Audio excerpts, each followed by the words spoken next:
Chapter 648, The Vampire Death Squad. A few hours before Duke Avon's death, before going to the outside world, Avon wanted to relax a bit. He made his way to the empty rooms in the corridor. When he twisted the golden knob, he was welcomed by a cozy yet empty room. Except for the antique brown sofa set and the fireplace, the room had nothing.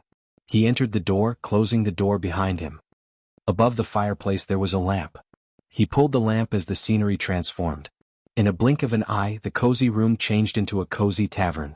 As he appeared in the tavern through teleportation, clapping hands, an amazing but unknown sense welcomed him. It was near impossible to see what was outside the tavern through the large, stained glass windows. One thing was sure, suppose anyone stood outside, they would hear a lot of beer glasses clinking. The bartender, who was a man with a handlebar mustache and thick sideburns, was a little preoccupied behind the bar but still managed to welcome Duke Avon with a wink. Duke Avon looked around the tavern in awe. Marble pillars supported the upper floor and the lights attached to them. The walls were loaded with hundreds of memorabilia, all signed and most likely donated by customers. These memorabilia mostly included skulls, heads of various animals and pelts. For an exclusive vampire tavern, it was completely packed. Several long tables were occupied by happy, excited groups of vampires. Some were dancing on the table, while others cheered them on by clapping and yelling. The other, smaller tables were also occupied by vampires who were probably starting to reach the point of having drunk too much, though nobody seemed to mind. Even most of the stools at the bar were occupied. Avon heard about the tavern from Trista. Supposedly, this was where the vampires get together to blow off steam and do some interesting stuff. These were her words. To be honest, the tavern looked no different than any tavern in Flamefair. Though something about this palace made Avon feel at home, feel comfortable. Perhaps he was with his fellow vampires or just the sweet scent of fresh blood brewed by the bartender. On the outside, the vampires looked no different than mortals. However, some of the vampires automatically drew Avon's attention. One of them was a big burly man with a long beard and mane-like brown hair. He stood at least 7 feet, the tallest one in the tavern. He had a gigantic axe on his back and he was practicing his aim by throwing little axes onto a wall. H. The man acknowledged Avon with a single nod and what sounded like a beastly growl. In stark contrast to the big burly man, a thin short figure with a receded forehead sat in the corner alone. He was feasting on a bloody steak that somehow didn't look like normal meat of any kind. Instead of forks and knives, he was eating them with his hands. Blood and sauces spurted out. Unlike the big burly man, he didn't do anything when he saw Avon. That was for the best, Avon thought, and moved on. Next, he saw a sturdy muscular man sharpening his red dagger. He wore a loose shirt that revealed his hairy yet chiseled chest. His eyes were calm, but there was something predatory about his eyes. With just a thick mustache, he looked extremely domineering. The final figure who caught Avon's eyes was an alluring blonde young woman. She was perfect to the point Avon couldn't remember meeting someone as beautiful as this woman. Her hourglass figure coupled with the dark thick lipstick would make anyone's heart skip a beat. Such a marvelous beauty. When she saw Avon staring at her without blinking an eye, she let out a seductive smile. Eventually, after so much gawking, Avon made his way to the bar counter. "Duke Avon, I presume?" the bartender said in a thick, intimidating voice. In the flesh, Avon took off the dark hood covering his face because he saw no need to hide his face among them. "If I may, don't go with the hard liquor just yet," the bartender pointed at the bubbling red liquid inside a glass barrel. It was blood, not animal blood but pure mortal blood. This chapter upload first at Novel Bin. Net. If you want to read more chapters, please visit Novel Next. Com to experience faster update speed. I am Donovan and this, the bartender pulled down a lever, pouring fresh beer into a large mug. "Is on the house." Avon grinned, taking the mug, raising it, and emptying the beer down his throat. Avon stunned Donovan by emptying the beer in one gulp. "You're not bad for a noble duke." Donovan poured a mug of beer himself before pouring another one for Duke Avon. "So how does it feel to be a, how do the mortals call us, vampires?" "Pretty powerful," Avon chuckled. Despite it being just beer he drank, he was feeling kinda drunk. The beer was brewed for the vampires and Duke Avon's body still hadn't completed changing yet. So just a mug of beer made Avon drunk. That had never happened before. As minutes passed by, Avon and Donovan went from strangers to buddies. Eventually the topic turned to the vampires who stood out in the crowd. "So Donovan, I saw some dash, they are the Death Squad." Before even Avon could finish his question, Donovan answered his question. Avon's face was void of any expression. "Death Squad." Avon slightly tilted his head. Think of them as elite assassins with a special set of skills. Take him for example. Donovan pointed at the big burly man who was still throwing axes to the wall. That's Bear. He's anything but finesse. He opts for brutal, butchering his target switch-axe style. When you make a statement or an example, that's your man. Afterward, Donovan pointed at the skinny man butchering the steaks with his yellow teeth. He's Snake. He likes to keep to himself. Not a great conversationalist but a great killer. Like his name suggests, he poisons his targets. Mortal believes once you hit the fusion stage, you're immune to poisoning. Snake over there begged to differ. This chapter upload first at Novel Bin. Neatest Donovan mentioned, the people do believe that once a cultivator reaches the fusion stage, they would become immune to all poisons. However, that wasn't entirely true. Although a fusion stage cultivator would be immune to most poisons, there were several poisons that were powerful enough to kill them. They were extremely rare to get as they tend to be here in the vilest and most dangerous places. Avon expected Donovan to describe either the man sharpening his dagger or the angelic woman next. To his surprise, Donovan pointed at a duo of young vampires drinking and laughing at a table a couple of meters away from him. These two did not stand out in the crowd at all. As far as Avon could tell, except for their races, they looked pretty normal. One was a dwarf with all the typical dwarven features such as a long beard, a big pot belly and messy long hair. The one sitting next to him was a typical elf with striking golden hair and a perfect jaw structure. The dwarf is Grey Wolf and the other is White Wolf. Don't let their looks fool you. When it comes to killing, their abilities are second to none. They specialized in making a high-profile assassination look like a street crime. A dwarf and an elf, ha! Duke Avon looked at them with a surprised look on his face. In this world, the dwarves and elves hated each other for some reason. Their enmity was like a cat and a mouse. They didn't know why they hated each other. Nonetheless, they hated each other to the core. Many knew that if you put a dwarf and an elf in the same room, the odds of murder were pretty significantly higher. No one knows how exactly they became friends. We only know several decades ago, Grey Wolf was a commander under the Dwarven King and White served the Empress. Rumors have it that each was part of an elite group in their respective nations until something happened. Now here we are, two birds killing folks happily. It's almost like a fairy tale, Donovan exclaimed. Finally, Donovan turned his gaze toward the young woman who sat a couple of stools next to Avon. Despite being the prettiest woman in the tavern, no one dared to approach her. That's Spider. She was born to an elven father and a human mother. Hated her elven dad, and loathed her mother and authority. Ran away from home at 14. She spent her next couple of decades under the tutelage of Elder Lenora. But that's a story for another time. Spider lures her marks in the most old-fashioned of ways with her beauty. When they least expect it, she unleashes the fury like a woman scorned. She's an expert swordswoman and a nasty bitch with a bow and arrows. There's a rumor going around that she keeps her male victims' nether regions in a trophy case at home. I don't know how true that is, but if it is, that's some shitload of... Donovan just winked without finishing his sentence. He let Avon fill out the last word. If I were you, I would stay as far as possible from her, Donovan said, lowering his voice. Then he quickly pointed his finger at the man sharpening his dagger. He's called Puma. A hunter turned assassin. He's the one you call him when you want to take out a powerful high-profile target silently. Elder Lenora met him one day during one of his hunts and took an interest in him. This is just a rumor, but some say he almost hunted down Elder Lenora, and when his hunt reached the end game, Elder Lenora was impressed by him and turned him and gave him teleportation talismans. Teleportation talismans? Duke Avon took a long sip of his beer. Yeah. There are a lot of complications killing a cultivator where they are strong. So he teleports them to a special hunting ground in the southern continent and hunts them down like rabbits, said Donovan. So how does this death squad work? You go there, pay them and name the target, asked Avon. Hell no. They're not those cheap knockoff reapers. They are the elite killers. See that box over there? Donovan pointed at a wooden box hanging on the wall on the other side. You write the name of the target, why you want them dead and how you want them dead, and put it in the box. But remember this, you cannot write any name but only those who have committed a crime against our kind or the close ones to our kind. No one knows who takes the box and reads the contents inside. But once you put the name, a pigeon will come carrying the payment receipt. You pay them by putting all your gold coins in a space ring and giving it to the pigeons. Once that's done, your target will be dead within a week. After the payment has been made, there's no stopping.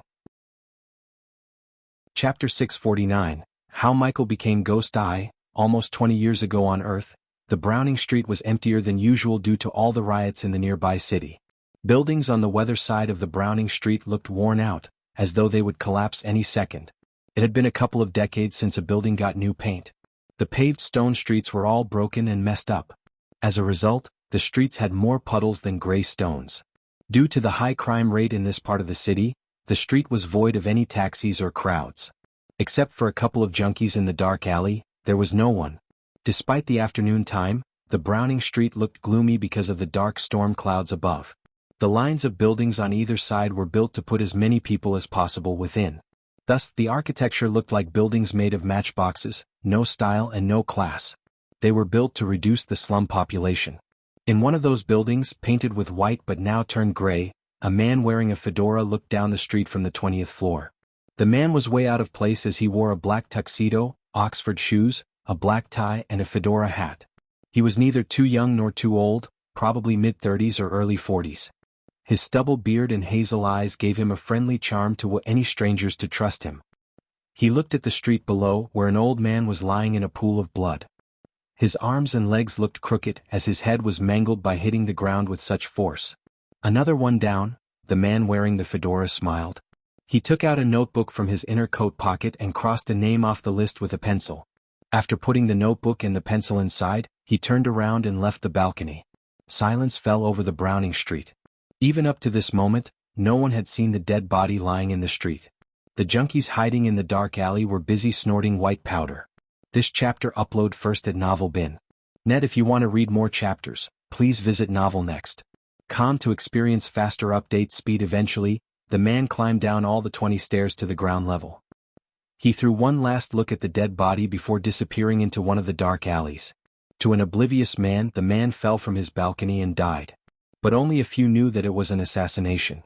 The dead man was a CEO of a pharmaceutical company who was living in the Browning Street until he could leave the country. He committed various frauds and pissed off too many powerful people. When these powerful people want a certain someone to disappear, they would call a shadow organization known as the Underworld. It was a glorified name for a society full of criminals, assassins and drug kingpins. Since the CEO had his own special force people guarding him in what he thought was a safe house, the Underworld put their best to work. Spectre. He was the deadliest assassin in the world. Once someone ends up on Spectre's hit list, no one can save them, not even the most powerful law enforcement. After killing his target, Spectre calmly walked down the dark alleys. He always felt the need to do something else after an assassination. He called this feeling post-murder tension.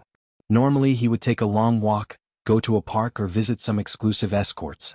I am getting bored, Spectre stretched his muscles. Not only physically but he was also mentally exhausted. When he took out his first target he was 15 years old. It had been 30 years since he entered the assassination business. The spark of killing people once he had slowly dimmed out. But he knew very well that there was no retirement for an assassin like him. There would be always more people who need killing, and the clients always liked to work with the best. The Underworld was not a place he could go and sign out his retirement. The second best assassin could always try to end him so they could become the number one.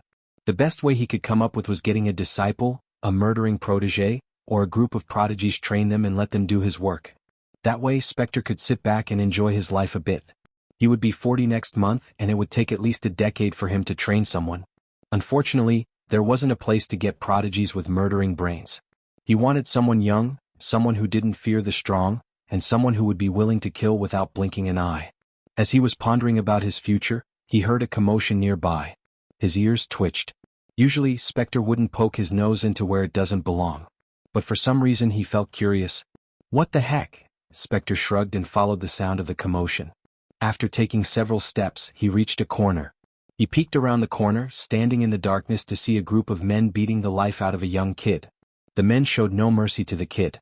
The poor kid looked like he was 10 or 9. He was skin and bones as though he hadn't eaten in weeks. Little twat asking for more than he deserves. What did we tell you about taking this route, huh? This chapter upload first at Novel Bin. Net. The men yelled at the kid without taking a break from kicking the kid. But despite their beating, the kid didn't cry. Instead, he curled into a ball, covering his face and abdomen as though he was used to getting beaten. If we see you in this route again, I will choose one of those little bitches and put the product in their bellies. Got it? A bald, burly man with a body full of tattoos spat on the kid. If Spectre wanted, he could beat the crap out of the 3 of them in a few minutes. Normally, he would have because it was a good outlet for post-murder tension. Even if Spectre killed them, no one would bat an eye. Why? Because they all had a black mamba tattooed on their necks. As a dweller of the underworld, Spectre knew every criminal organization there is. This particular gang specialized in drug and weapons trafficking. As far as law enforcement considered, these guys did not exist. They had no passport, no identity card, or any bank accounts in their names. Suppose Spectre killed them, the gang would clear the body and evidence for him because the last thing they would do was seek the help of the police. However, Spectre did not do such a thing. Instead, his focus was on the little kid on the ground. After such a beating, a grown man would cry, let alone a 9-year-old kid. At first, Spectre thought the kid had lost consciousness, but he was proven wrong when the kid uncurled himself, crawled towards a dumpster, and got to his feet using the dumpster as support. His ragged clothes were torn and had countless holes. When he finally got back to his feet, Spectre saw the boy throw out blood due to the beating. "What are you holding in your hands?" Spectre saw the kid holding something inside his shirt. Even when he was getting kicked like a human football, the kid curled into a ball, protecting something. To Spectre's surprise, it was a piece of bread. The kid wiped off the blood running down his mouth and finally stopped throwing out blood. For a moment, Spectre lost his interest in the kid. It looked like a typical orphan stealing bread from the wrong place. Thousands of kids died of hunger each year. There was nothing Spectre could do or nothing he would do. As far as he was concerned, these kids were born to suffer. When he was about to turn and leave, Spectre saw something that made him frown. Instead of running away, the kid went to the doorstep and spat on the door. "One day I am going to kill every single one of you," the kid spat at their doorsteps. Spectre's mind played a trick on him by creating a dark cloud around the kid for a moment. As a killer, Spectre could tell the difference between a born killer and a temper tantrum-throwing kid. That kid wasn't being angry. He was just giving Spectre a glimpse of the killer hiding within him. When the kid turned around, he saw the predatory eyes of the kid. They were not of an angry kid but a killer's. A true-born killer. What an interesting find. Spectre was amused and slightly excited. Thus, he followed the kid who limped away from the door. Thanks to the dark alleys and way too many dumpsters, Spectre was able to follow the kid without getting detected. Still, the kid surprised him by turning back, looking around to see if anyone was following him. Spectre felt like he was following a tricky little assassin. Eventually, the kid reached what looked like an abandoned manor near a stinky, polluted river. The water in the river was as black as tar and smelled like a public toilet and a used diaper with a baby. Near the manor, Spectre noticed several large concrete tubes. Subsequently, several children and a young woman were standing inside the tube. When they saw the limping kid, the children cheered. Kind Heart Orphanage. Spectre read the worn-out board hanging on the manor. He wondered why these children were outside instead of staying inside the manor. Luckily, there were several construction materials between Spectre and the kid, so he used them as a cover to get close enough to see what was happening. But when Spectre got close, he noticed the brand new state-of-the-art CCTV cameras fit around the manor. Interesting. Spectre couldn't help but wonder why an orphanage needs high-tech CCTV cameras. No matter how many cameras they had, they weren't a challenge for the #1 assassin in the world. He moved swiftly through the concrete materials, avoiding the cameras like a fish in the sea. Eventually, Spectre reached a concrete tube next to the tube where the children were staying. The novel will be updated first on this website. Come back and continue reading tomorrow, everyone. Chapter 650 How Michael Became Ghost 2-inch Michael, what happened to you? Spectre heard a concerned voice of a young girl. Judging by the voice, Spectre would say the girl was in her teenage years, probably 18 or 19. "The usual," said the kid named Michael. The other children surrounded him. Looking at the bruises on his face, the young girl knelt down to match his height. Her eyes watered. "Where is the sister?" asked Michael. "Inside," one of the children whispered. Silence fell over them for a moment until the thunder rumbled in the distance. "Here. Eat this." Michael gave the piece of bread he was hiding inside his shirt to the young girl. Where did you get this? Is this why you're looking like this?" The girl questioned Michael. Tears began to roll out of her eyes. She was an orphan, not stupid. By the bruises and the blood coming out of the cuts on his little body, she could guess where he went to get the bread. "Those bastards." The girl embraced Michael in a big hug. Her body shivered, crying her eyes out. Although they were orphans, they grew up as a family.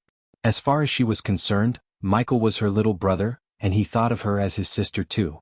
That was why he risked himself to steal a piece of bread from the place where the gang members packed their drugs. Usually, those gangsters would kill any stranger who dares to enter their building. But Michael wasn't a stranger to them. They used Michael and some of the children in the orphanage as drug mules. To the outside world, Kind Heart was an orphanage, but in reality, it was a gang hideout where the vilest and the sickest criminals did their business. The orphanage was just a cover-up. Okay, stop crying and eat this. You haven't eaten anything for 3 days, said Michael. He smiled despite all the pain to make Ruby stop crying. Instead, his smile hiding the pain only made her sobbing worse.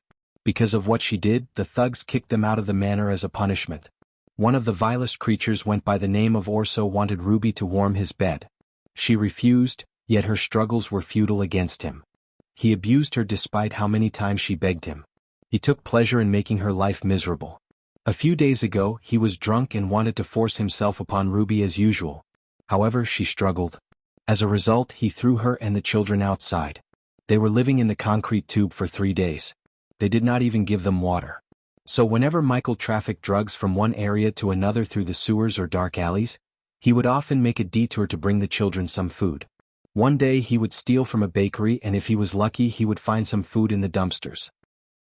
He would have shared the one biscuit given to him by the thugs, but if he ever faints on the street, the thugs would not only beat all the children to near death but also kill a randomly chosen kid from the orphanage to make an example and to entertain themselves. This chapter upload first at Novel Bin.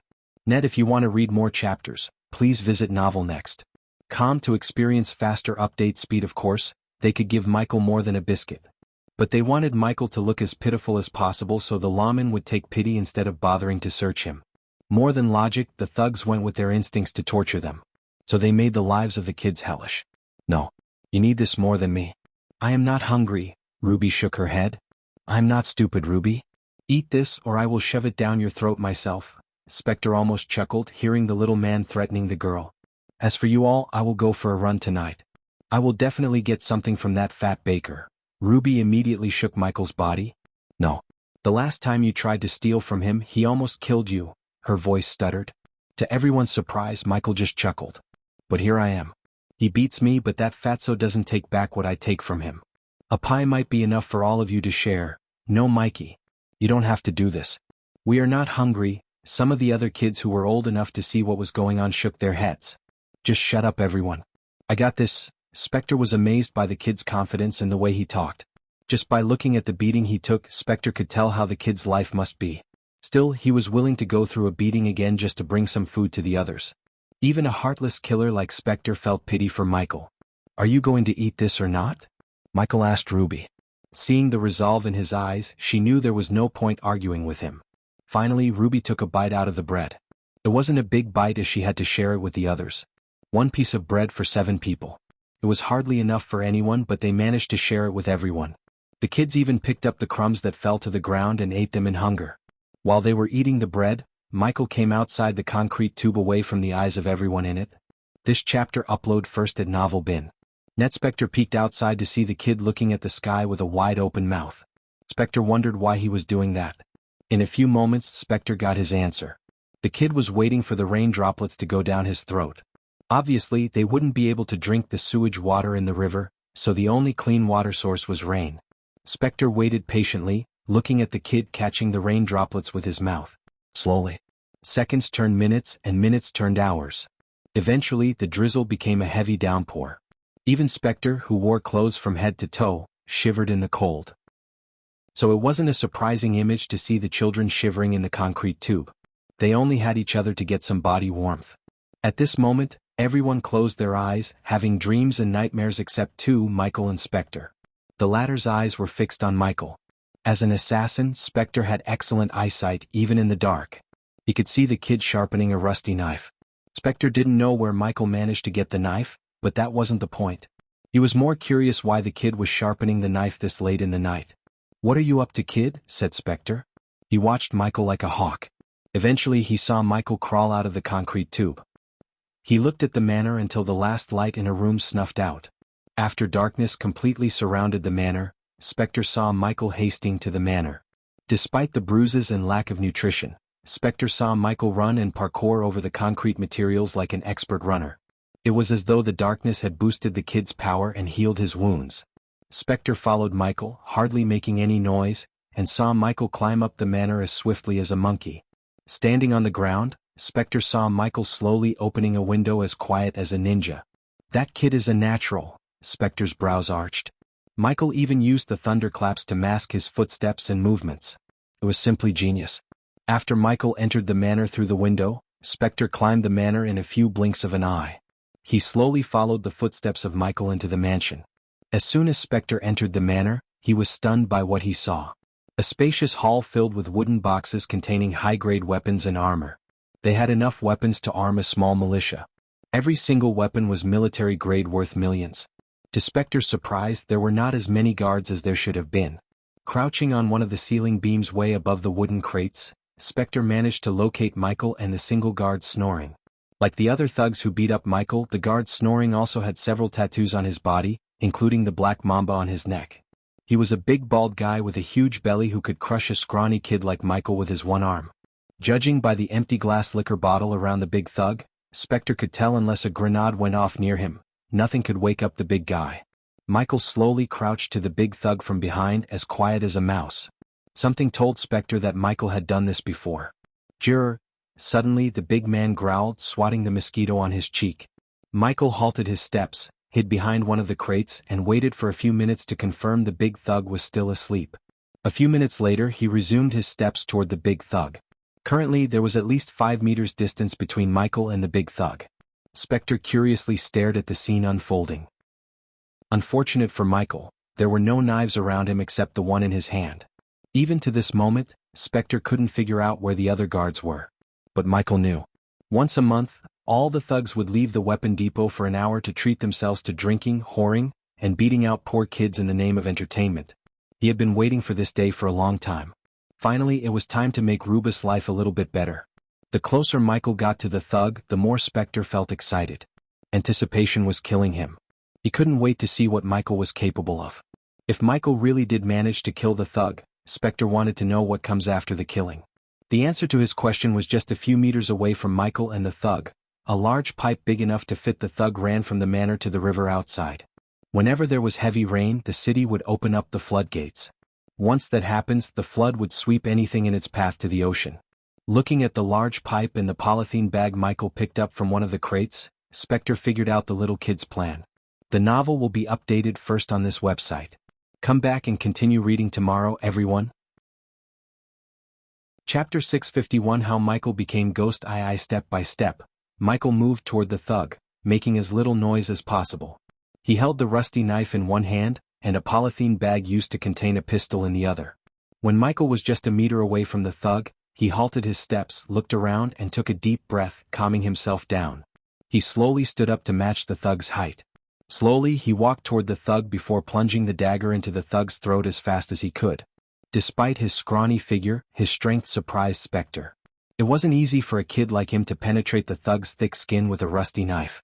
But Michael made it look so simple and easy. As soon as the rusty knife entered the thug's throat, he growled. Blood spurted out from the wound, but before it could spray over the table and the floor, Michael put the polythene bag around the thug's head.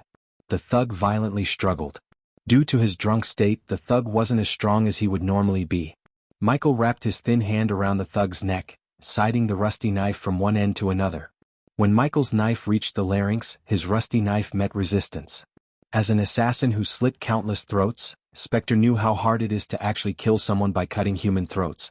It wasn't as easy as the movies showed them to be. Son of.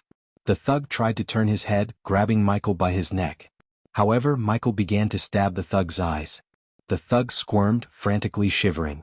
After stabbing the thug's eye through the polythene bag, Michael immediately followed up by stabbing the thug's throat right in the center. The blood loss, coupled with Michael's surprisingly strong grasp, made the thug slowly lose consciousness. To Spectre's surprise, Michael did not stop stabbing the thug. He ensured the thug stood no chance of surviving or fighting back. But finally, the thug fell to the ground with the chair. In a blink of an eye, Michael got on top of the fat thug. He plunged the rusty knife through the thug's chin, making sure he didn't yell or scream. Eventually, after so many stabs and much struggle, Michael rolled down the thug's body to the ground. His little chest rose and fell repeatedly. The polythene bag around the thug's head ensured blood from forming a puddle on the ground. Taking a few minutes of rest on the ground, Michael pulled himself to his feet. This is what you get for hurting Ruby. Michael kicked the thug right between his legs to vent the remaining anger in his heart. Silence fell over the warehouse for a moment. In an utter silence, Spectre watched everything with an amused smile on his face. Finally, he had found a proper prodigy to train and impart his skills. He had seen many children of famous killers. They were trained from a little age to become the next generation of killers. But Spectre hadn't seen an intense murdering aura from them like he had sensed from Michael. He was a natural-born killer. With the remaining strength, Michael tried to pull the body toward the large hole on the other side of the warehouse. At the same time, Spectre noticed a few shadows when lightning flashed across the sky. Michael's body tensed when he heard the footsteps. He panicked as any kid should. He hastened his steps, but the thug was heavier than he expected. "Why do you have to forget your wallet today of all days, Jamie?" The two guards opened the door on the other end. They were on their way to Michael and their colleague. Now that Michael had killed the thug, he only had two choices: leave the body and run away, or try to kill the other two guards. The latter wasn't possible for a scrawny kid like Michael, no matter how much of a prodigy he was. So if Michael had to leave the body and run away, the two guards would see the dead body. Of course, at that time, Spectre wouldn't be surprised if the thugs decided to torture each and every kid individually to get the truth. Luckily for Michael, Spectre decided to help his soon-to-be disciple. He simply jumped down from the beam and landed a few meters away from Michael without making a noise. "Do you need help with the kid?" Michael's muscles went rigid. His eyes opened as wide as they could. He looked up with utter shock to see Spectre walking toward him. Due to the darkness, Michael couldn't see this man's face, but one thing was certain. He didn't belong to this gang, at least he didn't dress like one. "There are two guards on their way to right this spot as we speak," Spectre said silently, just loud enough for Michael to hear him. This chapter upload first at Novel Bin. Net. If you want to read more chapters, please visit Novel Next. To experience faster update speed, Michael clenched the bloody rusty knife tighter, threatening Spectre to kill him with his eyes. His eyes were predatory instead of fearing Spectre. Who are you?" Michael asked. For the first time, his voice had a slight fear. He didn't fear for his life, but for the other children. The fear of letting another child turn into a drug mule like him freaked out Michael. Unlike him, they didn't have the brain to outwit the other gangsters, criminals, and police. They wouldn't survive a week trafficking drugs and weapons from one end to the other under these vile creatures. "I've seen what you can do, Michael." Michael was taken aback by shock. "How do you know my name?" "You followed me." Michael realized why he felt like he was being followed this afternoon. "I want you to become my student." Michael creased his brows. Despite the fact he had killed a thug in cold blood, he was calm enough to use his brain. "What kind of student? How do you like to become an assassin?" Michael looked at Spectre from head to toe. "You mean a hitman?" asked Michael. He was familiar with the term hitmen because he had seen several in the warehouse. He even made some deliveries for them. They were no different from the gangsters, but just better at killing people. Potato, potato. If you agree, your life will get much better. The way I see it, you have to lose. Spectre looked around for a moment. "I have a family," Michael growled. Although being a drug mule wasn't what he wanted, at least he could be with the others in the orphanage and protect Ruby to an extent. "That bastard better be here." Spectre and Michael heard the thugs. Their footsteps sounded louder and louder. Time was running out for Michael. Spectre could escape even without killing the two things, but he doubted Michael could. "Time is running out, kid. It's either agreeing to be my student or getting caught by the two thugs. If you are lucky, they will kill you, and don't touch the others. You're a smart kid, you can figure out what they would do to them, can't you?" Spectre slowly took a step forward. This chapter upload first at Novel Bin. Net. "I am anything but lucky," Michael mumbled under his breath. He really didn't expect the other two thugs to show up. They should have been out for at least 2 hours. A single variant fucked up his plan. "How can I trust you?" "You can't. But you have no choice either." "Tick-tock, little guy." "Tick-tock," Spectre slowly said. The thugs got closer to the point Michael could see their shadows. Only a few crates stood between him and the two thugs. "Promise me you will put the others in a real orphanage far away from here, and I will do whatever you want. You got yourself a deal?" Spectre extended his hand to shake Michael's hand. For a moment, Michael looked confused as the man seemed like wanting to shake his bloody hand. With a long deep breath, Michael shook his hand. Just like how Spectre recognized Michael as a killer, Michael also had this weird feeling about the man before him. He had been dealing with murderous criminals his whole life, and none of them radiated such an intense killing aura. Michael felt like he had shaken the hands of an ultimate predator. "Or so, where the fuck are you?" The two thugs finally walked around the crates to see the silhouettes of Michael and Spectre. "What the?" They panicked. They reached for the gun in the holsters, but Spectre was faster than them. In a blink of an eye, he took out the silenced pistol on his behind and shot them right between the eyes. Their bodies collapsed to the ground with a thud. Spectre's speed freaked out Michael. He didn't even see what just happened clearly. Cool, Michael couldn't help mumbling under his breath. The stranger startled him with his speed. What now? We take the kids and drop them somewhere safer? Michael tilted his head. Remember, you can kill me. But I will become a ghost and haunt you for the rest of your life. When Michael saw the man remain silent, Michael threatened him. To his surprise, the man just chuckled. You don't need to die to become Ghost Kid. From now on, you don't exist. You're coming with me to a place where no one knows you and you don't know anyone. In return, I will put the others in a much better place, a real orphanage, and put enough money to take care of themselves the rest of their lives. This was the first hardest decision Michael had ever taken in his life. He trusted a stranger to leave everything behind, even the one person he loved the most, Ruby, so they could have a better life. As far as Ruby and the others were concerned, Michael died in an explosion in the warehouse. As a result, the police rounded them up and sent them to a much better place where an anonymous donor made a huge sum of deposits in their names to live a lavish life for the rest of their lives. Even to this date, Ruby visited Michael's grave every month like clockwork and named her first son after Michael. Before Spectre went mad and ordered a hit on an orphanage Michael built, Michael always kept tabs on Ruby and saw her from a distance. Seeing her with a family of her own always made everything he did worth it. Not being able to meet Ruby in person was Michael's only regret on Earth. Chapter 652 Hunting Ghost. Inside the floating castle, Rowena sat inside her room filled with cold mist, meditating. Her eyes twitched when he heard footsteps. Slowly, Rowena opened her eyes to see Bai Ning entering the room. She held a golden parchment in her hand. He didn't reject my application, did he? Asked Rowena. He didn't, Holy Maiden, said Bai Ning.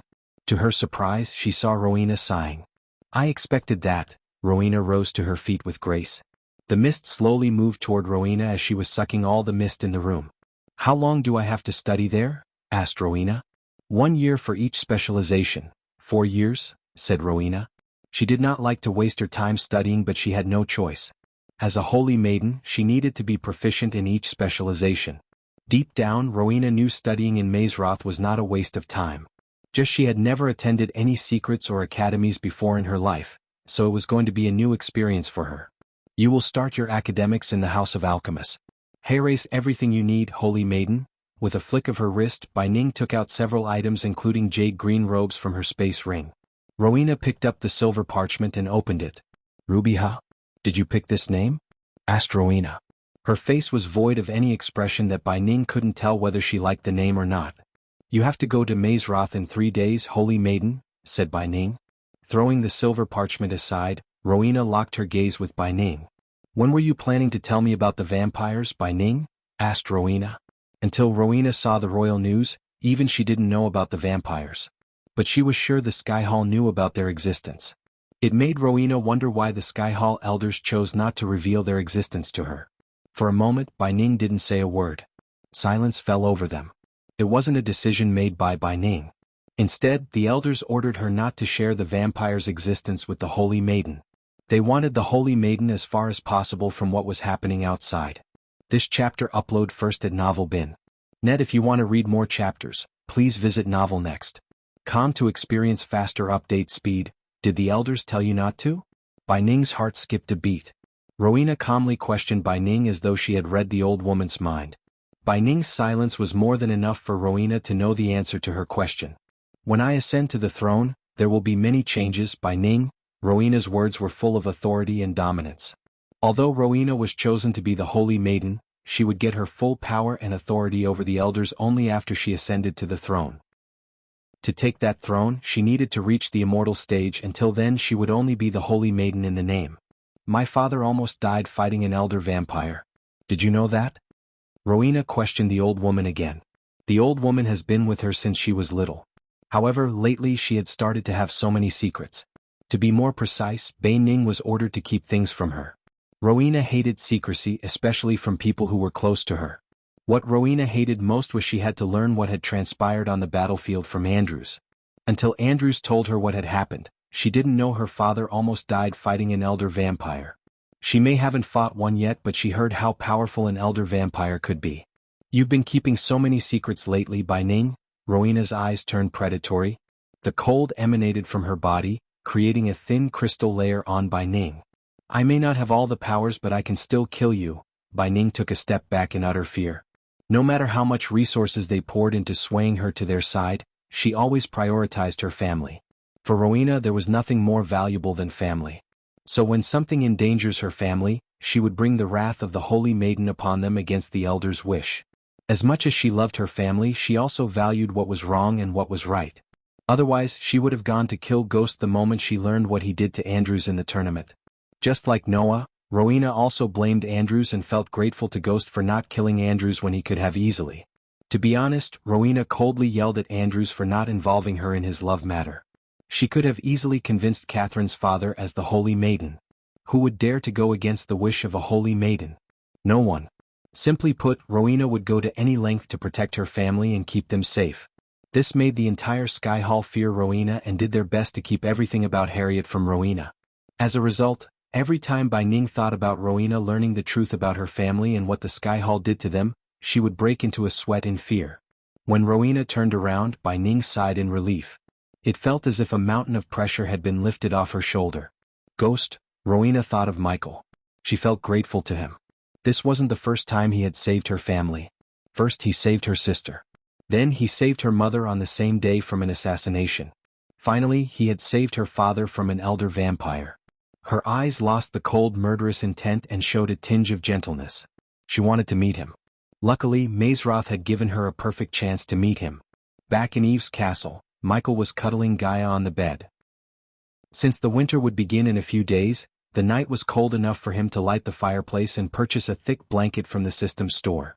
After upgrading the system, purchasing an ancient ice core and earning a ton of badass points by killing an elder vampire, he took a break from all the chaos and decided to spend some quality time with Gaia. In 4 days they would have to return to Mazeroth where they cannot sleep like this. So Michael hit the bed early with Gaia and slept cuddling her tight. After learning the truth about Vidora's kind, Nightmare decided to stay with Vidora so they won't feel alone. The night was calm and peaceful. The only sound that resonated in the room was the firework crackling under the flames and Gaia's soft groans whenever he hugged her tighter. Under the thick blanket, Michael wore nothing but his black sweatpants. Everything was so peaceful and calm until a bright glow appeared above Michael's bed out of nowhere. Michael's eyes abruptly opened. To his suspicion, Gaia wasn't beside him anymore. Instead, all he could see were tall trees. The dried tree leaves crumbled under his breath. He slowly picked himself off the ground and tried to see where he was and how he got there. He looked up at the moonless sky. Then he looked around but didn't move. As far as his eyes could see, there was nothing but trees. It was obvious he was in a forest. But it wasn't a rainforest with a sea of trees and thick foliage. Rather, the forest was a temperate coniferous forest. Yellowish dried leaves blanketed the ground. Judging by the lack of arch energy in the atmosphere, Michael guessed he was somewhere in the southern continent. Which led him to another question: how did he end up here? It seemed to him someone had teleported him because one moment he was in R and the other, he was in another continent. But how? That was the question in his mind. This chapter upload first at Novel Bin. Net suddenly, the sound of someone whistling echoed through the forest. This is where the hunters become the hunted. Following the whistle, a calm thick voice sounded in Michael's head. The voice appeared to come from every direction, which confused Michael. However, whoever teleported him didn't have an idea that Michael could still use arch energy in the southern continent. As a result, he was able to locate the intruder with his environmental map. To get the full story, Michael pretended to be powerless. It would be unwise to show his true power before learning why he was here and how the man teleported him here. The last time Michael checked, no one except the system could teleport someone into the southern continent. Hello? Michael raised his voice. What is this place? How did I get here? Michael questioned. Michael didn't receive any response. Instead, he saw an arrow fly past him, barely missing his cheek by an inch. Run? Michael noticed the voice turning predatory. It almost sounded like a growl of an animal. Michael rolled his eyes. Then he slowly stepped forward, pretending to be shocked and awed. He wanted to put on an act so whoever kidnapped him would slowly reveal some valuable information. Granted, Michael could always try to catch and torture him. But after realizing his foe might have the power to teleport, Michael didn't want to take any chances. Michael hastened his pace when another arrow shot past him. He was running in the woods wearing nothing but his sweatpants. You can see the true heart of a man when you're out in the woods with a weapon. As soon as these words resonated in the forest, a sword dropped from a tree, landing a meter away from Michael. Michael entertained the one who thought hunting him by picking up the sword. The moment Michael picked the silver sword from the ground, an arrow shot straight toward Michael's head. With a single swing of his sword, Michael cut the arrow in half. Hunting is part of a cycle of life that repeats, the man said. Michael used his X-ray vision while running to locate several traps. All of them were used by hunters. Michael avoided every single trap in the arrows. A worthy prey after a long time, the man who was hunting Michael exclaimed. To track prey you must first know it as you would a brother. Am I right, Ghost? Asked the man. Chapter 653 Puma, the hunter using the X-ray vision. Michael noticed several traps on his way. One of the traps was connected to a large log above. Once he trips the wire, it would bring down the log in an arc, knocking down the poor soul. To get more information from this hunter, Michael needed to get out of his sight. His mind quickly formed a plan. He slowed down, letting the hunter get a bit close. When the hunter was directly behind him, Michael threw the sword, slashing the trip wire. As soon as the sword cut the wire, a large log came down, swinging.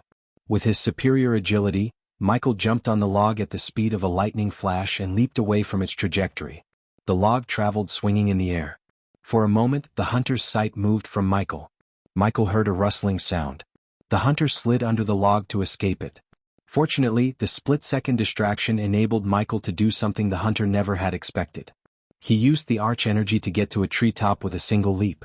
Michael jumped from tree to tree, canceling the noise with arch energy. The traps, the quotes the hunter spoke, and everything about this place told Michael the man was obsessed with hunting. A man such as him would have keen senses and tracking abilities. So Michael left no trail for him. After leaping off the log, Michael's feet never touched the ground as he flew a few inches above the ground, not enough for the hunter to differentiate between running and floating. After leading several trees, Michael willed the system to equip his black dress. Michael manipulated the darkness to cover himself. It was enough for him to blend in with the dark night. Hanging on a tree way above the ground, Michael used thermal vision to track down the hunter. To the naked eye, the hunter was invisible due to the ghillie suit in the darkness. But to Michael, the hunter was clear as day. Michael adjusted his X-ray vision to take a closer look at the hunter slowly moving forward. The man crouched down, looking for food prints or disturbances on the ground to locate Michael. Michael felt like a predator. His mind almost screamed at him to make some clicking noises just for fun. "Where are you?" the hunter asked Michael. Despite the lack of tracks, the hunter remained calm. He almost sounded amused. The hunter eventually looked up to see if Michael was up in the trees. "I can hear your heartbeat, Ghost." To Michael's astonishment, an arrow soared through the air, hitting the tree just missing his face by a couple of inches. If it wasn't for Michael's superior reflex, the arrow would have penetrated his head right away. Michael immediately leaped onto another tree and yet again, the hunter hit the tree with an arrow as fast as Michael's leap. "Hear my heartbeat, huh?" Michael smirked. "I gotta give it to you, Ghost, you are a damn good climber," the hunter said. There was a bit of admiration in his voice. "Thank you. I would shake your hands but..." Michael's words were abruptly cut short when an arrow hit the bark beside him. "I will shake your hands?" The hunter paused for a moment. "After I cut your hand out of your body? Is that so?" Michael said, rapidly leaping from one tree to another. Since the trees were closer to each other, the hunter wasn't surprised by his acrobatics. In stark contrast, Michael was using arch energy to leap back and forth. To disorient the hunter once again, Michael ordered the system to form a shield around himself, preventing the hunter from hearing his heartbeat. The hunter's arrows finally stopped hitting the trees. He looked around, frowning behind his suit made of dark leaves. This chapter upload first at Novel Bin. Net. If you want to read more chapters, please visit Novel Next. To experience faster update speed while the hunter was searching for Michael, he took out a dagger and cut his palm. As soon as Michael's blood gushed out of his palm, the hunter fired an arrow precisely at the point where Michael touched the tree with his bloody palm. Michael heard the hunter take a long whiff as though he was smelling the blood. Darkness, hearing heartbeats and smelling blood. He's a vampire. Michael connected the dots and learned the hunter's origins. There was no doubt in his mind. To be more sure, Michael decided to see if the hunter has a regenerative ability. The APD healed the cut on his palm. When the blood disappeared from his hand, Michael leaped from tree to tree. In a few moments he closed the gap between them and appeared right on top of the hunter. Michael dropped from the tree, landing a few inches behind the hunter. Immediately, Michael slashed the dagger left and right, cutting the hunter's back. Caught off guard, the hunter roared. Blood spurted out from the hunter's cuts. Michael pulled out the camouflage on his body. As expected, Michael saw the wound closing up. With a speed beyond mortal limits, the hunter turned around, swinging the longbow in his hand.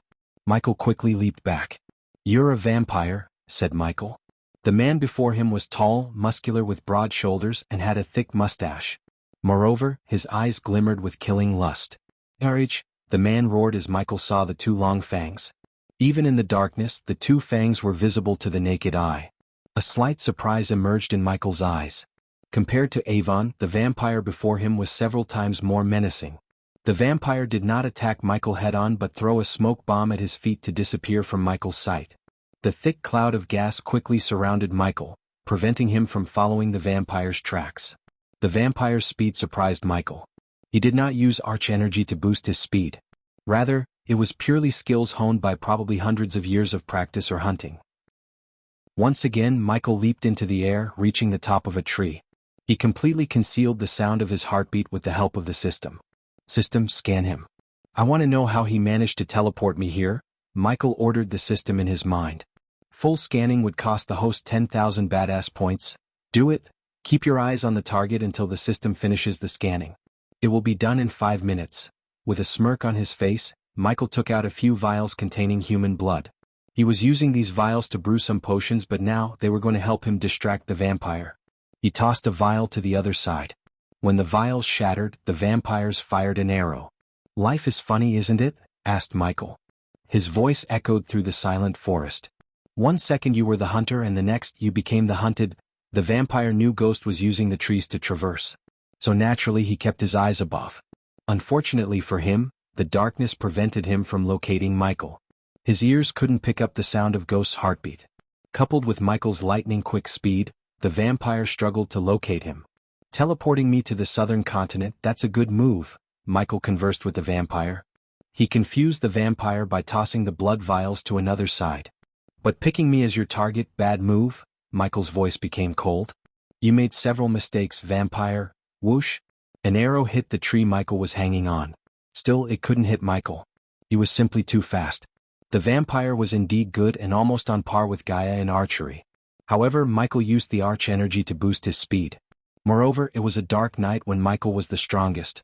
This chapter upload first at Novel Bin. Net, mistake number 1. You let me learn the layout of this place. Another arrow penetrated the bark. The vampire avoided hitting the place where the scent of blood came from. He learned Ghost was using the blood vials to distract him. Instead, the vampire focused on Michael's voice. Mistake number 2. You didn't do your homework. Otherwise, you would have known what I am capable of, said Michael. He increased his speed more. As a result, the vampire had a hard time locating Michael. Mistake number 3. You talked too much. Finally, the system finished scanning the vampire. The system has detected a teleportation talisman on the vampire's belt. A talisman. Michael thought. Can you lock down this place? It would be a shame if the vampire used the talisman to escape. That will cost you 50,000 badass points, host. Just do it. Although 50,000 badass points was a huge sum, it wasn't more valuable than the information Michael could get from the vampire. After killing Avon, he had badass points to spare, 400,000 badass points to spare to be precise. A pulse of energy shot out from Michael. It was completely invisible. An oblivious man would see no difference in the forest.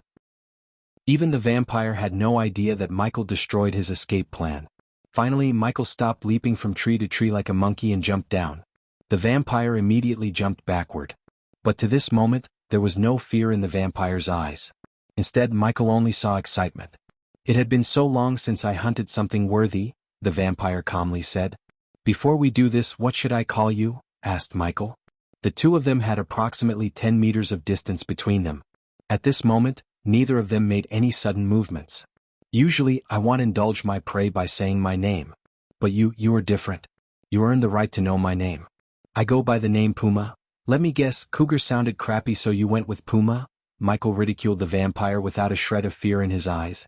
This lack of fear made Puma's blood boil in excitement. He couldn't wait to bring out the fear on Ghost's face. Puma snickered, looking at the smirk on Michael's face. I will let you have your amusement before I rip off that head of yours. Puma dropped the bow in his hand and slowly unsheathed the red dagger from the sheath dangling on his waist.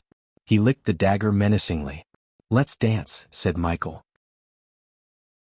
Chapter 654 Serpent Mega's Bane. Since Michael threw the sword to cut the trap wire, he didn't have a weapon in his hand. But no weapon, no problem for Michael. The vampire dashed at Michael with speed beyond any mortal's limits. Michael sensed no arch energy around Puma's body. It seemed like only the talisman was using arch energy somehow to teleport. Other than the talisman, Puma had nothing that capitalized on the arch energy. Instead, Puma used pure skill honed by years of training to fight Michael. Puma closed the gap between them in a blink of an eye. He swung the dagger left and right with deadly precision. Although his movements weren't fancy or had much technique, they were deadly and moreover, fast. A single misstep and the dagger would cut Michael's neck. Ding! The dagger met the shield that suddenly appeared over Michael's wrist. Sparks flew around them. Michael used the shield to block and parry Puma's attack. For a few moments, Puma viciously struck the shield left and right.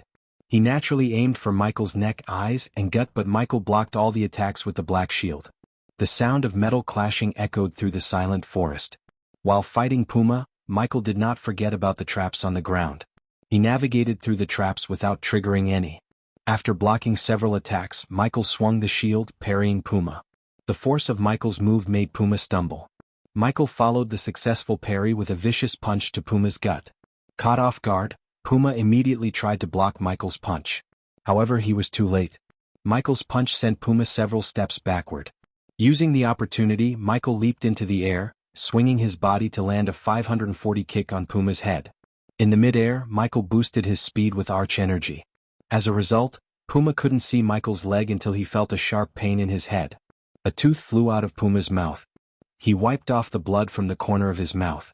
Despite the pain, Puma grinned from ear to ear. Michael did not slow down. He pressed his advantage by barraging Puma with rapid punches. Vicious punches and kicks overwhelmed Puma. Michael swung his shield, knocking back Puma a few meters back. Without giving Puma time to retaliate, Michael finished his combo with a powerful tornado kick. The moment Michael feet his Puma's head, Puma felt like he was hit by a hammer. His legs trembled. He stumbled back. Serpent Mega. Michael halted his steps when he heard Puma. The vampire spat out blood with a grin.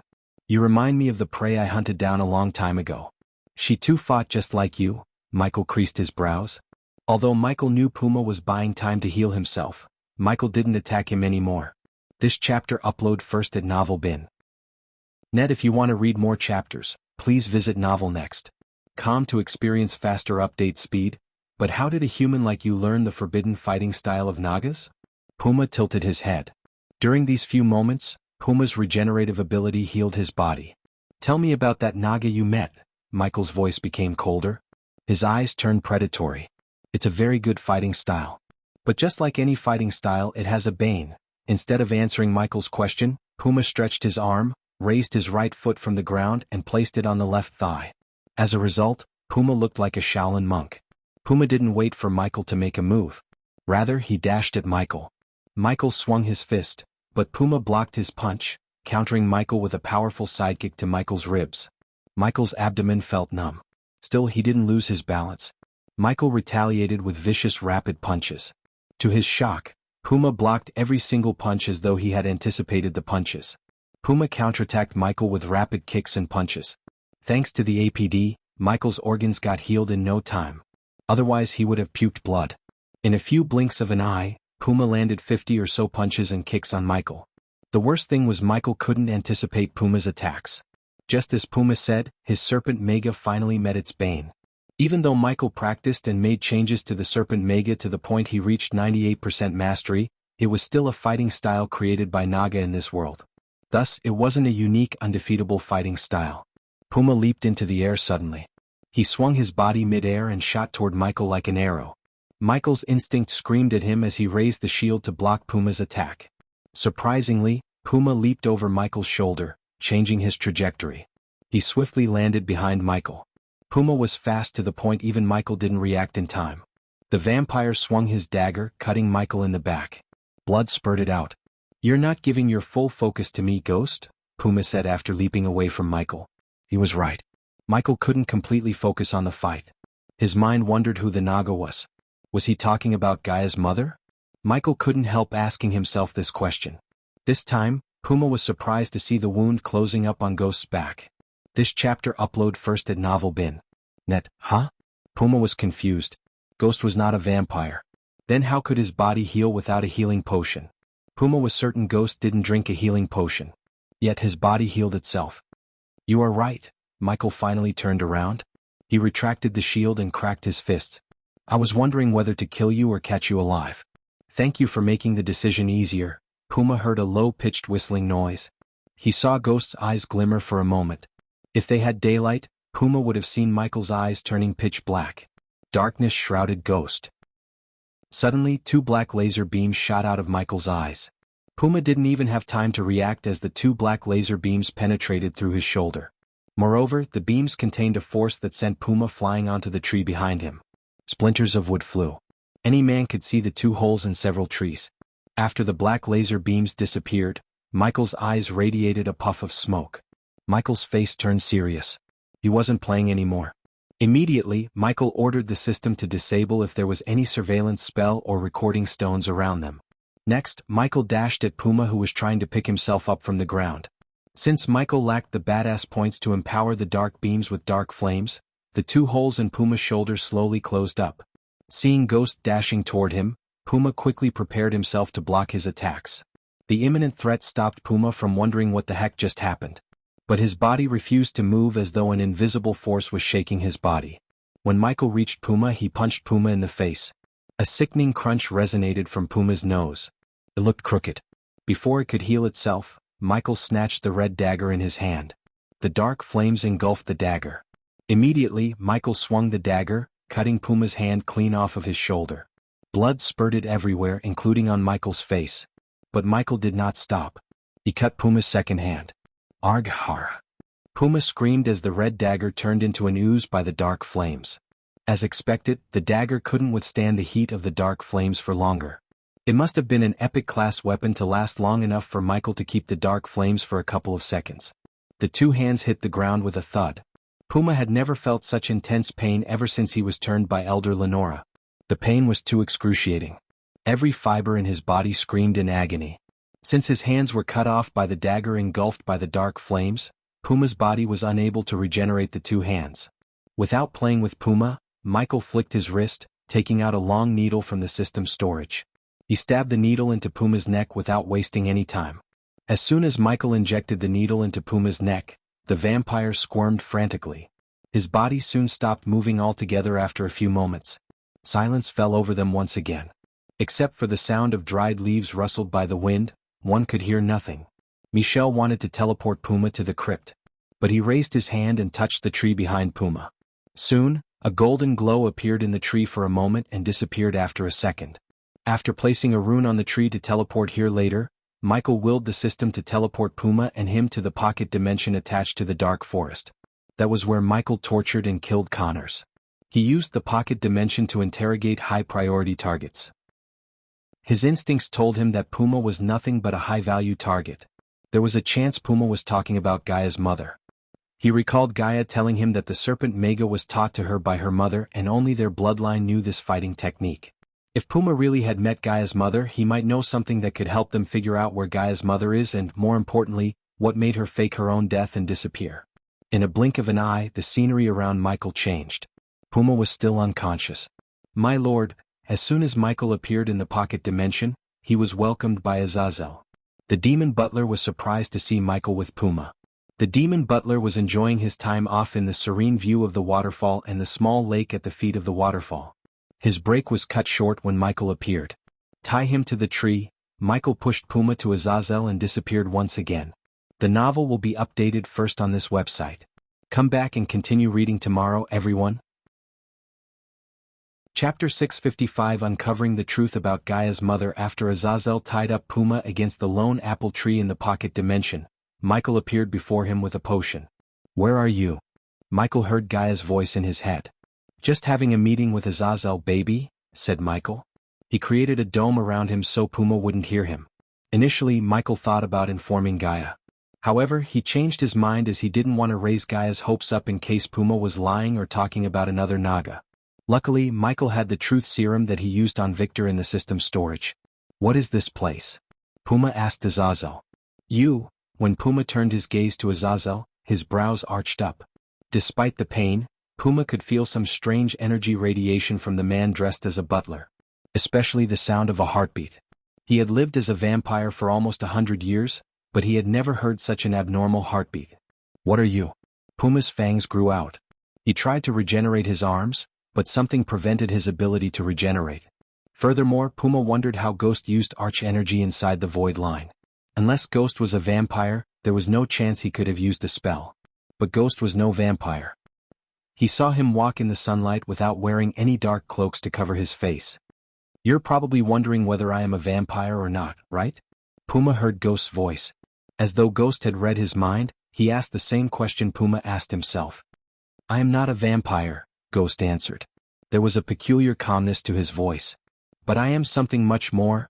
The dark night somehow turned darker when Ghost uttered these words. Puma looked around to see something that could help him locate where he was.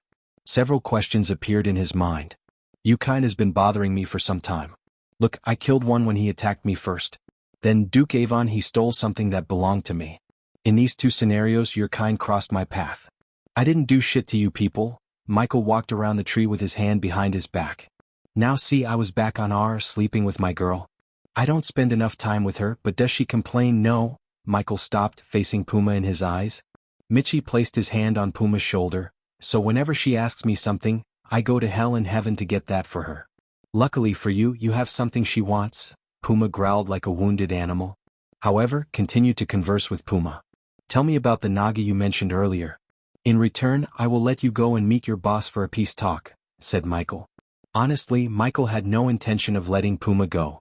However, if the vampires were up for it, he could go for a peace talk. The Dark Lord could hunt down the bloodsuckers while Ghost could be at peace with them. After all, the Dark Lord had too many enemies and his order was still not at the place to fight them all. To Michael's surprise, Puma began to laugh. You think I am stupid, human? You used arch energy within the void line. You brought me here, which is definitely something you keep hidden from the rest of the world.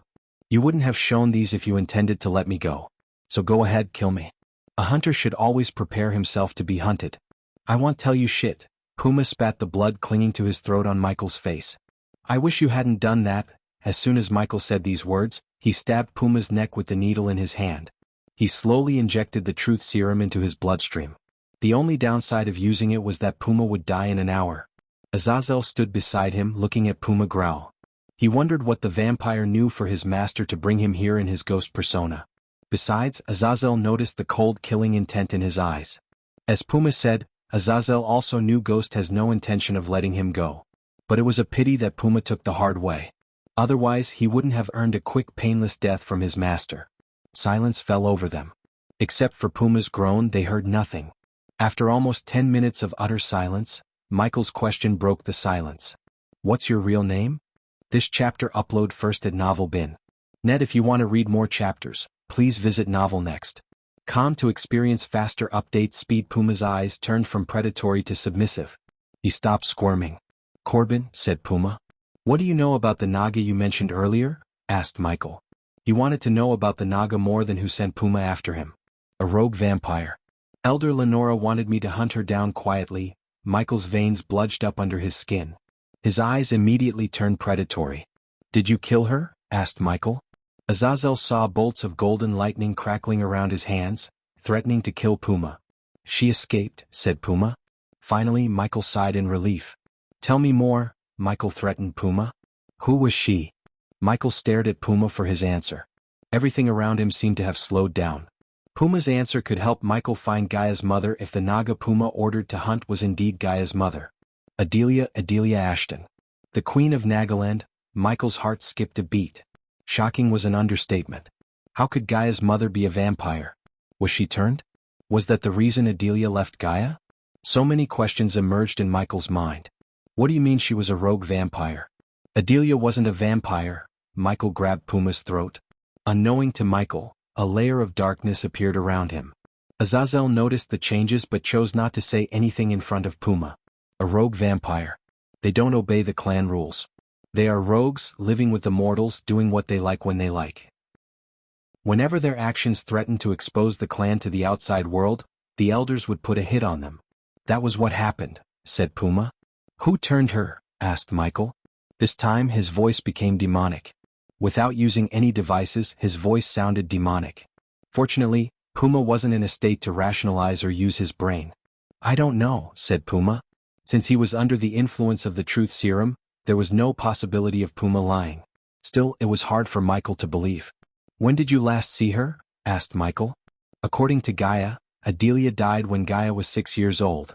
That meant she had died 23 years ago. Although Michael didn't believe Adelia really died, a solid proof of life could prove that Adelia was alive and sometimes help them find Adelia. Tell me exactly when you tried to hunt her? Asked Michael. 22 years ago, Michael loosened his grip on Puma's throat. His legs automatically took a few steps back. She faked her death. Adelia didn't die that day, Michael mumbled under his breath. My lord, if I may, Azazel asked. Since he noticed Michael was in shock, Azazel wanted to give his master a break and continue the interrogation himself. Go on, Michael nodded. He needed to inform Gaia. He didn't know how she was going to react. Nonetheless, she needed to know the truth about her mother. Do you know where she is now? Asked Azazel. This chapter upload first at Novel Bin. Net no, said Puma. If you want to find her again, where do you look and who do you question? Asked Azazel. ID start with Elder Lenora. She put the hit on her. So if anyone knows something, it's Elder Lenora. Michael recalled seeing the elders in the surveillance room in the dark forest. When he visited the castle of vampires, he bugged the entire castle. So he knew every single elder vampire. If his memory served him right, Lenora was the red-haired vampire. Now that Michael thought about everything, he had never seen Puma in the castle. Because the Vampire Death Squad only visited the tavern, which was a pocket dimension attached to the vampire castle, Michael's spiders never caught them. Who else knows about Adelia Ashton? Asked Azazel. I don't know, answered Puma. Let me rephrase my question. Is there anyone who might know about Adelia? Asked Azazel. Michael locked his gaze on Puma. If Elder Lenora put an open contact, the other Death Squad members might have gone after her. Michael clenched his fist. Death Squad? Who are they? Asked Azazel. Judging by the name, it was evident they were some kind of assassins the vampire elders used to kill whoever stood in their way or hurt their kind. Assassins. Each had their own way of tracking and killing targets. I am one of them. Who else is in the Death Squad? Asked Michael. Bear, Spider, Snake, Grey Wolf and White Wolf. Michael inquired about each and everyone from Puma. If Michael didn't have the system, he would have been dead right now. Puma was not at all an easy foe to go against. In fact, with the teleportation talisman, Puma could hunt almost anyone in the world. If the others were anything like Puma, Adelia would have been in real trouble. No wonder she faked her own death, thought Michael. It was time to bring Gaia to meet Puma. But before he teleported back to R, Michael forced the blood tonic down Puma's throat. In case Puma used some tactic to escape this place, Michael could kill him with a snap of his finger. It was reassurance. Keep an eye on him, Michael said to Azazel. Then Michael disappeared into thin air. The scenery quickly transformed around Michael. When he appeared in his room in Voldegard's castle, he noticed Gaia peacefully sleeping. He took a deep breath and walked to her side. Gaia? Michael gently brushed her face. What? Come to bed, she groaned, half asleep. Wake up. There is something you need to know. Sensing the seriousness in his voice, Gaia slowly opened his eyes. Michael sat on the bed beside her. What is it? The sleepiness in Gaia's eyes instantly vanished. In its stead, a glimmer of worry glistened in her eyes. I caught someone who met you, mother. Chapter 656 Tracking down Elder Lenora. As soon as Gaia heard these words, she rose up from the bed as though someone had set a fire under the bed. Her eyes watered. Where? Let me see him. Gaia jumped off the bed. She didn't even put on her usual robes. Instead, she was ready to leave the room with the red pajamas Michael bought her from the system store. With a simple nod, Michael willed the system to teleport them both to the pocket dimension attached to the dark forest abyss. In a blink of an eye, the scenery around her changed. When she appeared in the pocket dimension, she saw Azazel standing beside the apple tree. There was someone with no hands shackled to the tree. Just as she was about to rush toward the vampire, Michael grabbed her hand. Remember, you are Elia, Michael whispered into her ears. She hasted toward the vampire. What do you know about Adelia Ashton? Asked Gaia. Following her question, Puma repeated everything he had told Azazel and Michael. Her body trembled, listening to Puma. It was evident to Michael that she was feeling a strong urge to kill Puma. Azazel saw her eyes glimmering with shock and anger. After hearing everything from Puma, she stumbled back. Michael quickly caught her and wrapped his arm around her. "Tell me, how do I meet Lenora?" Her eyes turned predatory. For a moment, her human eyes transformed into the eyes of a cobra. She hissed at Puma.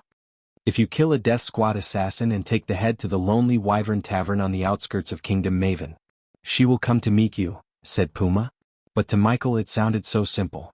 There was no way a powerful elder vampire like Lenora would come meet him without any backup or intention to kill. Besides, it didn't make any sense. Why would anyone ask where I can meet the one who sent you to kill me, or why would anyone go to that tavern? Michael thought after killing Puma, Lenora would track him down somehow or send another Death Squad member. Unknowing to Michael, not making sense was one of Lenora's traits. She liked to play mind games with her foes and with her own kind. Defying logic and sense was the way she survived as an elder vampire for so long. But Michael wasn't wrong either.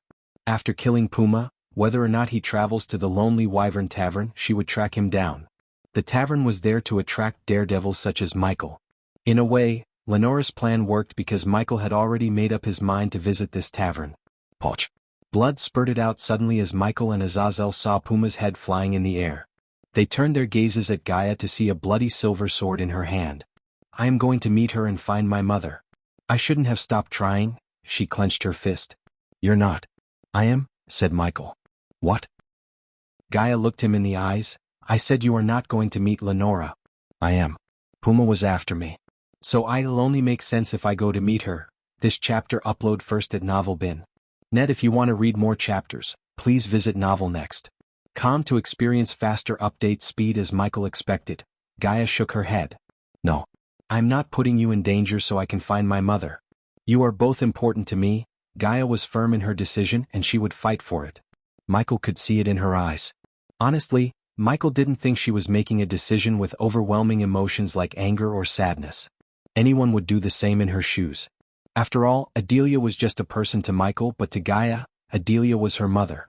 How could Gaia remain still after learning her mother was turned into a vampire and being hunted by powerful beings? "What do you think will happen? You waltz in there and they will tell you everything you want to know."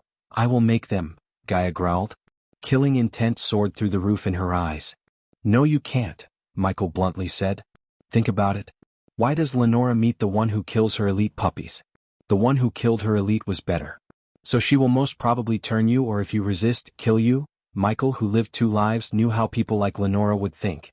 If he were a vampire and found a powerful being like Gaia, he would turn her too. The more powerful people in the clan, the safer and the better they were. "Don't make me fight you, Michael," said Gaia, taking a few steps back. "I won't let them turn you.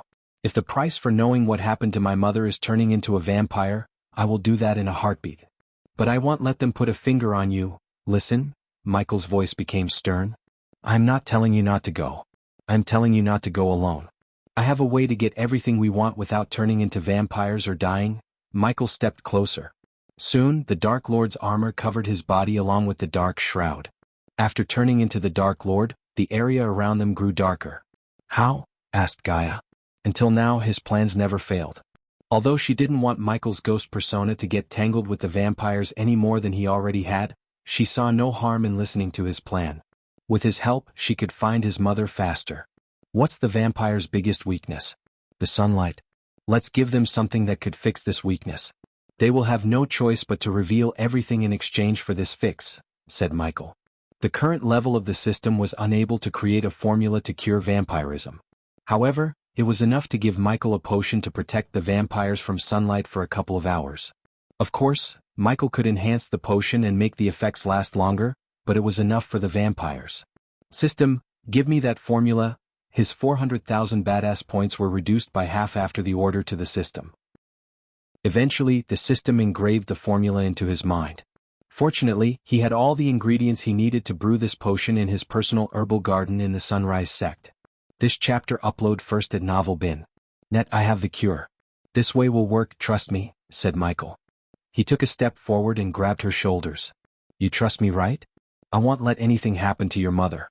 She is family. Michael squeezed Gaia's shoulder. Her eyes welled up hearing his words. Strangely, she felt reassured when he heard him. The next few hours were spent on teleporting to the Sunrise Sect, collecting the herbs and brewing the potions. Afterward, Michael ordered Azazel to hide a crate full of potions in the dark forest. He only took one potion with him as a proof. Considering there was no better time than the present, Michael immediately teleported to Giselle and then flew to Maven as the Dark Lord. When he reached the outskirts of Maven, he landed in the woods and walked out of it as Ghost and Elia. The Lonely Wyvern Tavern was built along a lonely man-made path. As far as eyes could see, there was no building or any signs of life. It took Michael some time to finally locate the tavern. From the outside it looked dark, disturbing and ugly. Small stones and thick hardwood logs made up most of the building's outer structure. It was hard to see through the small stained glass windows, but the coldness from within could be felt outside. "This is depressing," said Michael. "No doubt the vampires hang out in this place. Judging by the tall trees around them, it would be hard for the sunlight to peek through even in the middle of the day." As Michael and Gaia entered the tavern through the old metal door, they were welcomed by the smell of alcohol and aromas of what's probably food, hopefully.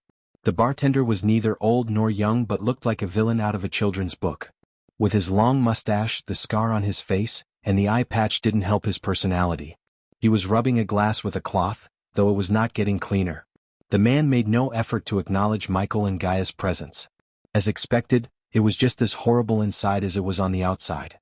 Wooden beams supported the upper floor and the lanterns attached to them.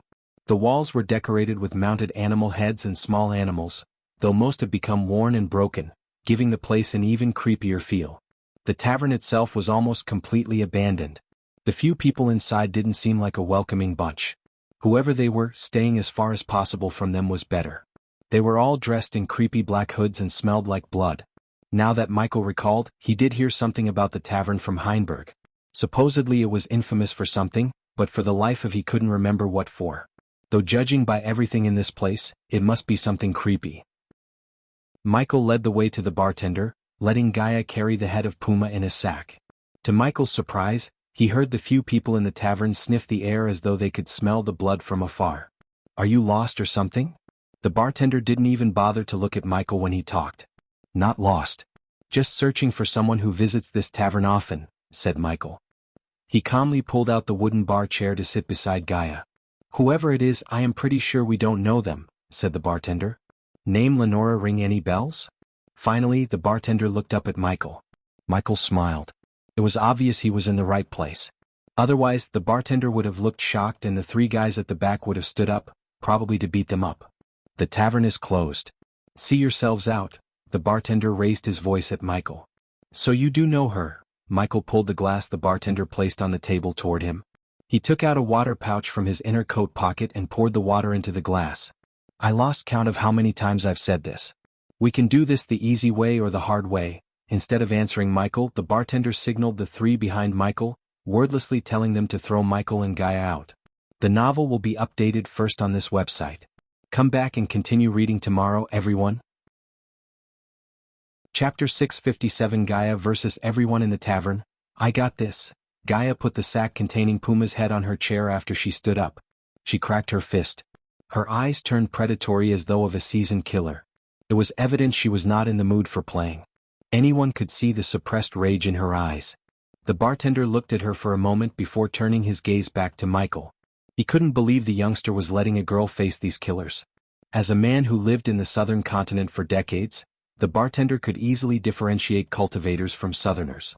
These two were definitely not from the southern continent, which meant they hailed from the cultivation continents. However, no matter how powerful they were in their homelands in the southern continent, they were as weak as babies. At least that's what the bartender thought. Michael slowly took the glass in his hand and took a little sip. He didn't even bother to turn around. "You have insurance for this place?" asked Michael. Meanwhile, three tall, bulky, muscular mountains moved toward Gaia. Gaia and Michael were tall, but these three were taller. They were tall enough to raise anyone's eyebrows. If being tall wasn't enough to stand out, they were big enough to win any bodybuilding competition on Earth. Compared to them, Gaia looked smaller, like a child. The three cracked their knuckles. One of them looked at Michael. "Last chance, kid. Leave now and we won't mess up your girl," growled the man. He didn't remove his hood so Michael couldn't see his face in the reflection in the glass. "Try not to kill them," said Michael, completely ignoring the man. But the more the blood, the better, said Michael. Drawing out Lenora might require them to spill more blood. She was a vampire after all. Michael didn't delude himself by thinking he could get an elder vampire's attention without bloodshed. As much as he liked to avoid bloodshed, some tasks required blood. For instance, the bartender could tell them he knows Lenora or the way to meet Lenora. Instead, he ordered his lackeys to beat them up. A wrong decision on the bartender's path. Gaia was ready to fight Michael himself, let alone these nobodies. I don't have all day, Gaia coldly threatened the three. She rolled up her sleeves, preparing to beat the crap out of them. The three might have an advantage in size, but they were no match for a furious woman with arch energy coursing through her veins. Their heavy thundering boots made the table nearby tremble. Instead of ganging up on her, only one approached Gaia. The man didn't take Gaia seriously. So, when he reached an arm-reaching distance from Gaia, he tried to put his hand on Gaia's shoulder with the intention of throwing her out. Before his hand could touch Gaia, she grabbed his hand, immediately crushing his hand. This chapter upload first at Novel Bin. Net. If you want to read more chapters, please visit Novel Next. Com to experience faster update speed. The man squealed like an injured cat. His scream surprised everyone. But his cry was cut short when Gaia kicked him right between the legs with enough force to dislocate his pelvic bone. Michael grimaced. He almost heard the sound of something shattering. The man lost all his strength and power. Finally, he just collapsed to the ground. So they are not vampires, Michael thought to himself. If he were a vampire, her kick would have hurt him more because vampires had no reproductive organs in their bodies. Instead of traditional means, the vampires reproduced by turning others. In a way, their fangs were their reproductive organs. Bitch, the man growled. Unfortunately, Gaia wasn't done with him. She took a step forward, stomping his stomach. Blood gushed out of his mouth. The man curled into a ball, screaming in agony.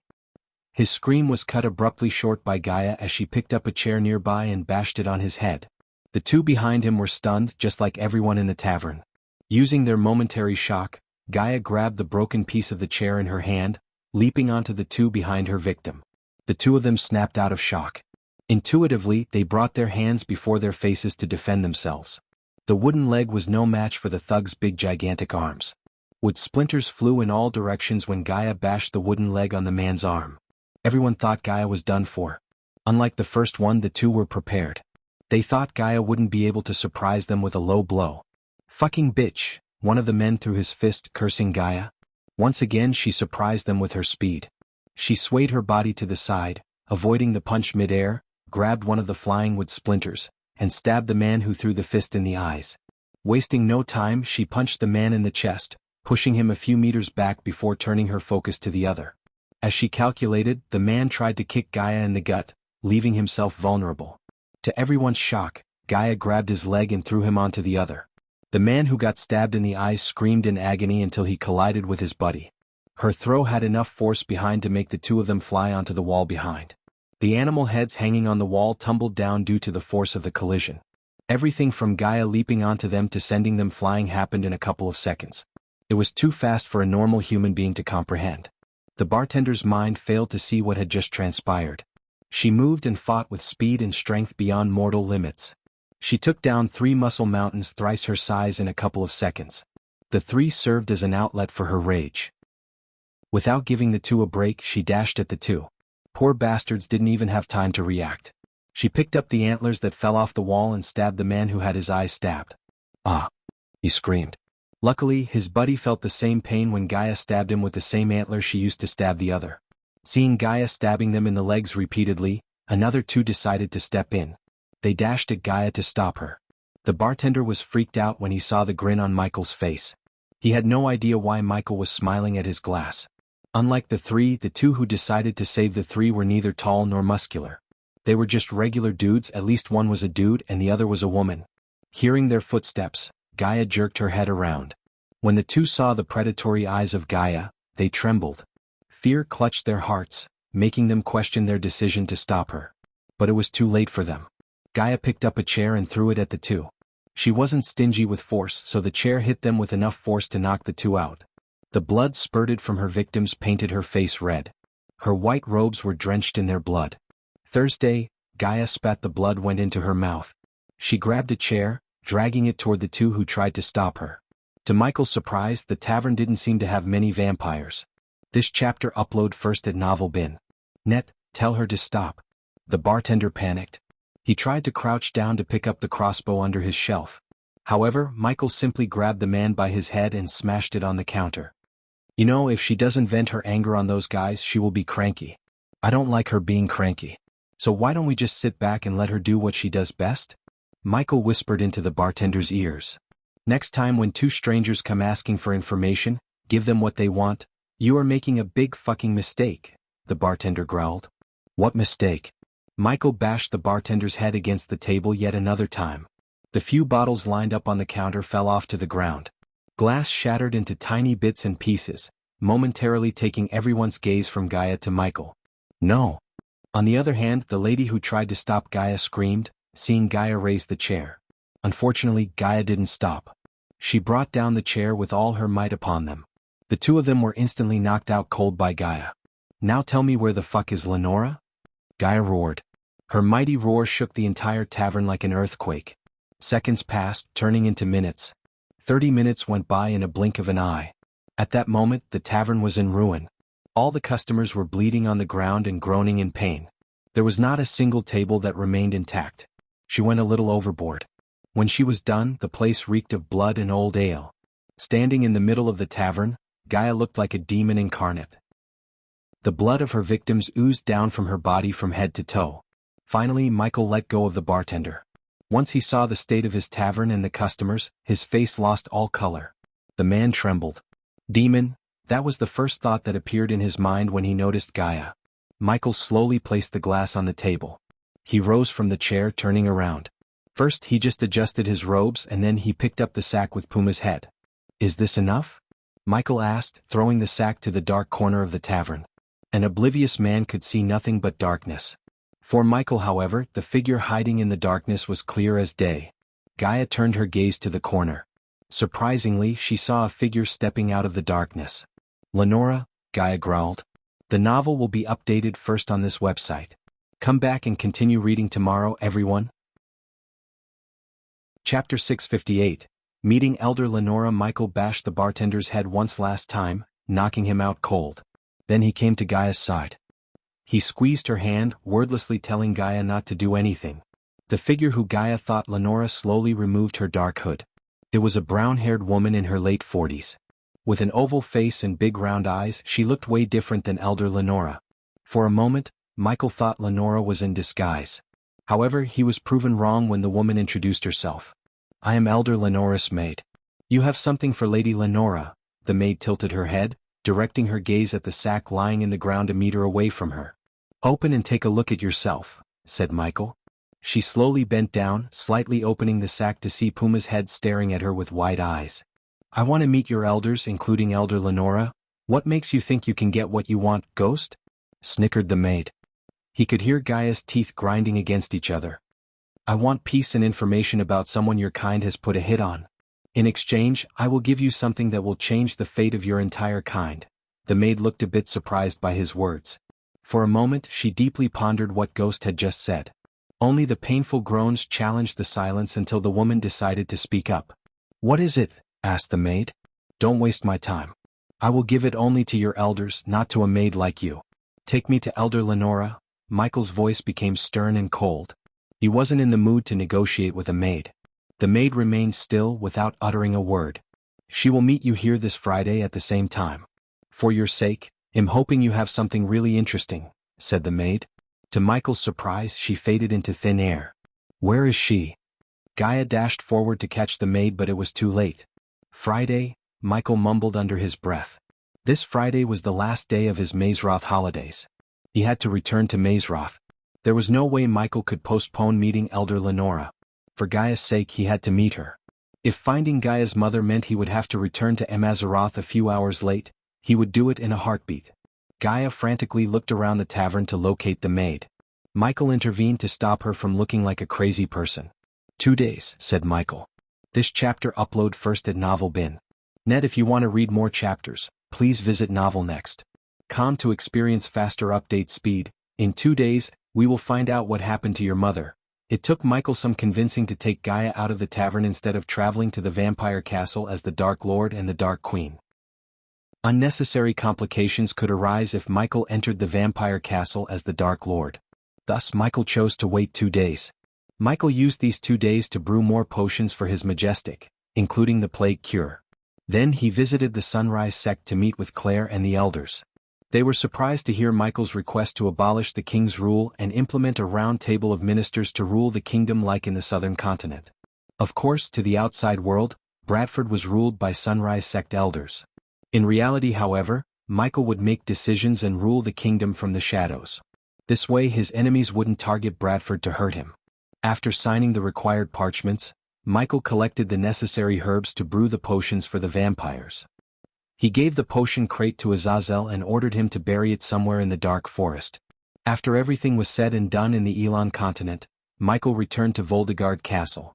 At first, Michael felt somewhat reluctant to leave the Voldegards without ensuring their safety. But Eve reassured him and made some deals with other powerful families in Thera to strengthen her family. He didn't forget about Eve's curse. He paid the system 250,000 badass points to locate an item that could be absorbed by the system and turned into a curse-breaking skill. The bad news was, Michael had no time to visit the treacherous ocean. The good news was, Aladir could create an array to let Michael snake out of the Ukulun realm without being detected by the arrays in Mazeroth. He promised Eve he would break her curse within the next 6 months. To Michael's surprise, Eve didn't seem to care much about whether she lived or not. As far as she was alive, she wanted to make sure the Voldegards remained safe. Michael really felt bad about leaving Eve instead of helping her. Unfortunately, Michael had no choice but to return to Mazeroth. With a warm hug, Eve sent him off to Mazeroth, except Michael didn't teleport to Mazeroth. Instead, he went straight to the Lonely Wyvern Tavern to meet Lenora. Following his goodbye to Eve, Michael met Fedora. Except for Cain, the other two still looked gloomy. They needed time alone, so Michael left them in the dark forest in the care of Azazel. Considering the time, Michael ordered Aladir and Nightmare to return to Mazeroth before he and Gaia. The Lonely Wyvern Tavern looked as gloomy as ever under the moonless dark sky. The dark clouds hovering in the sky, threatening the earth with heavy downpours, added an extra layer of gloominess to the tavern. Except for the rumbling thunder and howling wind, there was no sound in the area. "I've reached the castle." When Michael reached the tavern, he heard Aladir's voice in his head. "Good. Hope your runes work," said Michael. When he met Aladir back in the dark forest, Michael asked the dark elf to ensure no one in Amazaroth could see him and Gaia through their disguise. If it wasn't for the lack of badass points, Michael could have done it using the system. He was saving the points to buy the Silene spell, which would slow down time around him for a short amount of time. Furthermore, he wanted to upgrade all of his spells. It has been a long time since he upgraded them. "They reached Mazeroth?" asked Gaia, walking beside him to the tavern door. Michael nodded. Using his environmental scanning map and spiders, Michael sensed 3 people inside the tavern. The door slowly creaked open. As Michael had sensed, he saw a dark-robed figure, the bartender, and another lady dressed in a creamy white skirt and a big dark hat with red feathers on her head. Unlike when Michael visited the tavern before, the place looked empty. At least, they managed to fix the tables and the fallen trophies when Gaia almost destroyed the place. The bartender glanced at Michael for a moment before turning his focus back to refilling the lady in white's glass. The one standing beside the lady in white resembled the maid Michael met earlier. "Let me do the talking," Michael whispered to Gaia. "This chapter upload first at Novel Bin." Net Gaia nodded. The floor creaked every time Michael took a step. Until now, Michael had faced 2 elder vampires. But those 2 were just saplings compared to the ancient elders like Lenora. Just by being in the same room with her, Michael could feel the terrifying aura being radiated by her. In terms of cultivation, Lenora was at the peak of the fusion stage. After Michael's many experiences with the vampires, he learned a valuable lesson. Vampires couldn't be scaled with mere cultivation standards. Their kind had powers beyond cultivation stages. Thus, Michael dared not to underestimate Lenora. Silence fell over the tavern. In the air, a tinge of blood permeated. The bartender's legs trembled in fear. Michael doubted the red liquid the bartender poured into Lenora's cup was wine. "Take a seat," Lenora's voice chimed, cutting through the silence. She tapped the bar stool beside her. "System, the moment something goes wrong, teleport us to Mazeroth," Michael ordered the system. If push comes to shove, he wanted to be in Mazerto where the vampires held no power. Besides, Both Gaia and Michael had the teleportation scroll given by Mazeroth to teleport to the castle grounds. Therefore he didn't have to spend any badass points buying teleportation scrolls from the system. Every step he took forward reminded Michael of the Elder Vampire's latest meeting. When Michael sneaked into their castle to kill Victor, he bugged the entire castle including the round table of vampires. That was how Michael knew Avon was being turned into an elder vampire and their decision to wake something called a blood prince. The name itself was ominous enough for Michael to be aware of. At least, Michael had thrown a wrench into the ritual by killing Avon. So he thought. Michael sat beside Lenora and Gaia sat next to Michael. "This is the first time someone wanted to meet me, even after knowing what I am capable of," said Lenora. Her voice was melodious, calm and composed. Any oblivious man wouldn't believe she was a freaking elder vampire capable of destroying a kingdom single-handedly. "You have some big balls, Ghost?" Lenora chuckled. Michael sensed the killing intent behind her seductive chuckle. For the first time, Michael opted for the high-risk, high-reward way for Gaia. If everything went according to his plan, Ghost and the vampires could be at peace as well as learn about Gaia's mother. Suppose it wasn't the case, Michael knew he'd have to become the Dark Lord to defeat Lenora.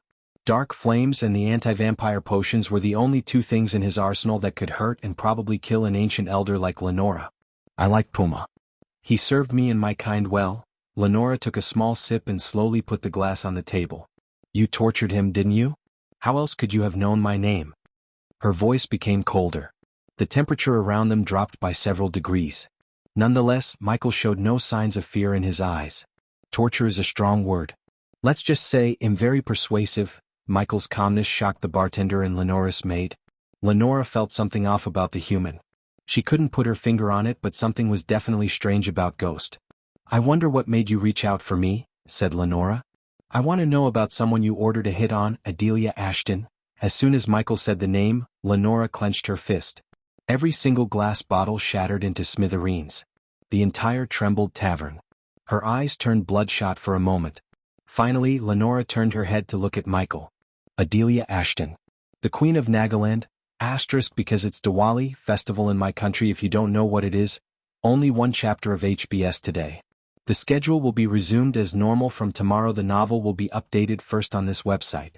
Come back and continue reading tomorrow, everyone." Chapter 659, Deal with the Vampires. "How do you know her?" asked Gaia. Finally she couldn't keep her mouth shut anymore. Tiske. Lenora slowly shook her head. "What's the rush? You haven't even seen our hospitality yet," said Lenora. She winked at Michael before snapping her fingers. To Michael's surprise, the scenery around them changed. He and Gaia appeared in a gloomy hall dimly lit with torches. At the center of the hall was a large stone round table. Michael immediately recognized the room. This was the meeting hall of the elders. His spiders were still around. He could sense them. "Follow me." Lenora appeared before him. She led the two toward the stone table. The entire hall was silent. As Michael stepped forward, the gentle smell of blood began to permeate the air. The round table slowly opened. Without uttering a word, Michael and Gaia went through the opening and stood in the middle. At the moment, only one stone chair among the 10 was occupied. Soon, figures appeared in the hall one by one. Considering Michael and Gaia had seen them in their surveillance room, they recognized each. The first to appear after Lenora was a brunette. She was Trista. No one would ever think of her as a vampire. She dressed in brown silky robes, leather boots and wore thick red lipstick. She winked at Michael playfully before taking her seat next to Lenora. Following Lenora, Saber entered the room, surprising Gaia with his young look. If she didn't know he was a vampire, Gaia wouldn't throw a second glance at him. He looked like a next-door kid in his teenage years. He still had the baby fat on his cheeks. The two vampires didn't look surprised, which meant they already discussed bringing Michael and Gaia to their castle. However, Michael wondered where they had this conversation and how they communicated. Because he bugged the entire castle, yet he had never seen them together after their discussion about the Blood Prince. Michael patiently waited for Ingram to join them. His fearless eyes surprised the vampires, especially Saber.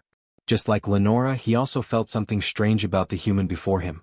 Saber couldn't find a word to explain this feeling. If he had to, he would say fear. Why did he feel afraid of the human? Saber asked himself. They were night walkers, rulers of the night, and gods among mortals. Yet, the vampires felt a seed of fear sprouting in their hearts. Finally, Michael saw Ingram appear in the hall.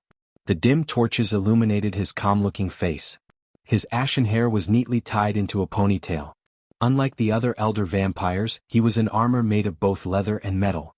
With the sword dangling on his waist, he looked like the embodiment of the word bravery rather than a vampire. Although there were 10 stone chairs, Michael had never seen all of them get filled. It was always these 4. He recalled seeing a fatty bald vampire when he first bugged the castle. For some reason that vampire was nowhere to be seen. Of course, Michael didn't know Harriet killed Hacken because he created another elder vampire who almost killed Michael and Noah in the alchemy competition. "Is everyone here?" asked Lenora. The others nodded. Everyone remained silent, letting the eerie feeling creep into Michael and Gaia. "So, who killed Puma among the 2 of you?" asked Trista. "I did," said Michael. "When did you figure out he was a night walker?" asked Trista. "When I saw him regenerate and show his fangs." "Let me get this straight," Trista chuckled, leaning forward. "You found he was a night walker, killed him somehow, and thought it's a good idea to track down the one who sent him?" "Not exactly," Michael shook his head. "This chapter upload first at Novel Bin. Net, if you want to read more chapters, please visit Novel Next. Com to experience faster update speed. Then tell us, why are you really here?" said Trista. Michael took a deep breath. "I am here to offer something in exchange for information and peace with your kind," said Michael. "Information about her mother, I presume?" Saber calmly said, surprising Michael. He moved his gaze from Trista to Saber. The young vampire leaned back on his stone chair with a smile. "You can hide her face with a mask. But you cannot replace her blood." "A Naga?" Saber glanced at Gaia from head to toe. Both Michael and Gaia were shocked. They didn't expect Saber to find out her origin. Michael felt like he had underestimated the vampires. Not just a Naga. The Princess of Nagaland. The rightful wonder to the throne and the only daughter of Adelia Ashton, Saber slowly spoke. His voice was mixed with admiration and shock for some reason. Since Michael was pretty good at reading people, he could tell Saber definitely had some respect for Adelia. To be honest, Michael had so many questions about Adelia. The woman intrigued him to the core. At first, she was just Gaia's dead mother. Other than that, Michael didn't have any other thoughts about Adelia. But the more he dug deep into Gaia's mother, he was constantly surprised by her. First, Gaia saw a recording left by her mother. She was a member of the Order who asked Gaia to find the Dark Lord. Then, Eladir revealed Adelia's origins as Wraith, one of the founders of the Order. Now, he learned Adelia might have been a vampire and somehow earned the right to be hunted by the Death Squad.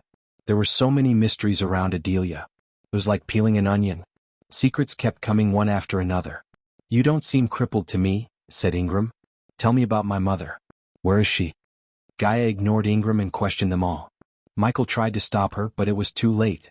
Luckily, the vampires seemed amused by her outrage rather than offended.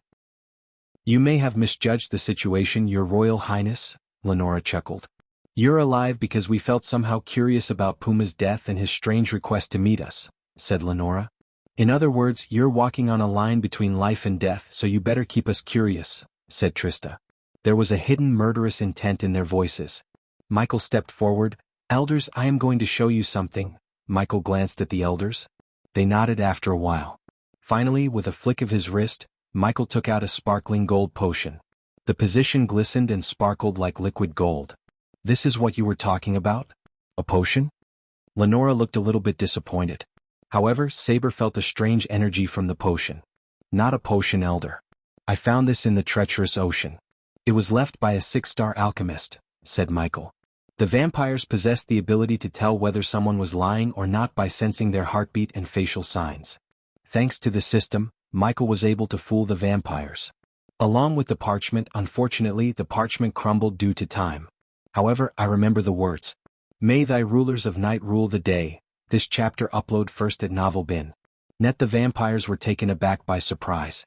From their point of view, the human before them was telling them the truth. At that time, I didn't understand the meaning even after seeing the potion's effect. "What are the effects?" Saber asked. Michael grinned inwards when he saw the curious look in the vampire's eyes.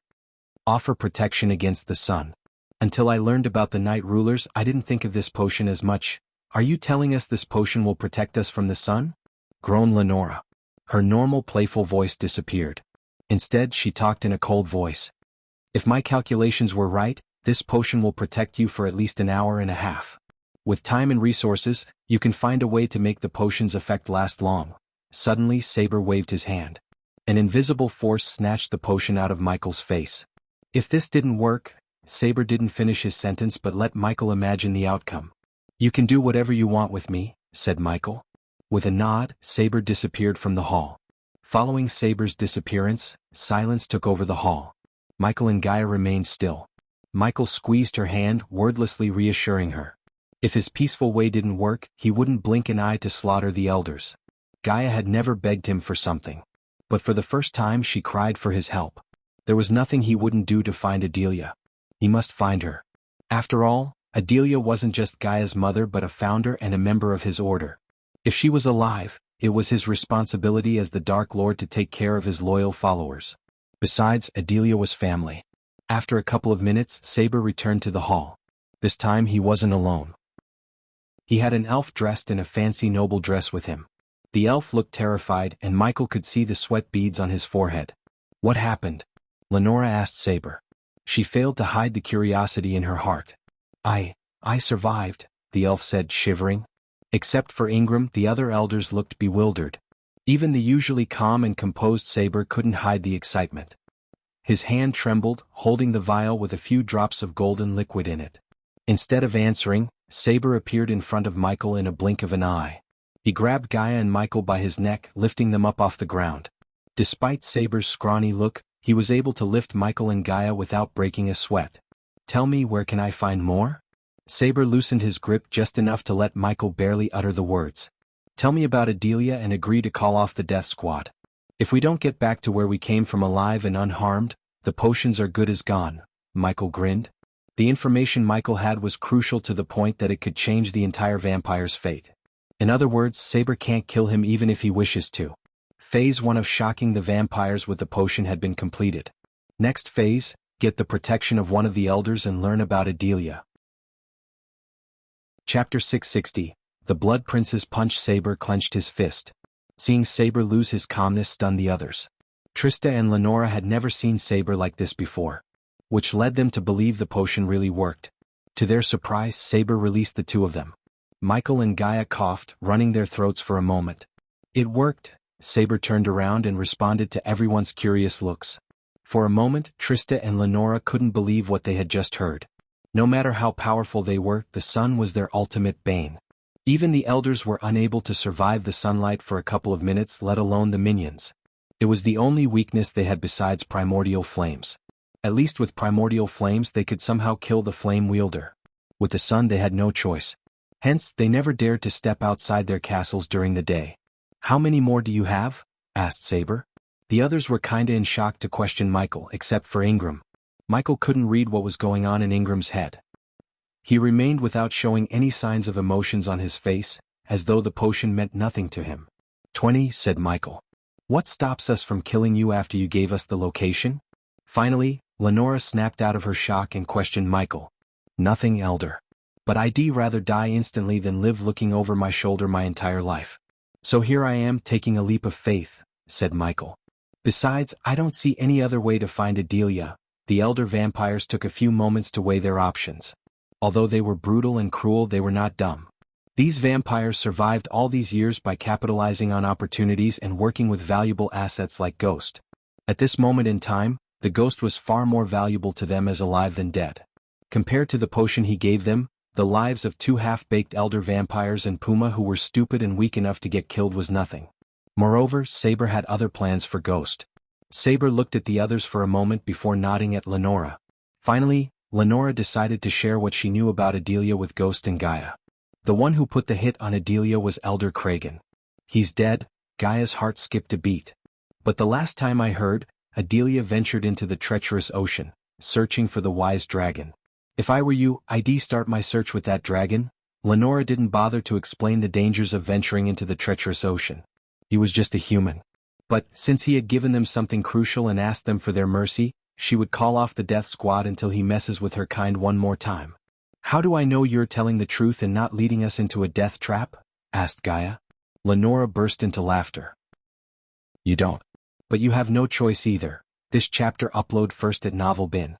Net. If you want to read more chapters, please visit Novel Next. To experience faster update speed. To Michael, Lenora didn't seem like she was lying. Plus, she had no need to lead them into a death trap. Once we retrieve the rest of the potions, I will call off the death squad.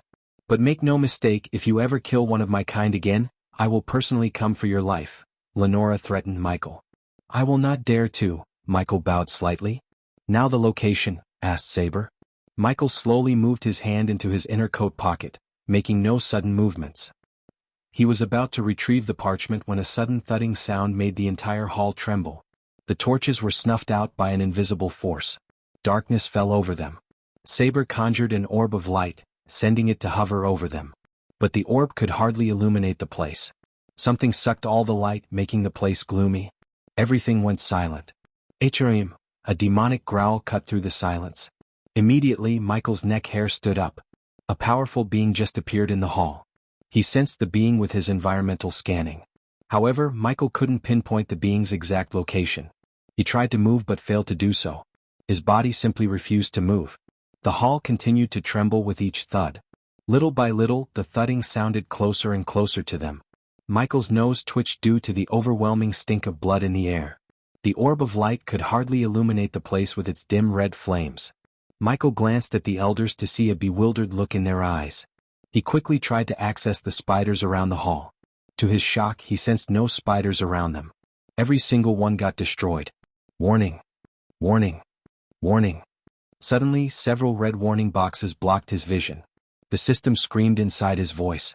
Michael was about to teleport away from the place when he saw a hulking figure step out of the darkness. The figure was gigantic, red, and muscular to the point any oblivious man would be terrified to even look at it.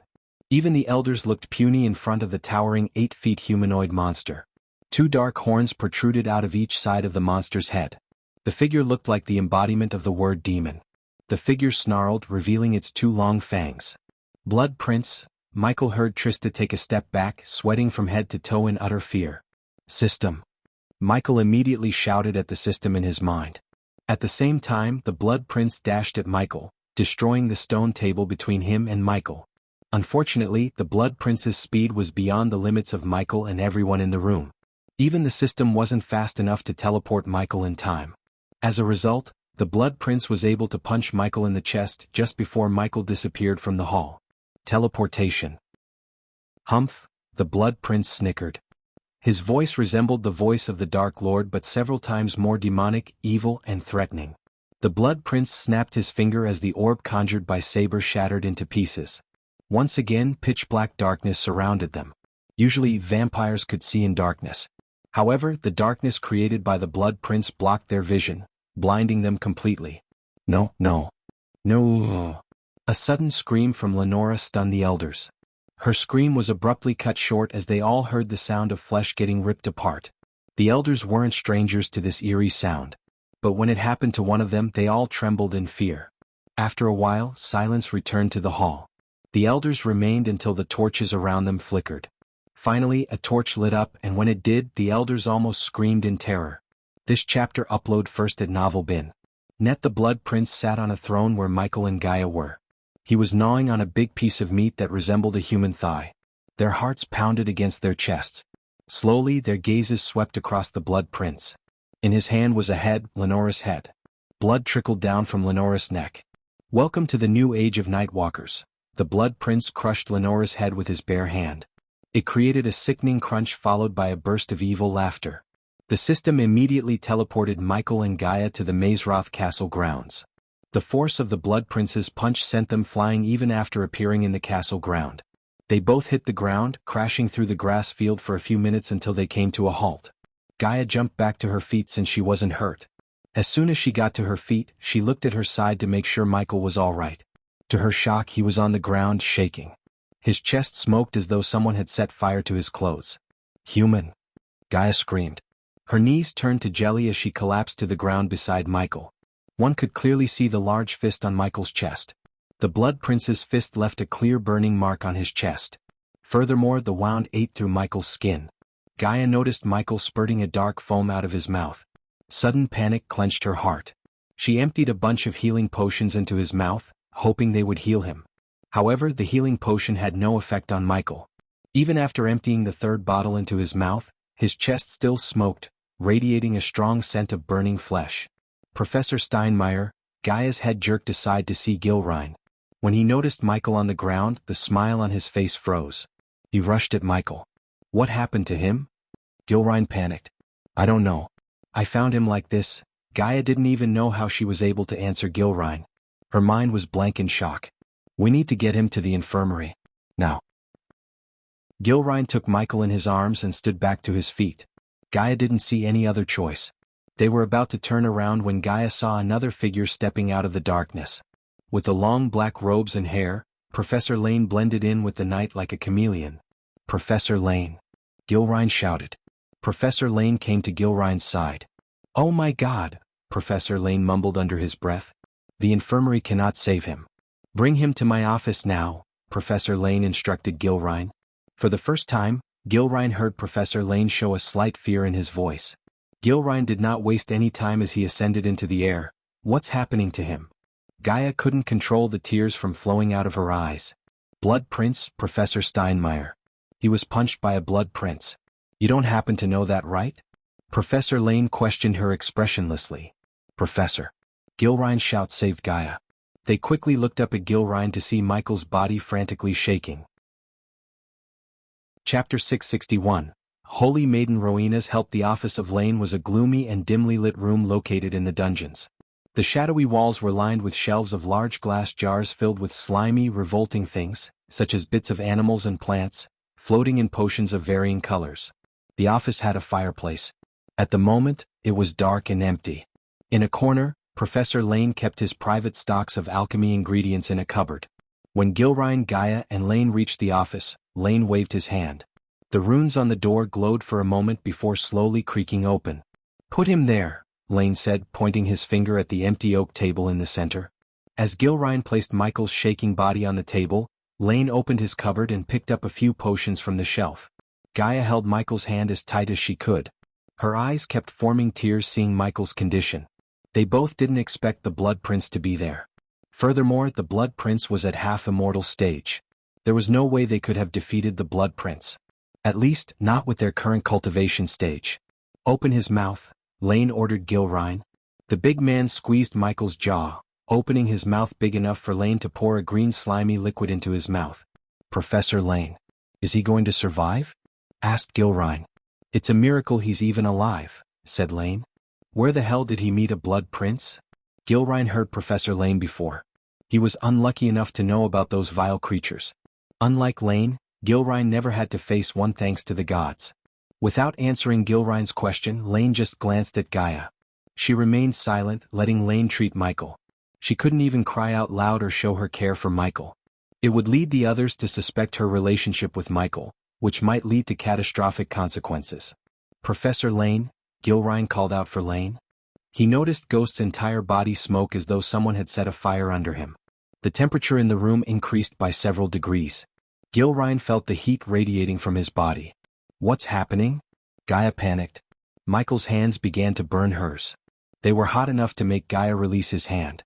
I need cold water, Lane said. Go bring me as much water as possible from the lake, Lane ordered Gaia. Although she felt reluctant to leave Michael's side, she ultimately left the room without wasting precious time.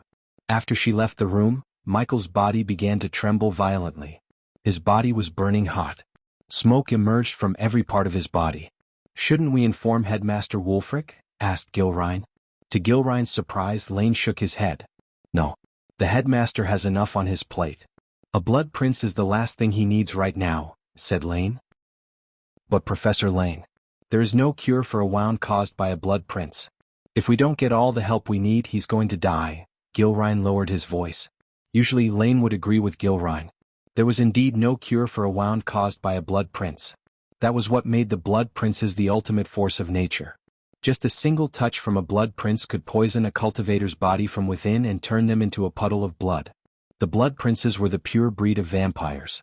A typical vampire would suck the blood while a Blood Prince sucks its victim's life force itself with a single touch.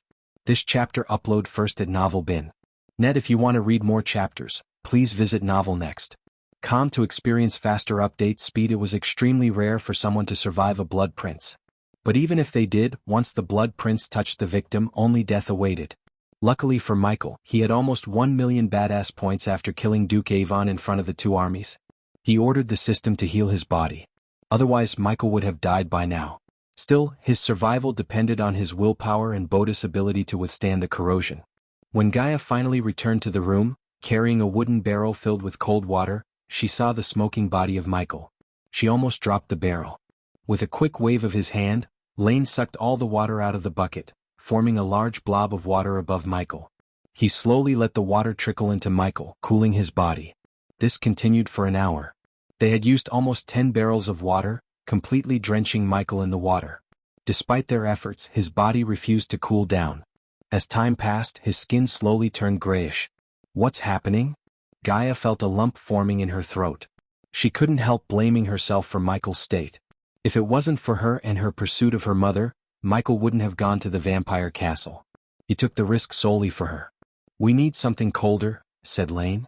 Although there was no cure for the Blood Prince's touch, something kept Ghost alive from within. Therefore, Lane wanted this strange force to fight the Blood Prince's touch. All he had to do was buy enough time for Ghost to survive and heal. "He'll bring the ice." Gilrine quickly rushed out of the room, heading for his hut. "What do you want me to do?" asked Gaia. "Unless you have something colder than ice, bring it to me," said Lane. His voice showed no emotion whatsoever. Gaia suddenly remembered the ancient ice core Michael bought in the auction. Unfortunately, the ancient ice core was in Michael's system's storage. Hence, Gaia couldn't get her hands on the ice core. What about cold flames? Suddenly, when Gaia was feeling helpless, a calm voice resonated in the room. The two of them turned their heads to see a girl dressed in sky-blue robes. Her raven black hair fluttered in the wind. When she appeared, the temperature rose because of Michael's body slowly started to drop. A chill air swept across the room. "Rowena," Gaia mumbled under her breath. The last time Gaia saw Rowena, she fought the possessed fire giant. Gaia panicked when she saw Rowena. Several questions emerged in her mind. The first was, what if Rowena finds out Michael is the Dark Lord? They were as good as dead once the Holy Maiden learned the truth about Michael. "Holy Maiden," Lane acknowledged Rowena with a small nod. "It's dangerous to use the cold flames, Holy Maiden," said Lane. He knew Ghost already possessed a primordial flame which might refuse to let another primordial flame enter his body. If the two primordial flames clashed inside his body, the result would be catastrophically bad. For instance, the entire room might explode into pieces along with his body. "The cold flames are the only chance he has," Rowena calmly said. She slowly approached Michael and stood beside Gaia. For a moment, Rowena stared at Gaia without batting an eye. Gaia felt as though Rowena was staring into her very soul itself. Her gaze was cold and piercing. A bad feeling emerged in Gaia's gut. "Wait." When Rowena was about to conjure the cold flames, Gaia stopped her. Just like Lane, Gaia was also concerned about cold flames meeting the dark flames. "Unless you want him to die, you won't stop me again," said Rowena. After a deep thought, Professor Lane nodded. "Let her. This might be his only chance." This chapter upload first at Novel Bin. Net Gaia couldn't care less about their opinions. She would rather give her life than gamble with his life. However, she saw Michael's finger tap the table. "He moved," Gaia exclaimed. "If you want me to cure you, move your finger one more time," said Rowena. To their surprise, Michael tapped the table with his index finger. Gaia finally heaved a sigh of relief inside. If Michael wanted the cold flames, Gaia knew he must have a way to heal himself with the cold flames. She trusted him. Finally, Gaia stepped aside, letting Rowena conjure the cold flames. As soon as the icy blue flame appeared above Rowena's plan, the temperature in the room dropped to the point they could see their own breath. When Rowena brought the flames closer to Michael's body, a thin layer of ice started to cover his skin. Slowly, Rowena pressed the flames against the burning wound on his chest. Michael's body trembled as the cold flames slowly crept into his body through the wound. Initially, Rowena felt something powerful preventing the cold flames from entering his body. But that strong force faded away, and she didn't find any resistance from his body anymore. "I brought ice dash." Gilrine entered the room with a barrel. His words were abruptly cut short when he saw Rowena in the room. "Holy Maiden." "Shoo!" Rowena shushed Gilrine as he quickly shut his mouth. He sneaked into the room, trying his best not to make any sound. On the other hand, Gaia didn't take her gaze away from Michael, not even for a second. Rowena continued to send the cold flames into Michael's body, removing the Blood Prince's corrosion from his body. Although it looked like a simple task, a simple mistake could end the lives of everyone in the room. Rowena focused like a hawk on the task. This was the hardest task Rowena had performed in her life. Despite the cold temperature in the room, Gaia noticed Rowena sweating. Her face turned pale. Anyone with eyes should see the exhaustion on her face as clear as day. Yet Rowena didn't dare to lose focus. Seeing the holy maiden's state, Professor Lane took out a blue potion from his shelf. He waved the potion. Under their gazes, the blue potion evaporated into a cloud and enveloped Rowena. Her body quickly absorbed the cloud to revitalize itself. The treatment process lasted for 12 hours. Lane and Gilrine left the room, leaving Rowena and Gaia behind. Eventually, the grayness in his skin disappeared. Instead, his skin glowed. Furthermore, his breathing returned to normal. Except for the burning wound on the center of his chest, the rest of his body stopped smoking out. As Gaia was staring at Michael, the cold flames finally disappeared from Rowena's hand. Gaia looked up at Rowena. "What happened?" asked Gaia. "His body needs some time to heal," said Rowena. "Keep him here. He needs the cold flames for at least a week. I will be here tomorrow at the same time." Rowena turned around. She was about to leave the room when Gaia questioned her. "Why help him?" Silence fell over them for a few moments. "I owe him for saving my family." Chapter 662, System Version 7.0. For the next 8 days, Rowena came to Lane's office to treat Michael like clockwork. As a holy maiden, she had no need to help Michael at all. But she was not an ungrateful person. Ghost saved her mother and sister. So Rowena was just returning the favor. Even if she knew Ghost was the Dark Lord, she would have still helped him. On the 9th day after Rowena left Lane's office, Gaia sat on the chair beside Michael, holding his hand as usual. When Lane asked why she was staying with him, Gaia simply said it was her duty to keep every student alive. She also informed him she wanted to be with Ghost in case he woke up. She wanted to be the first one to know what happened to him, at least that's what she said to Lane. The office was gloomy and dark. Except for Michael, only silence and grief accompanied Gaia. Seconds turned minutes and minutes turned hours. Gaia gently brushed Michael's forehead, hoping he would wake up. She didn't know how long she could keep Nightmare in control. The dragon may be kinder than many of his kind, but when someone hurts the people he loves, he would go to any lengths to destroy them. Ever since Nightmare had known what happened to Ghost, he was shouting at Gaia and Aladir to let him go outside. He wanted to burn the vampires to the ground. Only if she wasn't weak, Gaia would have done that already. The night went uneventful until the room suddenly started to become darker and darker. She looked up to see a dark cloud enveloping Michael. Golden lightning bolts appeared out of nowhere, dancing around Michael. Gaia immediately stood up. To her surprise, she saw a movement in his eyes. "Michael." A sudden joy hit her heart, her eyes brightened. As though nature itself had sensed Michael's wakening, dark storm clouds blanketed the clear sky in a few moments. Streaks of lightning flashed across the sky, almost splitting the sky into halves. The howling wind informed the world about Michael's awakening. Finally, Michael's eyes slowly opened. To Gaia's shock, his eyes were pitch black. He slowly rose from the table. There was strange radiation coming from him. Gaia could sense it. The energy radiation was powerful enough to make breathing harder. He cracked his neck, creating a crackling sound. Michael, unknowing to her, fear clenched her heart. She slowly, without making any sudden movement, put her hand on Michael's shoulder. He turned his head. "I am back." His voice sounded deeper and more demonic than before. Surprisingly, Michael didn't use any voice modulators. His natural voice turned like this. It took Michael a moment to adjust his voice. "I am back," Michael repeated the words. This time in his normal human voice. Despite the darkness, the spooky voice, and the strange energy, Gaia jumped at him, hugging him as tight as she could. "I am so sorry," Gaia sobbed. It was obvious she blamed herself for what happened to Michael. However, Michael solely blamed himself. If he wasn't weak, the Blood Prince couldn't have hurt him. "What? I experienced near-death experiences like having breakfast," Michael smiled. In her joy of seeing Michael wake up, Gaia failed to notice the troubled look in his eyes. The Blood Prince's punch affected him to the point he had to spend 300,000 badass points to temporarily heal himself. According to the system, he had to break through to the half-immortal stage within the next 6 months. Otherwise, his body would decay and he had to start everything from the beginning. That meant a new body at the first stage of cultivation. Simply put, everything he worked hard and built would go down the drain. As long as Michael was alive, he wouldn't let that happen. Thanks to Rowena and her cold flames, Michael woke up in just 8 days instead of the system's estimation of 3 months. His current situation was a blessing in disguise. Plus, it made venturing into the treacherous ocean a high priority. Killing the mutated beasts in the treacherous ocean was the fastest way to reach the half-immortal stage. But he must forget to upgrade the system to level 7. Because of his actions on the battlefield, he had 600,000 points even after spending 300,000 to heal himself. We cannot be seen like this here.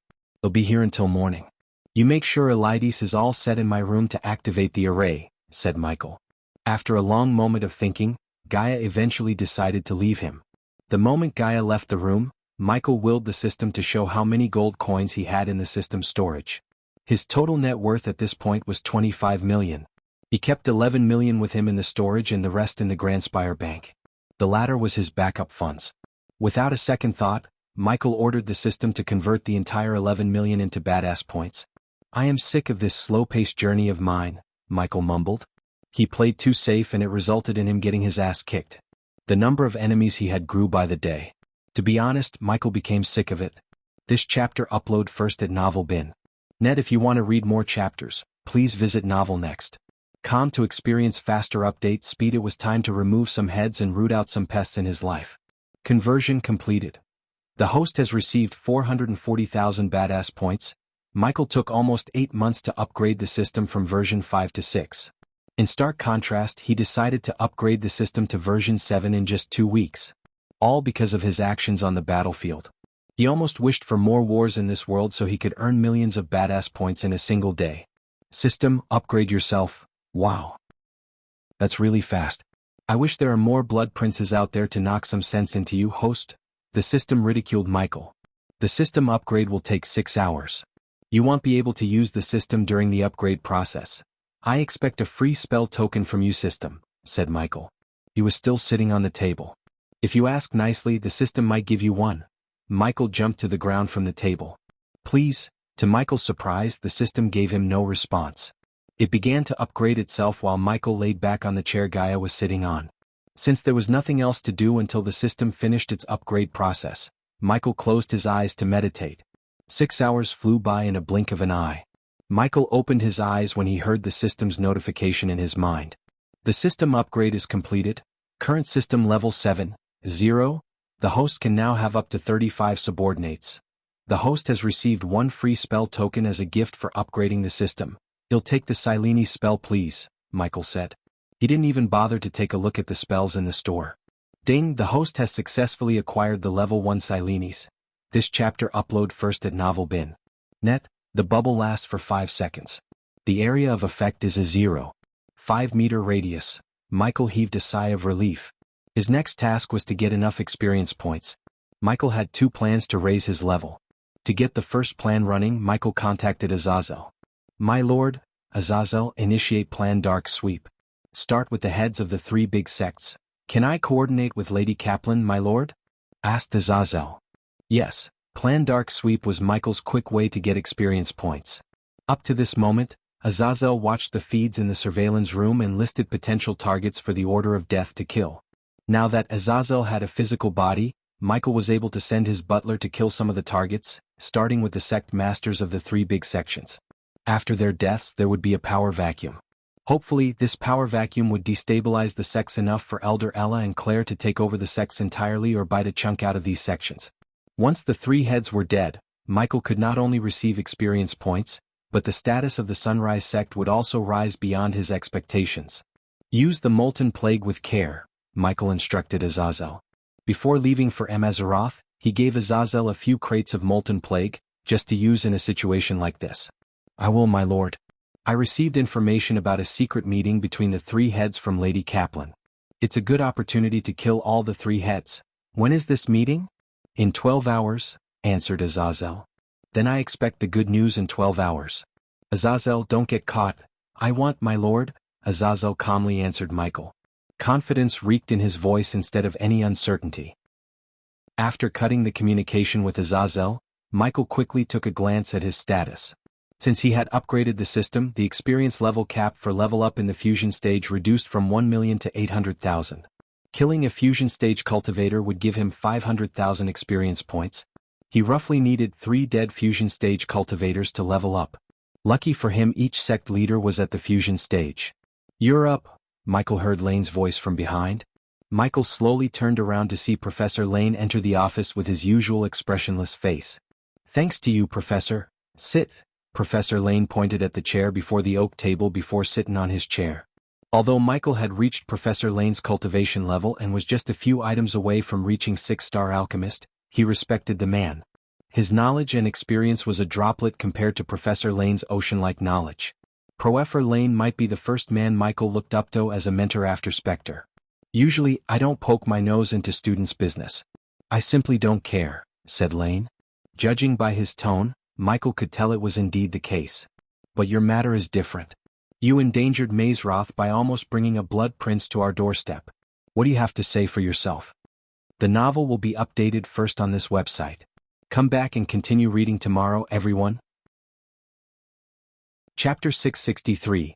The Fall of the Three Big Sects in Elon. When the last light disappeared over the horizon, darkness enveloped the world. Everything beneath the dark sky was blanketed by puffy snow. The howling wind breezed through the trees. Falling snow embraced the trees with its cold embrace, turning the green trees white. Except for a few torches to illuminate the snow-covered paths, the rest of the city of Rosegate slept in darkness.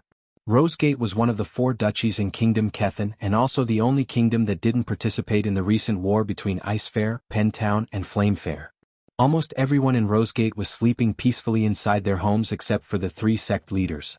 They held a meeting inside a brightly lit room. Everyone sat around an oak table, taking sips out of the golden chalices. One of them was Sadie Kaplan.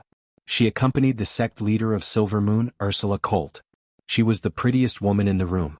Even Sadie paled in comparison in terms of beauty. Ursula let her silvery hair free and wore enchanting blue robes which showed her deep cleavage. The other 2 sect leaders were men. One of them was Lancelot Morningstar, the sect leader of the Morningstar. Lancelot was a fairly built man with striking golden hair. His neatly combed hair was tied into a ponytail and the stubble beard gave him a certain charm with the ladies. The one who sat next to him was Garrett Eyre, the sect leader of Golden Valley. Unlike Lancelot, Garrett was a big bulky man with a bushy beard. Despite the cold weather, Garrett was dressed in a vest, leaving his big arms exposed to the coldness, and leather pants. At the moment, they all shared the same concerned look. "Are we going to sit here all day and stare at each other or come up with some plan?" asked Lancelot. "We definitely cannot destroy them. Not with all their alliances and connections," said Garrett. Contrary to what someone would expect from a big bulky man like Garrett, he was surprisingly calm and collected. Simply put, Garrett was brawn with brains. That was what made him one of the most dangerous men in the Elon continent. "It's only a matter of time before they make an attempt to take over our sections." How many sects they had already swallowed? 10? 20? 15 to be exact, said Ursula. It was an enormous number. In a short period of time, the Sunrise sect had gone from a declined sect to one of the most powerful sects in Elon. The flag bearer of the takeovers, Hala was an unstoppable force when it came to pursuing sect leaders to join the Sunrise sect. At first, the 3 big sects didn't mind the Sunrise sect taking over a few declined sections. They thought it was a lost cause since those sects were on the brink of closing down. However, as time passed, the Sunrise sect made unrefusable offers to the sects that were running without any problems. One by one they took over all the sects in Bredia, Draddle, and most of the sects in Kethen. In the sheer number of disciples, they were getting close to each of the 3 big sections. "My little birds told me Ella and Claire are eyeing for the sects in the royal land," said Ursula. Hearing them bitch about the growth of the Sunrise sect made Sadie proud of her friend, Ghost. He joined the sect with nothing and built it from the ground up to challenge the 3 big sects themselves.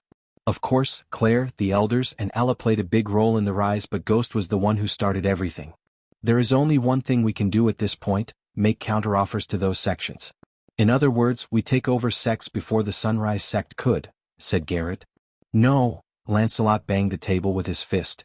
"I wouldn't let those street dogs step into my sect and spoil the great name of Morningstar," gnarled Lancelot. Among the 3 big sects, Morningstar had the most intense recruiting process. Even if someone had heaven-defying talent, if they were not from a noble background, the odds of their placement in Morningstar would be next to nothing. The Morningstar sect handpicked noble talents. But now, even the nobles were considering joining the Sunrise sect due to the abundance of cultivation resources available in the sect. Moreover, the Sunrise sect had the best mentors to guide the youngsters in their cultivation. Once again, Ghost's pills and potions played a huge role in producing talents left and right. We could have used King Breedia to destroy the sect because of his enmity with Ghost. But after what Ghost did at his daughter's engagement gala, I don't think King Breedia would even breathe in Ghost's direction, said Garrett. Do we even have a plan, or are we just here to bitch about their growth? This chapter upload first at Novel Bin. Net. If you want to read more chapters, please visit Novel Next. Com to experience faster update speed. It's you two who's in trouble. My Sadie here is a good friend of Ghost. So as long as Ghost lives, Silvermoon is safe from the takeovers. Ursula grinned, taking a small sip of wine from the chalice. Garrett and Lancelot looked at Sadie for a moment. Sadie dear, Ursula turned her gaze to Sadie. What's your thought about all this? Ursula asked Sadie. If you ask me, I'd say leave them be. There's no use in kicking a hornet's nest, said Sadie. The trio was surprised by her answer. I don't see any harm in turning the 3 big sects into 4 big sections. Now we are all bitching on an assumption the Sunrise sect will try to take over our sections. Even if they did try, just refuse their offer. It's that simple, said Sadie. Pretty girl, it's not that simple, Lancelot gritted his teeth. He always thought Silvermoon and the girls were beneath them. Only because they were big and influential enough to rival Morningstar, he tolerated their existence. Power is an addiction, and that bitch Claire and Elle are way deep in it. They wouldn't stop until there were no other sects in Elon than the Sunrise sect. If you don't believe me, my spies with Ella told me she was indeed talking with some of the elders in my sect. The moment I return to the sect, have to make an example out of these traitors, snickered Lancelot.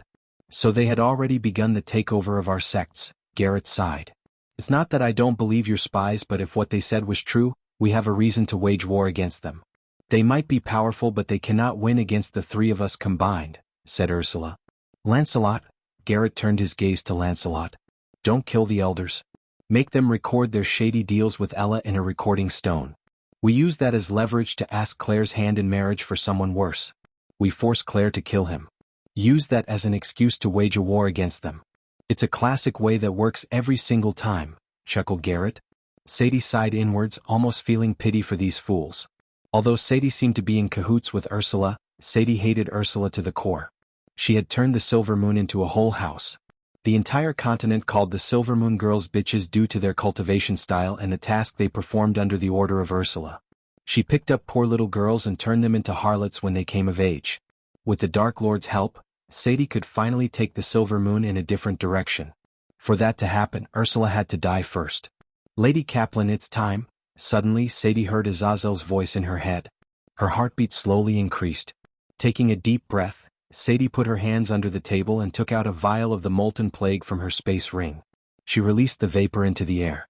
Unknown to the 3 sect leaders, they began to breathe in the poisonous air. This chapter upload first at Novel Bin. Net. I have an infamous man whore in the sect. It's time he gets a chance to settle in life, Lancelot chuckled devilishly. To a bad marriage, Ursula raised her chalice for a toast. But when raised her chalice, she coughed. Following her, Garrett also coughed violently. What the fuck? Lancelot growled, but he too fell victim to the violent cough. They were confused. Suddenly the bright chandelier flickered. Flower barrier. To their shock, Sadie waved her hand, casting a spell around them. In a blink of an eye, a wall made of flowers appeared around them, trapping them inside. Sadie, Ursula growled. Her eyes turned bloodshot. It was obvious to them that Sadie had poisoned them somehow. Because she was the only one who remained without coughing. Garrett quickly reached out for the battle axe behind him as Lancelot tried to cast a counterspell. To Lancelot's shock, he couldn't feel the celestial energy around him. While the chandelier was flickering, Ursula saw a figure coming through the blue flower wall around them. The flowers turned black and crumbled to ashes when the figure touched the wall. The moment they saw the figure, their eyes went wide. Fear clutched their hearts tightly. At this moment in time, not a single one remained without knowing the name the Dark Lord or Lucifer. His black robes, the dark clouds around him, and the flickering lights were dead giveaways. Dark Lord, Ursula mumbled. She crawled backward in utter fear. Unlike the trio, Sadie was nonchalant. She just took a step back, letting the Dark Lord handle them. Garrett finally managed to grab the battle axe. He was about to swing the axe at the Dark Lord when 2 black beams shot out of the Dark Lord's eyes, penetrating straight through Garrett's head. The battle axe fell from his hand with a loud thud, followed by his lifeless corpse. Lancelot was in shock. But before he could do anything, the Dark Lord turned his gaze toward him as the dark beams cut Lancelot's head clean off of his shoulder. Blood spurted out from his neck, painting the table red. Sadie, help me. Ursula lost all the courage to fight as a result of the fear toxin. She grabbed Sadie's leg, begging for her help. Go to hell, bitch. Sadie grabbed Ursula by her hair and threw her to the Dark Lord. Sadie saw the Dark Lord cup Ursula's face. Ursula struggled frantically. However, her struggle only lasted for a few seconds as the Dark Lord fired the dark beams straight through Ursula's head. The beams went through Ursula's eyes, forming 2 big holes in her head. The trio survived almost 100 years in the world. But their light of life was snuffed out by the Dark Lord in a few seconds. From tomorrow the Silver Moon sect is yours, said the Dark Lord to Sadie. Chapter 664. Rowena and Ghost meet each other. While Azazel was slaughtering Michael's potential foes dressed as the Dark Lord, Michael sat in his room with Eladir, enjoying the experience points. By killing the 3 sect leaders, Michael earned 1.5 million badass points. Since the level cap to reach the next level in the fusion stage was 800,000 experience points after the system upgrade, he leveled up once. Currently, Michael was a fusion stage level 8 cultivator with just 100,000 experience points away from reaching level 9. Michael leaned back on his chair, watching Eladir drawing glowing runes on the floor. Under the red carpet, Eladir created an array that would let Michael travel between the Aquilan realm and the outside world. Is it ready yet? Asked Michael. Do you know how many defense arrays are around Mazroth? Eladir answered Michael's question with a question of his own. No idea, Michael shrugged. 128. It's not simply to pass through all of them undetected. So give me some time. Eladir sounded annoyed. You don't have to be a bitch about it, Michael chuckled. He was in a good mood despite his current situation. If he didn't break through to the half-immortal stage in 6 months, his life would be reset. Thanks to Rowena, he had more than enough time to reach the half-immortal stage. The big obstacle that stood between him and reaching the half-immortal stage was system upgrade. Luckily he had upgraded the system. So he only needed approximately 1 million experience points to reach the half-immortal stage. In other words, he was just a 1 fusion stage kill away from the half-immortal stage. Hopefully, Azazel would find some targets to slaughter. What's your plan for Adelia? Are you any closer to finding a cure for vampirism? Asked Eladir. Ever since he heard what happened to Adelia, he has been nagging Michael to find Adelia. It wasn't like Michael didn't want to find Adelia. He almost lost his life trying to find her. Rather, Adelia was clever enough to hide from the rest of the world for years. His best bet was to find the wise dragon residing somewhere in the treacherous ocean. However, when it comes to curing the vampires, Michael had other plans. The vampires were a deadly force to be reckoned with. If he had an army of vampires, he would be unstoppable. Curing them would turn them into mere mortals, which was a waste of such a powerful force. Hence, Michael wanted to get rid of their weaknesses instead of stripping their power. What's the point of curing them when I can make them better? Eladir stopped working on the array for a moment to look at Michael. His eyes glimmered with shock. What do you mean? Eladir creased his brows. Think about it. All I have is enemies. Everywhere I turn, I see nothing but people who want my head on a pike. The Guardians, the Sky Hall, the vampires, the Queen and her minions, and tomorrow there will be someone else. The Order is still in the baby phase. I am sick of having too many enemies and too little help. So I am going to build an army of vampires. I just need to get rid of their lust for blood and weakness for the sunlight. Once I do that, they won't be just cured. They'd be better, said Michael. Eladir sensed the excitement in his voice. Unfortunately, Eladir wasn't convinced by Michael's reasoning. What about people like Adelia? Those who were forced to be a vampire? This chapter upload first at NovelBin.net. If you want to read more chapters, please visit NovelNext.com to experience faster update speed. Wow, did you drop your brain today? You're not listening to me. If you take away the blood, lust and weakness for sunlight from a vampire, they will be just cultivators. Michael leaned forward, slapping the back of Eladir's back.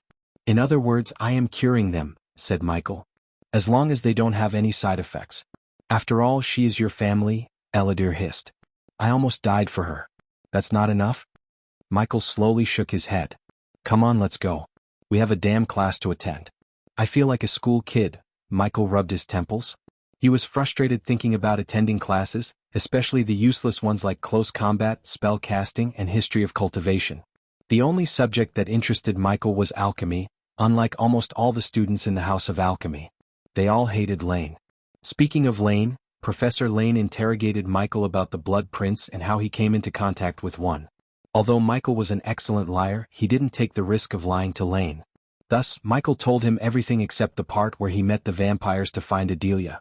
Since it was all true, Lane believed Michael. Surprisingly, he also advised Michael to stay as far as possible from the vampires.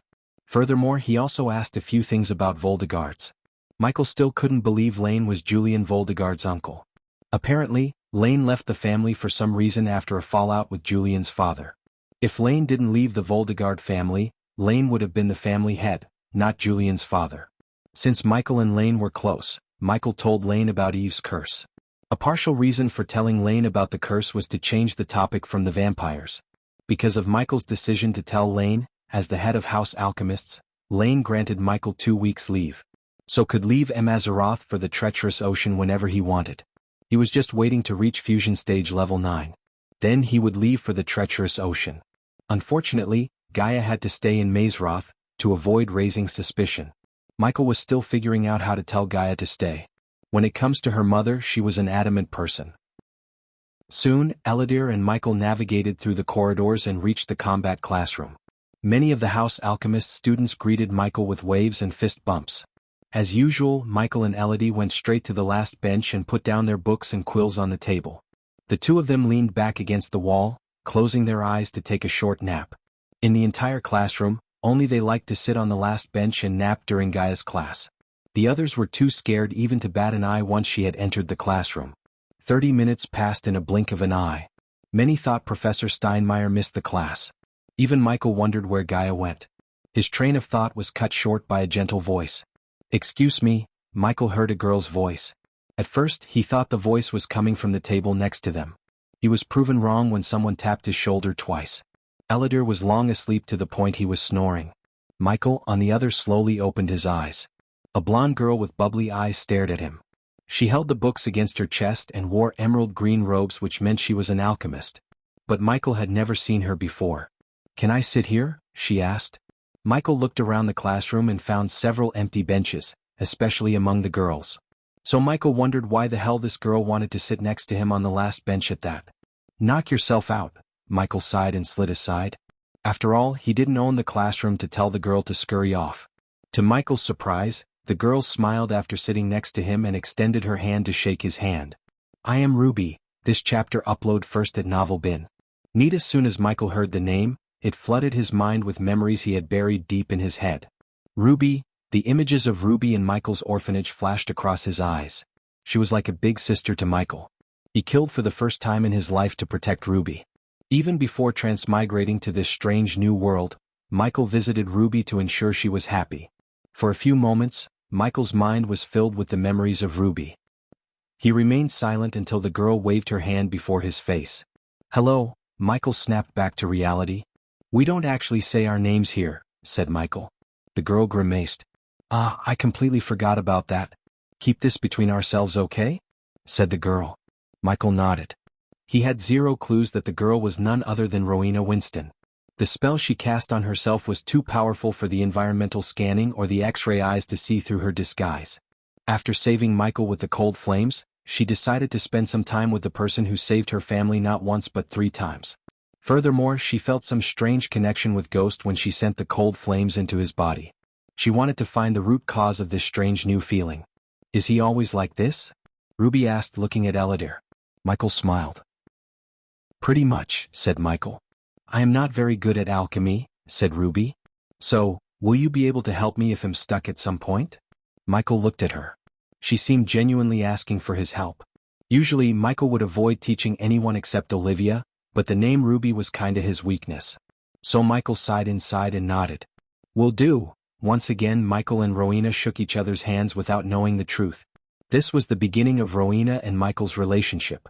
Unfortunately, they both didn't know where it would take them. Chapter 665. Not so friendly duel. Rowena didn't know Ghost was the Dark Lord and Michael didn't know Ruby was actually the Holy Maiden, Rowena Winston.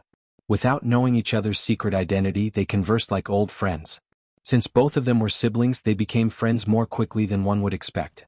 The usually silent Rowena felt comfortable and friendly with Ghost as though she was walking to Noah. Michael explained some of the fundamentals of alchemy to Ruby, in exchange for some battle tips.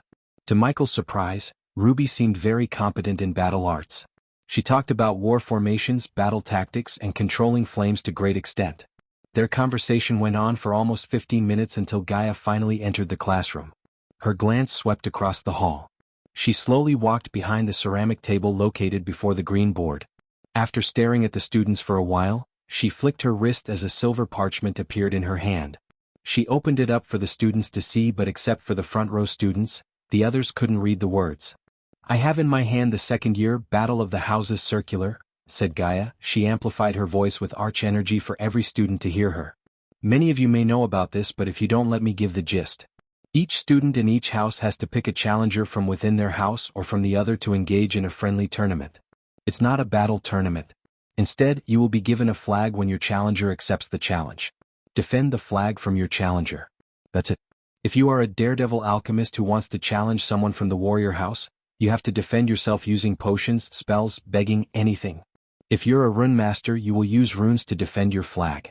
If you're a blacksmith, you build stuff to fortify your area." The students looked excited to show what they could do. Many had already fixed their challengers in their minds. Hearing their excited murmur, Gaia rolled her eyes. "Don't be too quick to get excited.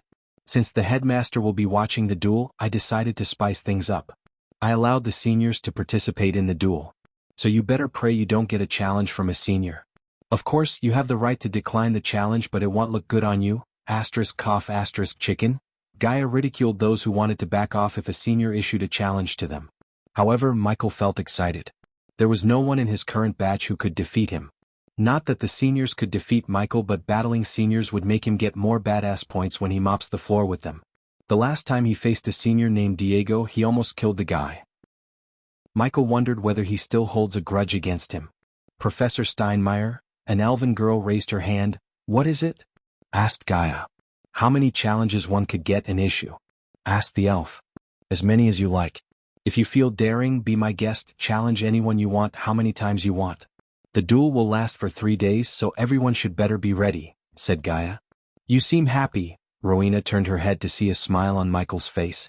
"Just wondering who should I challenge and who might challenge me? What if I challenge you?" Ruby tilted her head. "I will decline." Rowena was surprised by his answer. He didn't even consider it. However, he didn't seem like he underestimated her. Rather, he looked like he already had someone in mind who might challenge him. "Now the seniors will enter this hall, and if they feel like it, they might pick you up on a challenge." Gaia turned her gaze to the door as the students from the senior class entered the hall in a neat line. This chapter upload first at Novel Bin. Net. If you want to read more chapters, please visit Novel Next. Com to experience faster update speed. "Aren't you gonna wake him up?" Rowena asked, looking at Eladir. The dark elf was exhausted enough to sleep without bothering about anything. He just leaned against the wall and slept peacefully. Gaia stepped aside, letting the seniors take a good look at their juniors. Among the seniors, Michael's eyes fell on the 4 strongest and most famous students: Deacon Saunders, Bethany White, Diego Carter, Erica Dawson, and Elliot Watson. As Michael expected, Diego's eyes turned predatory when he saw Michael on the last bench. To rile Diego up, Michael didn't even look at him. "Feel free to talk shit about each other." Gaia jumped on the table and prepared to watch the students pick up their challengers. "I pick you." Diego's voice cut through all the noises. Rowena looked at Diego's eyes and saw deep hatred in them. Everyone turned their heads to see Michael. Nope. To their shock, Michael rejected the challenge outright without a second thought. "I am bored of kicking the crap out of you. Just pick someone weak like you." Some of the dwarves in the hall burst into laughter. Even the orcs who saw how the battle between Michael and Diego went furrowed their creases. They really didn't think Diego had a single chance against Michael. Seeing Diego getting ridiculed by the juniors, his 4 friends as well as the seniors clenched their fists. He wasn't wrong. Like pouring fuel into a burning fire, Gaia chuckled. "Last time you challenged him, Gilrine had to carry you to the infirmary." Some of the senior students who hated Diego joined the laughter, making Diego into a joke. Diego's eyes turned blood red with intense anger and hatred. He wanted to rip Michael to shreds. For a few moments, nothing but laughter echoed through the hall. "I challenge you." The laughter was cut short by Deacon's thick voice. He stepped forward, flaunting his chiseled chest and long black hair. "Why is he shirtless?" Rowena whispered to Michael. Michael wondered the same. Granted, Deacon had a magazine-worthy physique, probably due to forging stuff and working in a forge too much. Although many, especially girls, drooled at his bare upper body, Michael felt like he was being a cringe. Deacon would look like a scrawny kid if Michael removed his robes. At the moment, Michael was too disappointed in Elliot to bitch about Deacon's wardrobe. "I don't need you to save my face," Diego growled.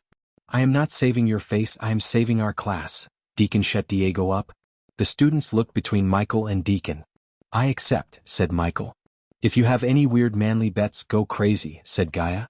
She knew how much Michael enjoyed beating famous people up. So she just made the competition a little bit more interesting. "If I win, you have to apologize to Diego in front of all Mazroth." "If I win?" asked Michael with a snicker. "What do you want?" Deacon didn't sound like he was being arrogant. Michael sensed no arrogance in his voice, instead he felt trust and confidence in his abilities. This chapter upload first at novelbin.net. "I want you to put on a shirt." Michael's answer surprised everyone, including Deacon. Rowena chuckled inside.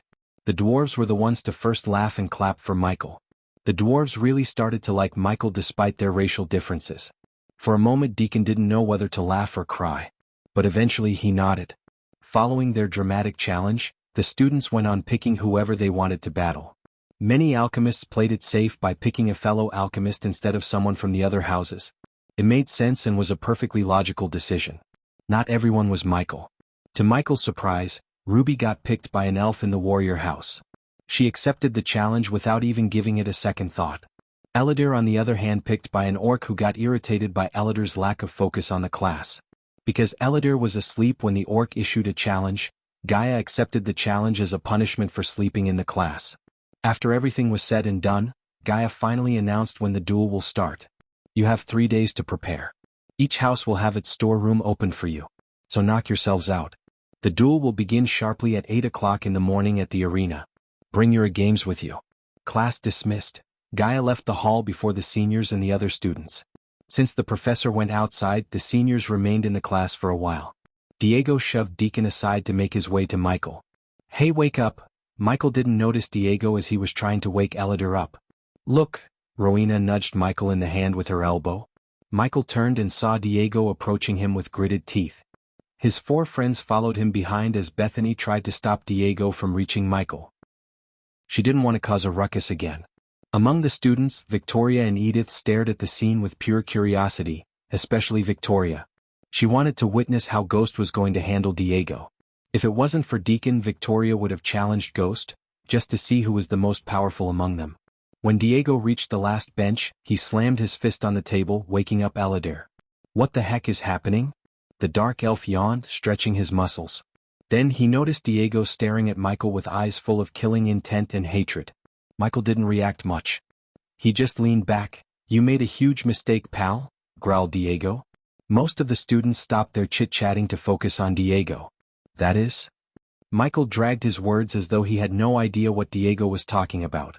"Diego." Bethany called for Diego. She placed her hand on his shoulder, but he pushed aside her hand. "Listen to you buddies and save yourselves further embarrassment," said Michael. He slowly stood up, followed by Eladir and Rowena. He came face to face with Diego. Since Michael was taller than Diego, he looked down at Diego with a ridiculing smirk. "You may have bested me earlier, but it won't happen again." Just get out of my face." Diego's words were cut short as Michael nudged him aside with his broad shoulder and walked away from him. Arrogance is weakness disguised as strength. "It will only lead you one way down." When Michael was passing Elliot, he heard these words from him. Instead of responding to Elliot, Michael walked away. He preferred to talk in action rather than words. In 3 days he would show the difference between him and all the others.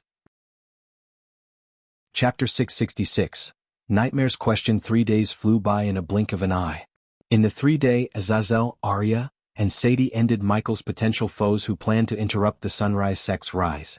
Thanks to the trio's perfect coordination, the assassinations went without a hitch. As a result, Michael reached the fusion stage 10 and was just 300,000 experience points away from breathing through to the half-immortal stage. Finally, having subordinates and an order paid off for Michael. He couldn't have earned experience points this fast without them. Now that the Dark Lord was killing people while Ghost was in Mazroth, even the sea folk wouldn't think of Ghost as the Dark Lord. "Are you ready for today's duel?" Michael slowly opened his eyes to see Nightmare sitting atop his chest. Michael took a short nap to make himself reinvigorated. Eladir on the other hand didn't even bother to think about the duel. Instead, he focused on finishing the teleportation array and finally he managed to finish it. Now Michael could travel back and forth without buying a teleportation scroll from the system. Furthermore, the defense arrays in Azeroth wouldn't detect Michael. Deacon is at the core strengthening stage. I am at the steps of the half-immortal stage. There is no duel. It's going to be me kicking his ass in front of all the Mazeroth, Michael said, playing with Nightmare's growing horns. What if Deacon sensed your cultivation level? Asked Nightmare. He would have still gone for it, said Michael. I think so too. But still, I want to see what a 4-star blacksmith can do, said Nightmare. Even Michael wanted to see the capabilities of a blacksmith in a battle. He wondered how Deacon would utilize his talents in the duel.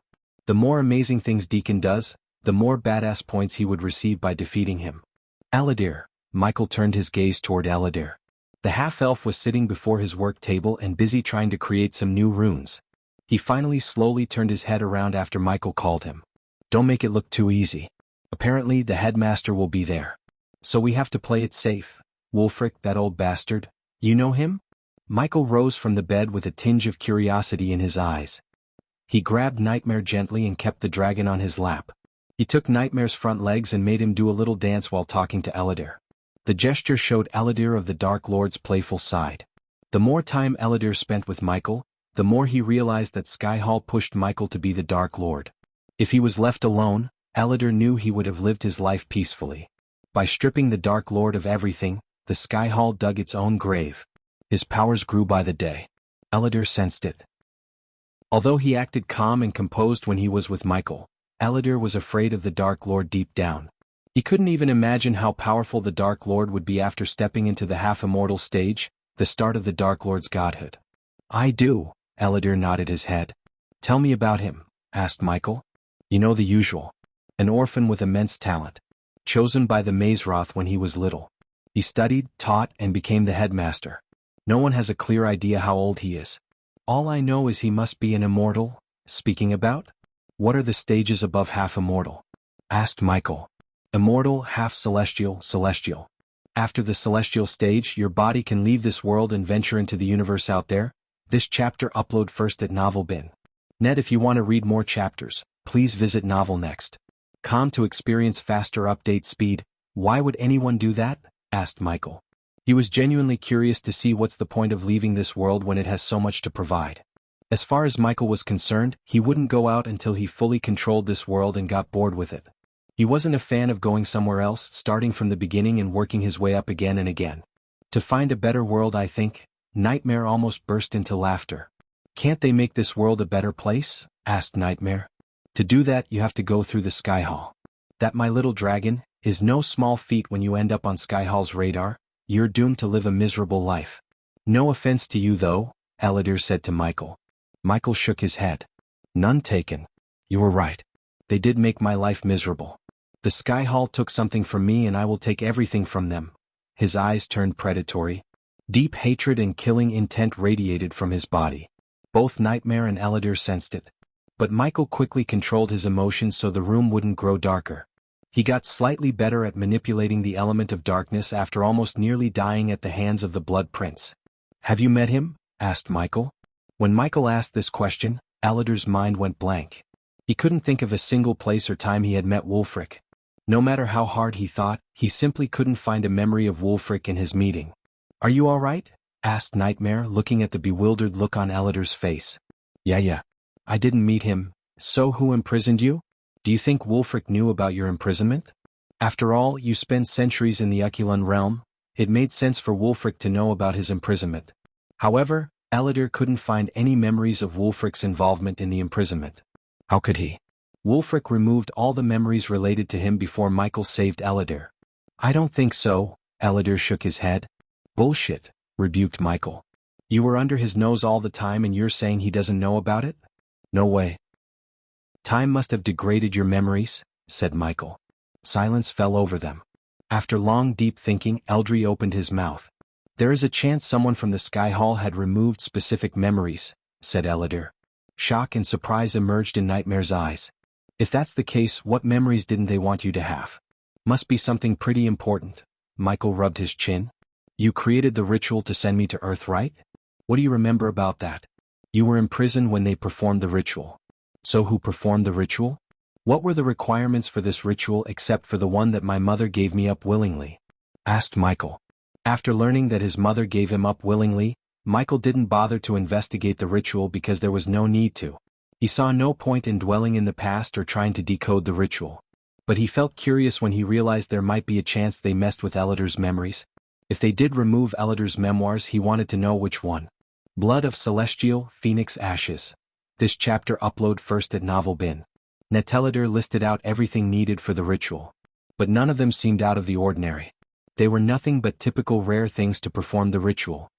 Are there any specific requirements about the one who performs the ritual? Asked Nightmare. Must be at least an immortal. But the ritual came with a drawback. Whoever performs the ritual will have their souls explode into pieces. In other words, they would die at the end of the ritual. That's removed the headmaster from the list since he's alive, said Nightmare. Unless there was someone who witnessed the ritual or we found your... Elidor paused his words. My mother, I don't have a chance to know the truth.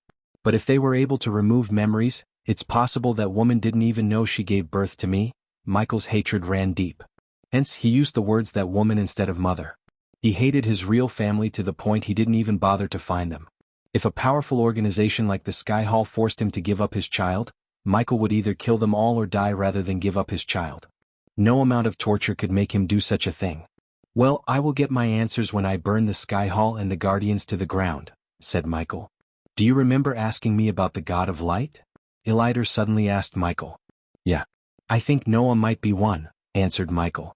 Light spells, drawing power from the light, darkness weakening him, Andreas choosing him to be the successor and trains to defeat the Dark Lord. These were the exact words spoken by Elidor after Michael defeated the Elder Vampire with Noah. At first I thought, if Noah is the god of light and I am the god of darkness, we may be somehow related. But when I tested Sabrina's blood against mine, we shared no connections whatsoever, said Michael. Why did you ask me that suddenly? Asked Michael. Nothing. I just thought Andreas might have some ideas. Ideas about what? Asked Michael. On the other hand, Nightmare was deep in thinking about something else. The ritual and my memories, don't even think about asking Andreas. The moment we tell Noah that we know about Andreas' existence, Andreas will turn his focus on us or do some weird shit to figure out my secret, said Michael. Moreover, the system warned him not to touch Noah until he upgraded the system to level 8. This meant Michael had to be cautious every step of the way when it comes to Noah. That was the reason Michael always kept a distance between Noah and his family. His future meant more than his past. Let's go out. It's time. Michael finally left the bed. He felt excited about the duel because he would be able to reap hundreds of thousands of badass points. But when he was about to turn the doorknob and leave, Nightmare's question halted his steps. Ghosty, what if Sabrina wasn't Lady Diana's real daughter? Nightmare's question surprised both Michael and Elidor. His question made sense to Elidor. According to everything Eildiri had heard about Noah and his family, heaven-defying talent and godly powers ran within their family. Noah might be the god of light and Rowena was the holy maiden. So Elidor wouldn't be surprised if the god of darkness was born in the Winston family. Michael slowly turned to look back at Nightmare. The dragon tilted his head to the side and questioned Michael. What if we take Lady Diana's blood and test it again? The novel will be updated first on this website. Come back and continue reading tomorrow, everyone. Chapter 667. The Friendly Duel begins. The grand arena for the Friendly Duel was all set and filled with students. Among the 7 batches in Mazeroth, only the 6th and 7th batches participated in the duel. The rest of them were there to cheer for their favorite senior brother or sister. Hundreds of seats were raised in stands around the pitch so the spectators were high enough to see what was going on. Every second stand was decorated with the colors of one house, and every other stand with the colors of the opposing house. Surprisingly, the staff, headmaster, and professors sat with the students instead of special seating. From above, the arena looked in the shape of an oval. It was at least 500 feet long and 200 feet wide. The students from the 2 competing batches gathered around in the hall beneath the spectator seats, and Michael was one of them. He stood beside Rowena and Elidor, waiting for their turn. Outside where they were, Headmistress Kayla Martin slowly rose from her seat. With a single wave of her hand, she sent a wave, silencing the students. When the arena completely fell silent, she began to speak, amplifying her voice with celestial energy. Let us have a joyous, entertaining, safe, friendly duel. This is an event to create joyful memories, not to start blood feuds. Remember that. But do your best to impress our guests. Kayla Martin looked at the few ashen-haired old people sitting beside her.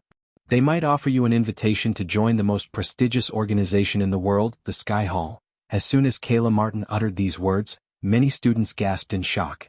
They all stared at the three elderly figures with wide eyes. Without wasting much time, Kayla waved her hand. Now for the rules, said Kayla Martin.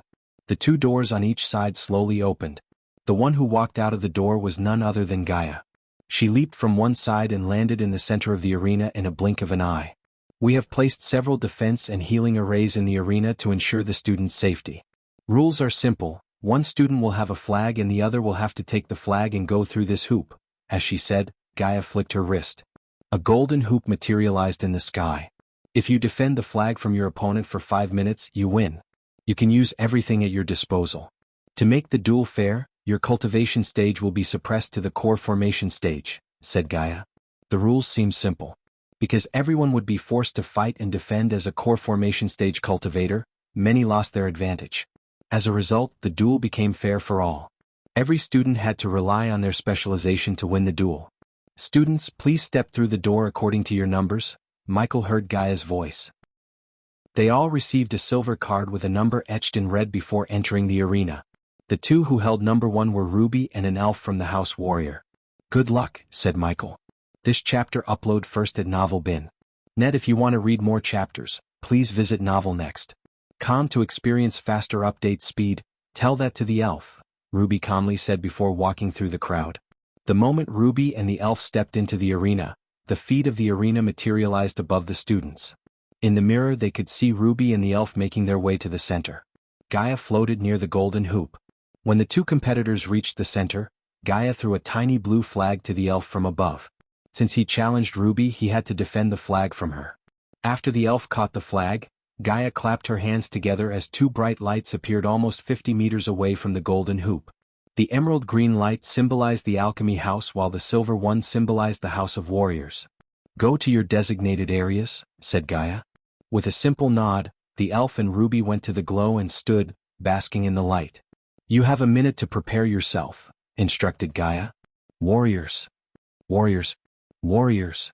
The majority of the arena supported the elf by cheering the word warriors as loud as they could. Michael ignored those cheers and focused on Ruby, who remained calm as the sea. The elf waved his hand before taking out a golden bow and a quiver filled with obsidian arrows. He then stuck the blue flag behind him on the ground. Meanwhile, Rowena remembered doing nothing. Many thought she had given up before even the duel, while some thought she was being arrogant. After hearing Ruby talk about formations, battle tactics, and combat skills in great detail, Michael was curious to see what this strange new girl could do in a real battle. No one was stupid enough to think the elf would go easy on her. The minute passed in a blink of an eye. Time's up. Let the friendly duel begin. A thunderous bell rang in the arena. Finally, the friendly duel between Ruby and the elf began with the cheers of all the students. The moment the light covering them disappeared, the elf fired an arrow at Rowena. It soared through the air, leaving a blurry trail. To everyone's shock, Rowena grabbed the arrow without breaking a sweat. The elf was shocked, but it wasn't enough for Rowena to stop him from firing arrow after arrow at Rowena. But the result was the same. She dashed forward, catching every arrow the elf fired. In a few moments she had a handful of arrows. Almost a minute had passed since the duel began. Rowena almost reached the elf. When everyone, including Michael himself, thought Rowena would close the gap between them, she threw all the arrows in the air. The students looked up at the arrows in the air. As the arrows reached their maximum height, Rowena closed her eyes for a moment and sent a pale blue wave of energy toward the elf. The wave transformed itself into a tube in the middle of the way. Suddenly the ethereal tube leaped into the air. Before the elf could react or fire another arrow, the tube fell down, prisoning the elf within. This chapter upload first at Novel Bin. Net the tube trembled slightly. Soon all the arrows in the air soared through the air toward the tube. They all rained into the tube from above with enough force to make some students close their eyes. They thought the elf was being skewered by his own arrows. Arg! The elf screamed from within. Luckily for the elf, the arrows only penetrated his shoulders and feet. With a simple leap, Rowena landed next to the tube. She slowly placed her hand on the tube as it faded away into thin air. The elf was bleeding and groaning in agonizing pain. He couldn't even lift his finger, let alone his bow. Rowena waved her hand as the flag flew straight into her hand. The students were in shock, especially the students of House Warriors. Never in a million years had they expected an alchemist to defeat one of their own so easily. When they thought Rowena was about to fly through the loop to end the duel, she surprised them all by punching the elf in the face. His nose bone shattered with a sickening crunch. The force and sudden pain made the elf lose consciousness in an instant. The elf stumbled down on the arrows. Some of the arrows penetrated his back, drawing more blood out of his body. Throwing a last cold glance at the elf, Rowena leaped into the air and flew straight through the hoop. The students from House Alchemy rose from their seats to cheer for Ruby. Their thunderous roar echoed through the arena. She defeated the elf within 2 minutes. Except for Professor Lane, the other professors clapped for Ruby. They were impressed by her. "Yo 66, is that your girlfriend?" some of the dwarves asked Michael. "What makes you think that?" asked Michael. "Because she is a freak like you, ha." The dwarves burst into laughter. "That pony challenged a wrong human," another dwarf laughed, ridiculing the elves. The dwarves never wasted an opportunity to ridicule the elves. The elves hated both Ruby and that elf for getting his butt kicked by a human girl.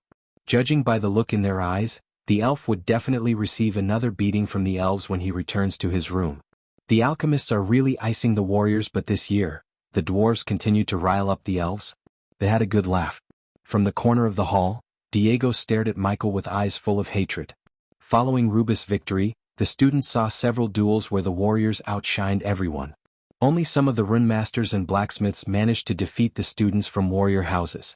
The others, especially the alchemists, got their shit kicked out of them. Since the House Warriors held a grudge against the alchemists because of Michael and Ruby's first victory, they didn't hold back at all. Many alchemists would have lost their lives if it wasn't for the healing arrays. When the sun began to set on the horizon, the students began to roar the names Deacon and 66. In Mazeroth, the final year students were allowed to use their real names. Since they would leave Mazeroth afterward, Wulfric allowed them to reveal their names so their friendship could continue even after leaving Mazeroth. Hence, they cheered for Deacon using his name and Michael with his given number. The students got their wishes to come true. The moment they saw Deacon and Michael, the students roared. All the students rose from their seats to get a good look at the ground. Even Victoria and Edith couldn't remain seated anymore. Michael slowly made his way to the center, cracking his neck. The god of darkness, Wulfric, who sat beside Kayla Martin, leaned forward. Finally, he met Michael in person instead of his glass orb. Wulfric had never felt such immense power from anyone in his life. Even Harriet's power paled in comparison with his. He couldn't even imagine how powerful he would be after entering his godhood. As usual, Gaia gave Deacon a flag since he was the one who challenged Michael. After getting the flag, Deacon went to the crimson red light symbolizing the house blacksmiths. In contrast, Michael went to the emerald green light. Chapter 668. Winning the duel. Everyone felt revitalized when they saw Deacon and Michael on the ground. Their cheers died down due to the overwhelming excitement. Except for Ruby's battle, every battle went according to their guesses. None of the matches had two equally strong competitors. Even though Michael was an alchemist, not a single student underestimated him. "Let the battle begin," said Gaia. Her voice swept across the area. Without wasting time, Deacon flicked his wrist as a tall and wide metal box materialized on the ground before him. He quickly stepped on the box. To Michael's surprise, the metal box transformed itself by forming a metal armor on Deacon. The armor pieces covered him up from his legs to his head. In a few blinks of an eye, Deacon suited up completely.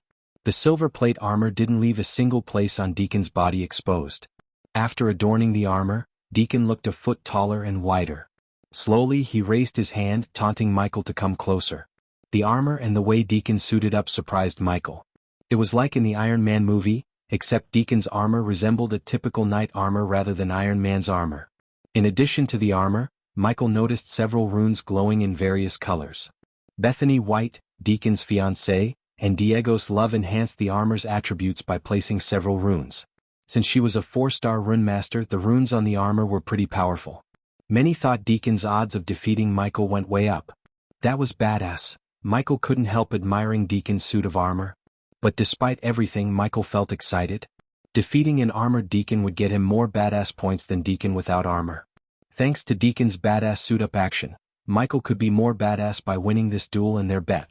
Michael didn't waste any time. Deacon had the advantage of defending the flag. If he defended it for 3 minutes, he will win. Michael had to take the flag, which was stuck between the armor and Deacon's chest. Wasting no time, Michael dashed at Deacon, casting the lightning dash. Because of the evening sky and the darkness, he was more powerful than he was in the morning. He left golden streaks of lightning in his trail. Many students saw nothing but a blur. But before Michael could close the gap between them, Deacon raised his hand. Suddenly, a fireball shot out of Deacon's arm with a loud boom. Sparks of fire flew as smoke puffed out of the armor. Everyone, including Michael, was shocked. The fireball soared through the sky, creating a deafening sound. The golden streaks of lightning and the fiery crimson-red fireball clashed in the middle. A loud boom echoed through the arena along with a powerful shockwave. The fireball exploded into smithereens, producing a thick cloud where it clashed with the golden lightning streaks. Deacon put his arm down. All of a sudden, a powerful gust of wind blasted away the smoke, revealing Michael. He stood there unscathed with the black shield in his hand. Many people gasped in shock. He blocked the fireball with a shield and remained still. Like everyone, Deacon was stunned. A small grin emerged on Michael's face. The system notifications rang continuously in his head. The number of badass points went from 40,000 to 300,000 in mere moments. Still, Michael did not give Deacon another chance to fire another fireball. Once again, Michael dashed at Deacon. This time, Michael closed the gap before Deacon could react. Although they were both at the core formation stage, the darkness boosted Michael's power. Surprisingly, Deacon's armor was flexible. He swung his metal arm left and right, trying to swat away Michael. This chapter upload first at Novel Bin. Net. If you want to read more chapters, please visit Novel Next. To experience faster update speed. Many, including Gaia, expected Michael to punch the armor with all his might. But he surprised them by doing something completely unexpected. While running around Deacon's armor, Michael smashed emerald green vials on the armor. Glass vials shattered when they came into contact with Deacon's armor. If Michael was to punch the armor, he would be able to make a dent in the armor because of the runes. They protected and made the armor quite strong. However, end of the day, the armor was metal. And Michael was an alchemist with potions to corrode and melt metals. The students saw the silver armor turning green. When they looked closer, they saw green goo covering Deacon. Deacon immediately sensed the threat. He tried to get the green goo off of his armor. The green goo was a special potion Michael created in his free time. After seeing the beast on the battlefield, Michael wanted to have ways to defuse metal weapons. So he came up with the Metal Eater. It was several times stronger than hydrochloric acid. Even with such a powerful acid, the armor was able to withstand instead of completely melting down. Deacon moved his hand left and right to get a hold of Michael. After failing to grab Michael with his hands, Deacon used his entire body to bear hug Michael. His daring maneuver was fruitful as he finally grabbed Michael. Deacon tried to squeeze Michael. With armor, Deacon was extremely strong. His hands wrapped around Michael's waist. Michael grabbed Deacon's shoulder and pushed himself back to avoid being squeezed.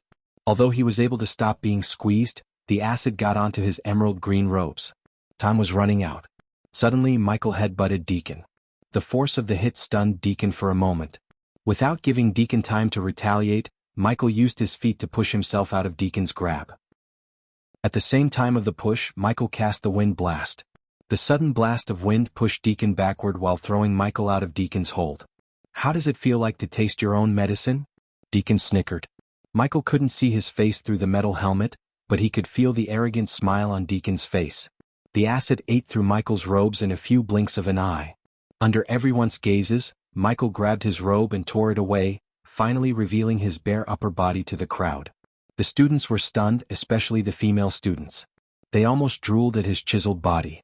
Every piece of muscle had clear definitions as though his body was made from a special place. Wulfric and the staff raised their brows, not because of the muscles but because of the scars on his body. The entire was riddled with scars, burn wounds, and marks. Ignoring the sound of gasps in the crowd, Michael cracked his neck. "You have a minute?" said Gaia. This chapter upload first at Novel Bin. Net. 60 seconds more than enough. Michael's words oozed with confidence. Bolts of lightning crackled all around his body, almost covering him like a golden blanket. At this moment he looked like the god of lightning. In a blink of an eye, Michael dashed at Deacon. This time he left after images on his trail. Deacon didn't even have time to raise his hands to cast a spell when Michael hit Deacon in the chest. The force of Michael's punch sent Deacon flying.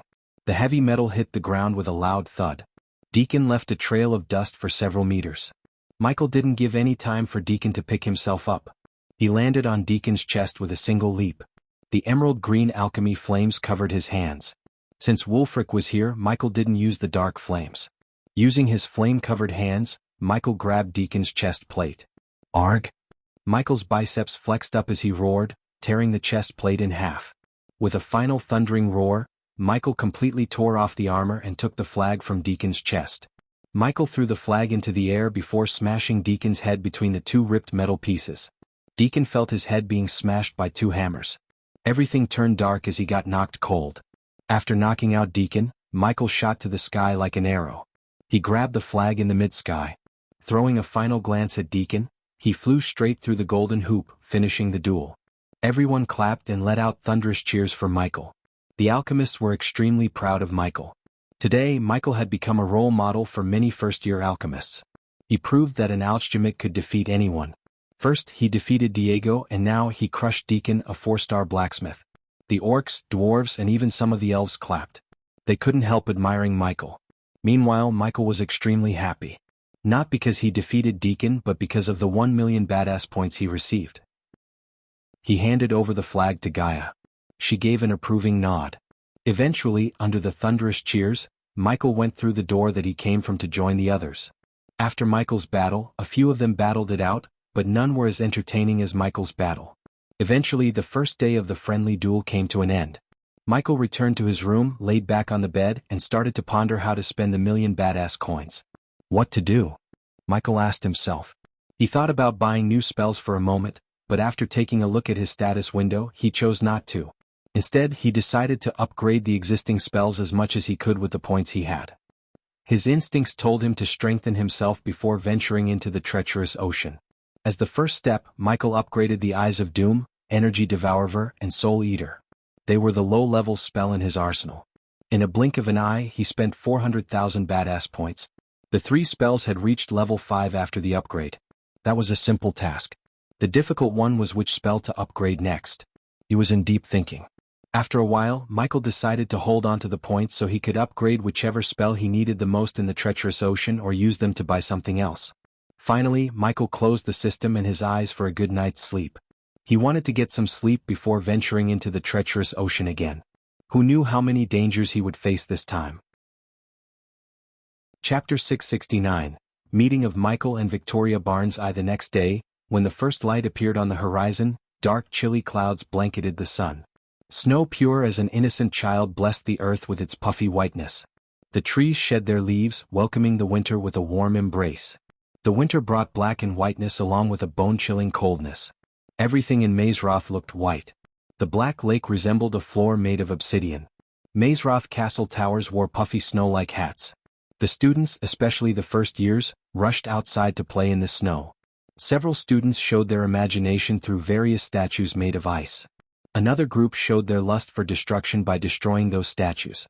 Nonetheless, pure fun was just as abundant as the snow in Mazeroth. Back in his room, Michael slowly opened his eyes. He felt the chillness in the air and the joyful shots from the outside. He stretched his arm, pulling aside the curtains to see the heavy snow rain through the window. So the winter is here, Michael yawned. He jumped back from the bed and started doing push-ups to warm his body as usual. It took Michael almost 15 minutes to freshen up. Although cultivators didn't need baths, Michael's old habits followed him to the new world.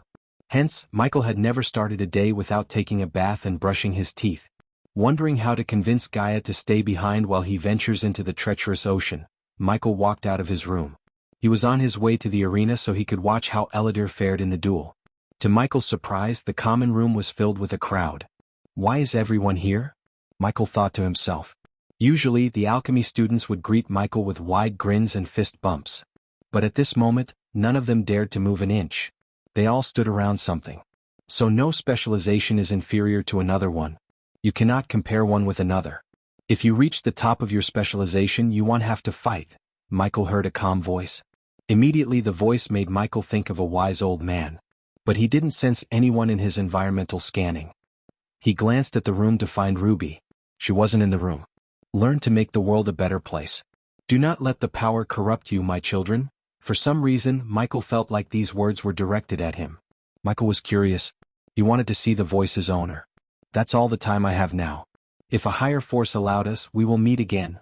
Unfortunately, The man seemed to have finished his gathering with the students. Michael slowly squeezed through the students to reach the front line. He was more curious than cautious. When he reached the front, he saw an old man with a long white beard and round glasses hanging on his nose. He was neither too tall nor too short. His body was hidden within the extravagant purple robes. As Michael imagined, the man looked wise, gentle, and an embodiment of calmness. "Here you are," the man welcomed Michael with a gentle smile. "They wanted to wake you up, but I didn't allow them. Did you rest well?" The man asked in a grandfatherly tone. "Headmaster," Michael was stunned. It was Wulfric, the headmaster of Mazeroth himself. What surprised him more was Michael didn't even sense the man's presence. Even when he met Wulfric face to face, Michael couldn't sense his cultivation stage. But his neck hair tingled. Deep within, Michael felt a strange surge of energy. Every fiber in Michael's body warned Michael of the powerful being before him. One thing was for sure, Wulfric was much more powerful than Michael thought he was. "How about you walk me outside?" asked Wulfric. Michael wanted to get as far as possible from the man.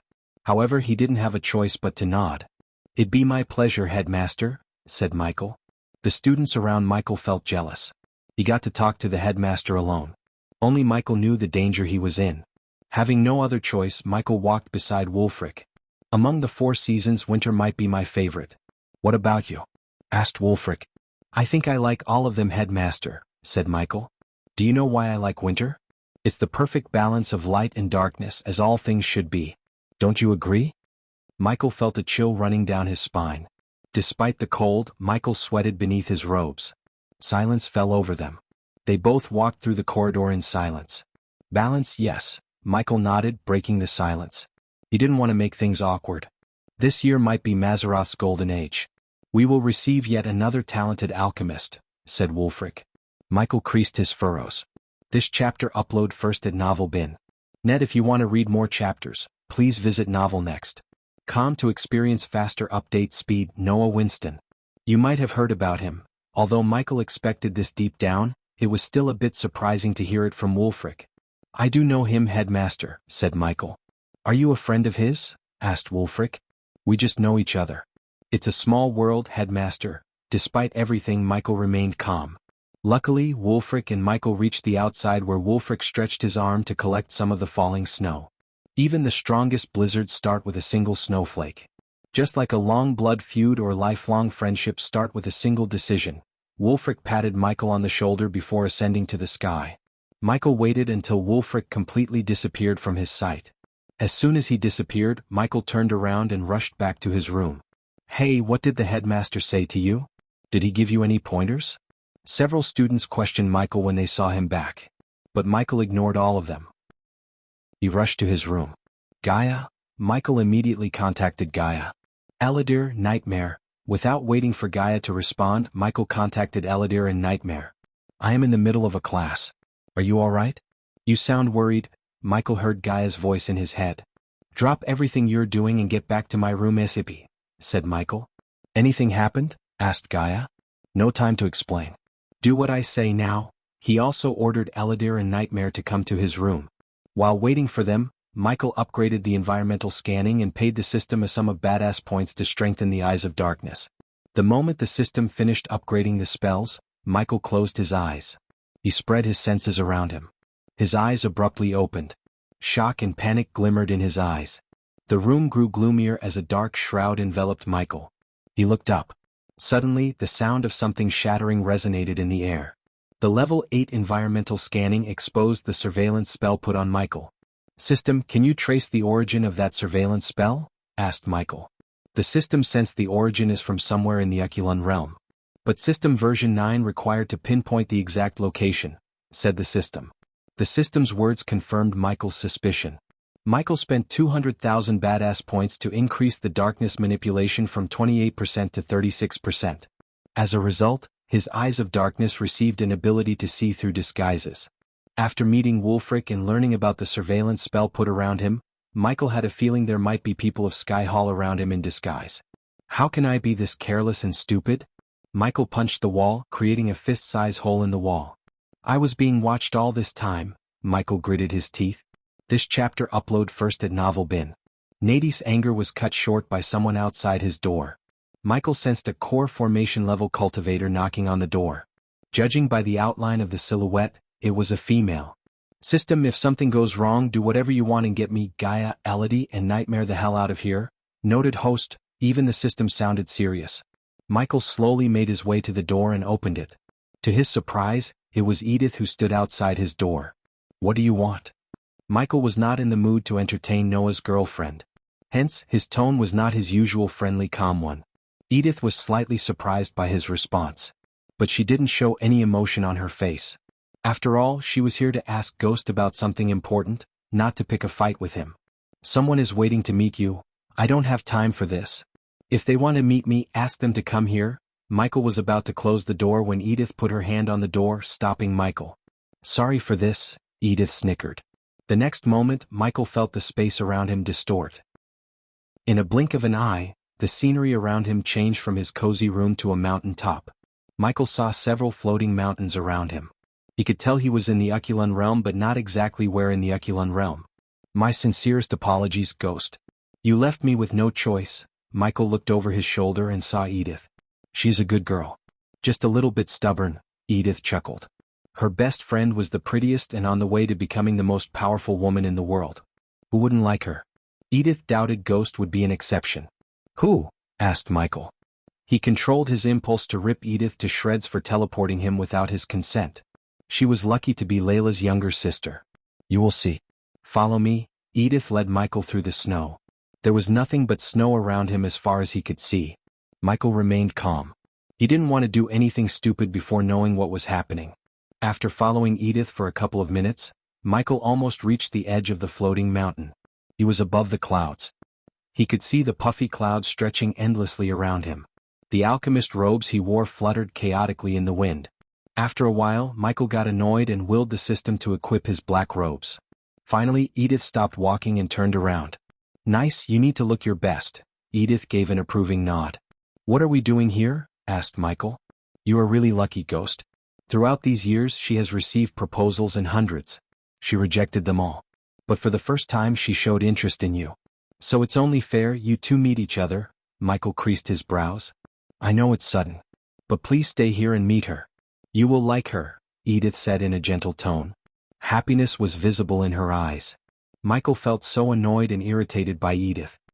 He was in the process of leaving Mazeroth for good. Because of her, his plans were getting delayed. Michael, where are you? I am in your room with Elodie.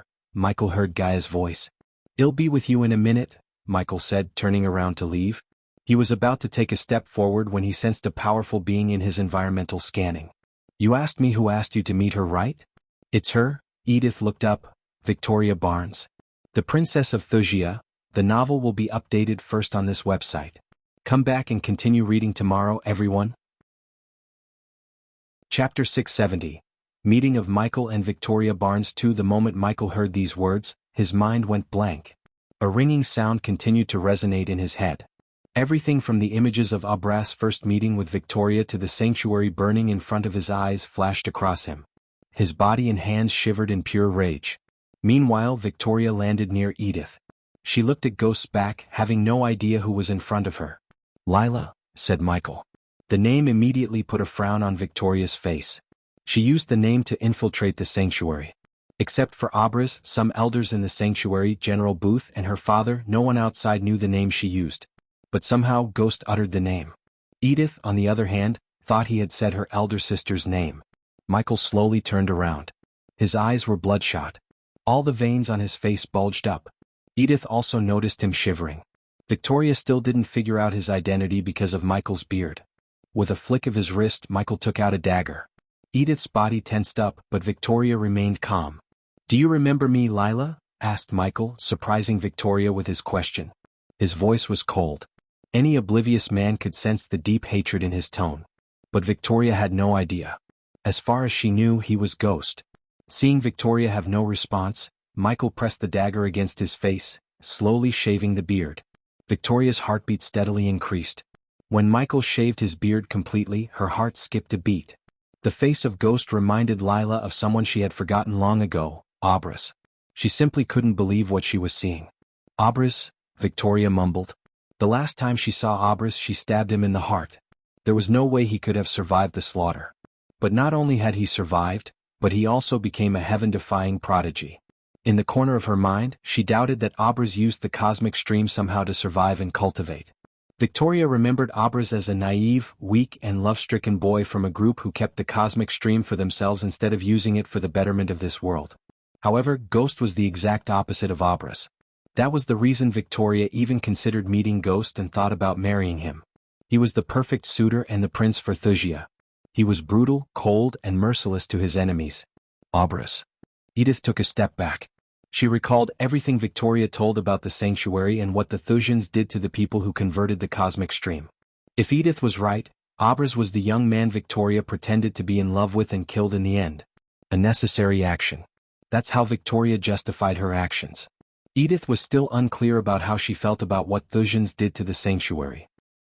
But at least they used cosmic energy to get rid of the plague that swept across Thusia. If not for the cosmic stream, her parents would have died. For that, Edith felt eternally grateful to Victoria and King Maxim. "You survived," Victoria said. Despite the startling truth, Victoria didn't shiver in fear or show any emotion except a slight surprise in her eyes. Although she didn't know how Abras survived, she couldn't let him live. Otherwise, he might expose the cosmic stream's existence to the outside world. "What now, Abras? You want to kill me?" asked Victoria. Granted, Ghost was strong, but she was stronger. She had cosmic energy coursing through her veins. Thinking that she had to kill him again, she almost felt pity for him. It seemed like fate really wanted her to kill Abras.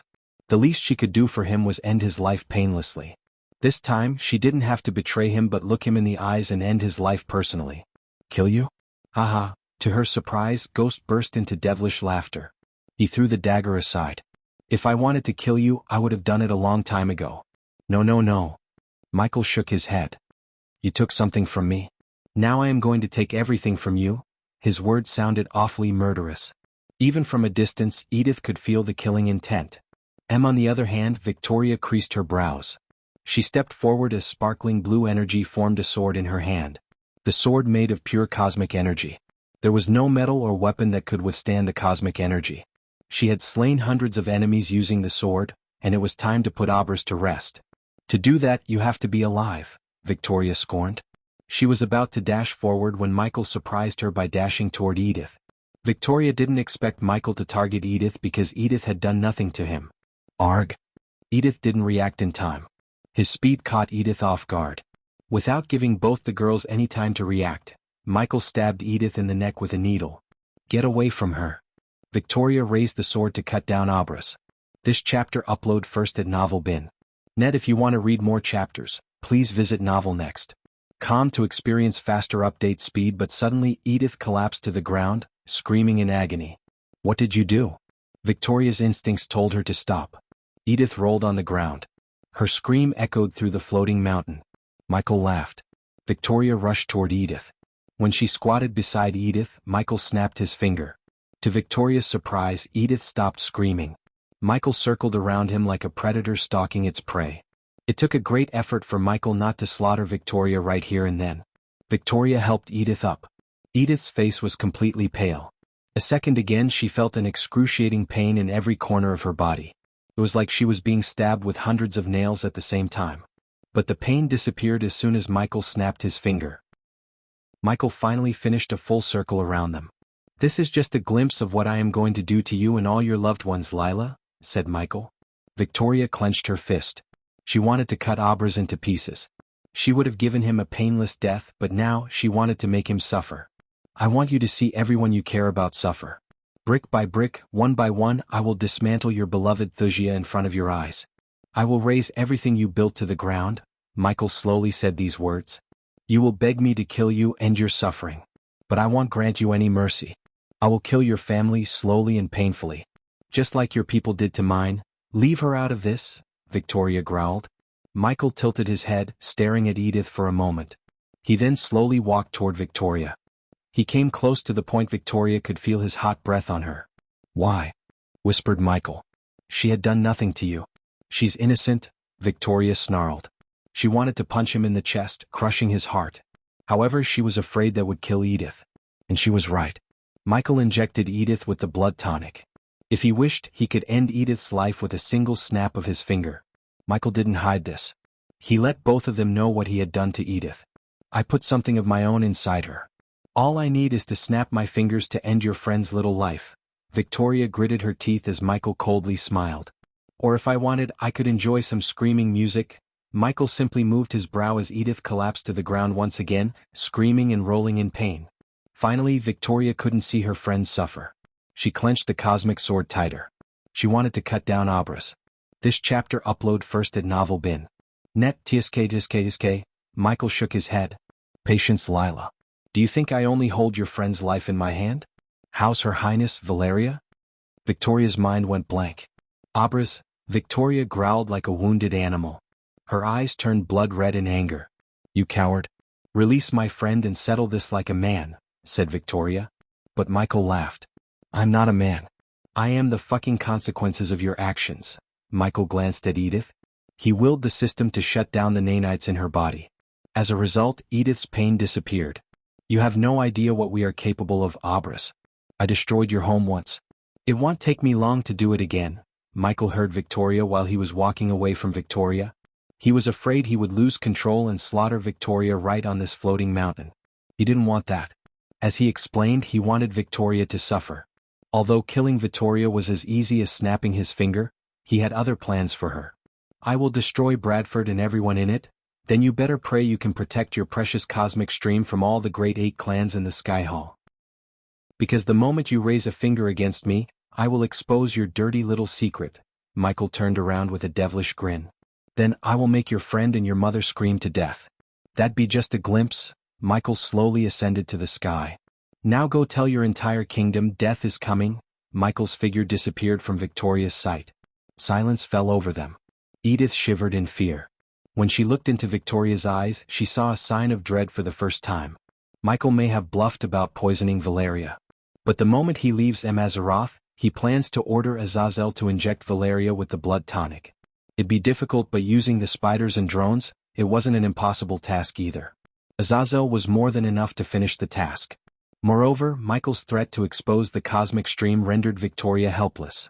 Once the cosmic stream's existence gets out, they would be at war with not just kingdoms but with the great 8 clans and the Sky Hall itself. Unfortunately, they were still not strong enough to face the Sky Hall. Vicky, what are we going to do now? Asked Edith. She was pretty shaken up by Michael's threat. She lived long enough to tell he wasn't bluffing. Every word that came out of his mouth sounded like a promise. We can do only one thing. Victoria took a deep breath. Prepare for the war, said Victoria. The novel will be updated first on this website. Come back and continue reading tomorrow, everyone. Chapter 671. Goodbye Mazeroth. Leaving Victoria and Edith behind, Michael returned to his room using the runic teleportation. He saw Gaia, Eladir, and Nightmare waiting for him in the room. Where were you? Asked Gaia. Judging by the look in her eyes, she was worried sick. We are leaving. Michael's words surprised the trio. What? Something happened? Asked Eladir. I've been made, Michael sighed. You met Wulfric, didn't you? To Michael's surprise, Eladir didn't look as surprised as Gaia and Nightmare. Michael nodded. Wait. If you're telling me the headmaster recognized you as the Dark Lord, then why did he leave you alone? Asked Nightmare.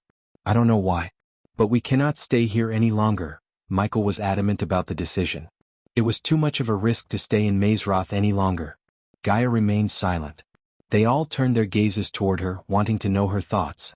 And I also met Victoria. Before Gaia could open her mouth, Michael said. Our Golden Valley Victoria? Asked Nightmare. Michael shook his head. No. The Princess of Thusia. The bitch who put a sword through my heart and burned my sanctuary to the ground, Victoria Barnes? Michael growled. Did she know you are Abras? Finally, Gaia opened her mouth to question Michael. Nodded Michael. Then let's get the fuck out of here, Gaia agreed with Michael. Instead of staying in Mazeroth and doing nothing, she preferred to get out of the Ukulun realm and venture into the treacherous ocean. That way she could find the wise dragon and inquire about her mother. On the other hand, she knew Michael could get stronger by killing the mutated beings in the place. I am up for it. I hate this place anyways. Eladir agreed to leave Amazaroth without a second thought. This chapter upload first at Novel Bin. Net. If you want to read more chapters, please visit Novel Next. To experience faster update speed, thanks to Professor Lane, you have permission to leave Amazaroth. But what about her? Nightmare looked at Gaia. She's a professor. It would raise some eyebrows if she disappeared suddenly. Nightmare was right. Taking Gaia would be suspicious for sure. They might even look for Professor Steinmeier. But leaving Gaia behind the enemy lines, especially after knowing his identity had been exposed, Michael had no other choice. Moreover, bringing Gaia and Nightmare to the treacherous ocean would multiply his experience gain. To take on Thusia, he needed to be at his strongest. Be that as it may, if push comes to shove, we can at least fight the Sky Hall on our terms. Staying in their territory is not the right move. I agree with him. We have to get out of here. But I have to ask you again, are you sure Wulfric recognized you? Asked Eladir. Do you know why I like winter? It's the perfect balance of light and darkness, as all things should be. Don't you agree? Michael repeated Wulfric's words. That was his words to me. He knows about me. And I found a surveillance spell around me. Someone was watching me all this time. Gaia and Eladir raised their brows. They were completely taken aback by the surprise. He also said that even the strongest blizzards start with a single snowflake. Just like a long blood feud or lifelong friendship start with a single decision. Now connect everything and tell me I am wrong, asked Michael.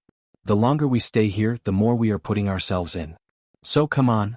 Michael was about to take a step toward the center of the room where Eladir put the teleportation array when he heard someone knocking on the door. Who's there? Asked Nightmare. You and Eladir. Michael looked at Gaia and Eladir. Get out of here, Michael whispered. Without wasting time arguing, Gaia and Eladir stepped onto the array. Standing atop the carpet, Eladir just waved his hand. The floor suddenly trembled as a golden light enveloped the two of them. It's Ruby, Michael heard Ruby's voice. Give me a minute, said Michael, waiting for Gaia and Eladir to disappear. A golden light flashed across the room. The light quickly disappeared along with Gaia and Eladir, leaving Michael and Nightmare behind. Michael heaved a sigh of relief. Before leaving Emazaroth for good, he wanted to say goodbye to Ruby. Even though he only knew Ruby for a few days, she was nothing but a good friend to him. He was still determining when or if he would meet Ruby again. So Michael wanted to talk to Ruby one last time. Of course, Michael wouldn't say he was leaving Mazeroth. But when Michael opened his door, he was startled. His eyes of darkness revealed Ruby's real face. The one Michael saw standing outside was Rowena. There was no doubt in his mind. He saw her portraits in Winston Manor too many times to be mistaken. Michael was speechless. He had no idea he was being a good friend to Rowena Winston, the holy freakin' maiden of the Sky Hall. Even with the upgraded environmental scanning, he was unable to sense her cultivation stage before opening the door. Now that he had seen her with his eyes, he was able to see a cultivation stage, fusion stage level 4. The gentle smile on Ruby's face faded away. She sensed an energy fluctuation in the room as though someone had teleported away. Furthermore, Ghost looked agitated. To Michael's surprise, Ruby sighed and stepped into his room. Unlike everyone in Mazeroth, Rowena knew Professor Steinmeier was not what she claimed to be. Rowena had seen through her disguise the moment she saw her with Ghost in Lane's office. The only reason Rowena didn't throw her in prison was that she was with Ghost and seemed to care about him. Rowena did not want to repay the kindness Ghost showed her family by hurting his close one. Regardless, she would have asked the one pretending to be Steinmeier to leave Mazeroth and never return. Connecting Ghost's agitated face with the energy distortion in the room, Rowena guessed the fake professor might have left Mazeroth. The question was, how did she leave Mazeroth? This chapter upload first at Novel Bin. Net. Although Michael learned Ruby's real identity, he didn't act weird. Instead, he pretended to know nothing about her. I thought you went to the arena, said Michael. I was there. But I had a feeling you might be in trouble, said Rowena. To be honest, it wasn't a lie. Rowena really did feel Ghost was in trouble when she was in the arena. It was the same time as Wulfric met him. After hearing some students speak about Wulfric's surprise visit to the House of Alchemists, Rowena really thought Wulfric had caught Ghost helping the one who was pretending to be a professor. If that was the case, Rowena would have used her status as the Holy Maiden to help him and settle her debts to the Ghost once and for all. As far as she was concerned, Ghost saved 4 people in her family: Andrews, Sabrina, her mother, and her father. That was 4 lives. So Rowena owed Ghost 4 times. By saving Ghost with the cold flames, she repaid him once. By not exposing Professor Steinmeier and thus getting Ghost into trouble, she repaid him for the 2nd time. In other words, she owes him twice. You felt wrong. I am doing fine, said Michael. He noticed Rowena slowly walking toward the center of the room where Eladir created the teleportation array. His heartbeat slowly increased. Alerting Rowena was equal to alerting the entire Sky Hall. Suppose Rowena knew about his identity too, like Wulfric, he was good as royally screwed. At that time he would have no choice but to put Plan F into action. Is that so? Rowena stood where Eladir and Gaia were a moment ago. Nightmare stared at Rowena without blinking an eye. Unlike Michael, Nightmare didn't know Ruby was Rowena. But Nightmare was not stupid either. The way Rowena looked around the room and the way she tapped the floor irked him. Something was definitely wrong, Nightmare knew it. It seems right, said Rowena. She also stepped away from the array. Anyways, are you coming to the arena? Asked Rowena. I will try. You have something to do? Michael smiled. Although Michael felt like she sensed the array, she didn't recognize him as the Dark Lord. Otherwise, she would have reacted differently unless she has put together another trap. Either way, Michael didn't want to stay in Mazeroth anymore. Too many risks. Getting no response from Ghost, Rowena understood he had something personal to deal with. She respected that. Therefore, she made her way out of the room.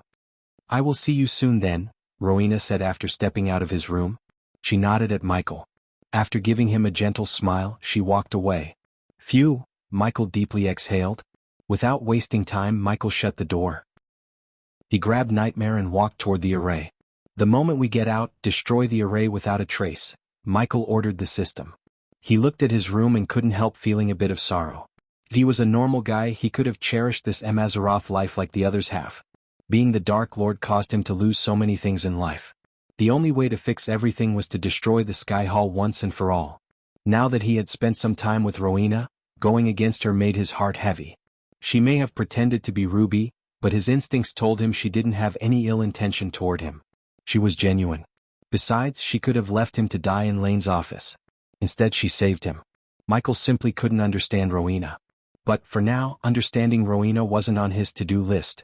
Where are we going? Asked Nightmare. To the treacherous ocean, said Michael. That was just a pit stop before finally venturing into his nemesis homeland, Thusia. It was time for the Thusians to pay for what they did to him. The novel will be updated first on this website. Come back and continue reading tomorrow, everyone. You're tuning in to the Han Lee's Wuxia Chronicles YouTube channel. We're so grateful for your support, and don't forget to subscribe to join us on this incredible journey through captivating stories. Your generosity through donations truly makes a world of difference, as it's the primary source of revenue that allows me to expand and enhance this channel for you.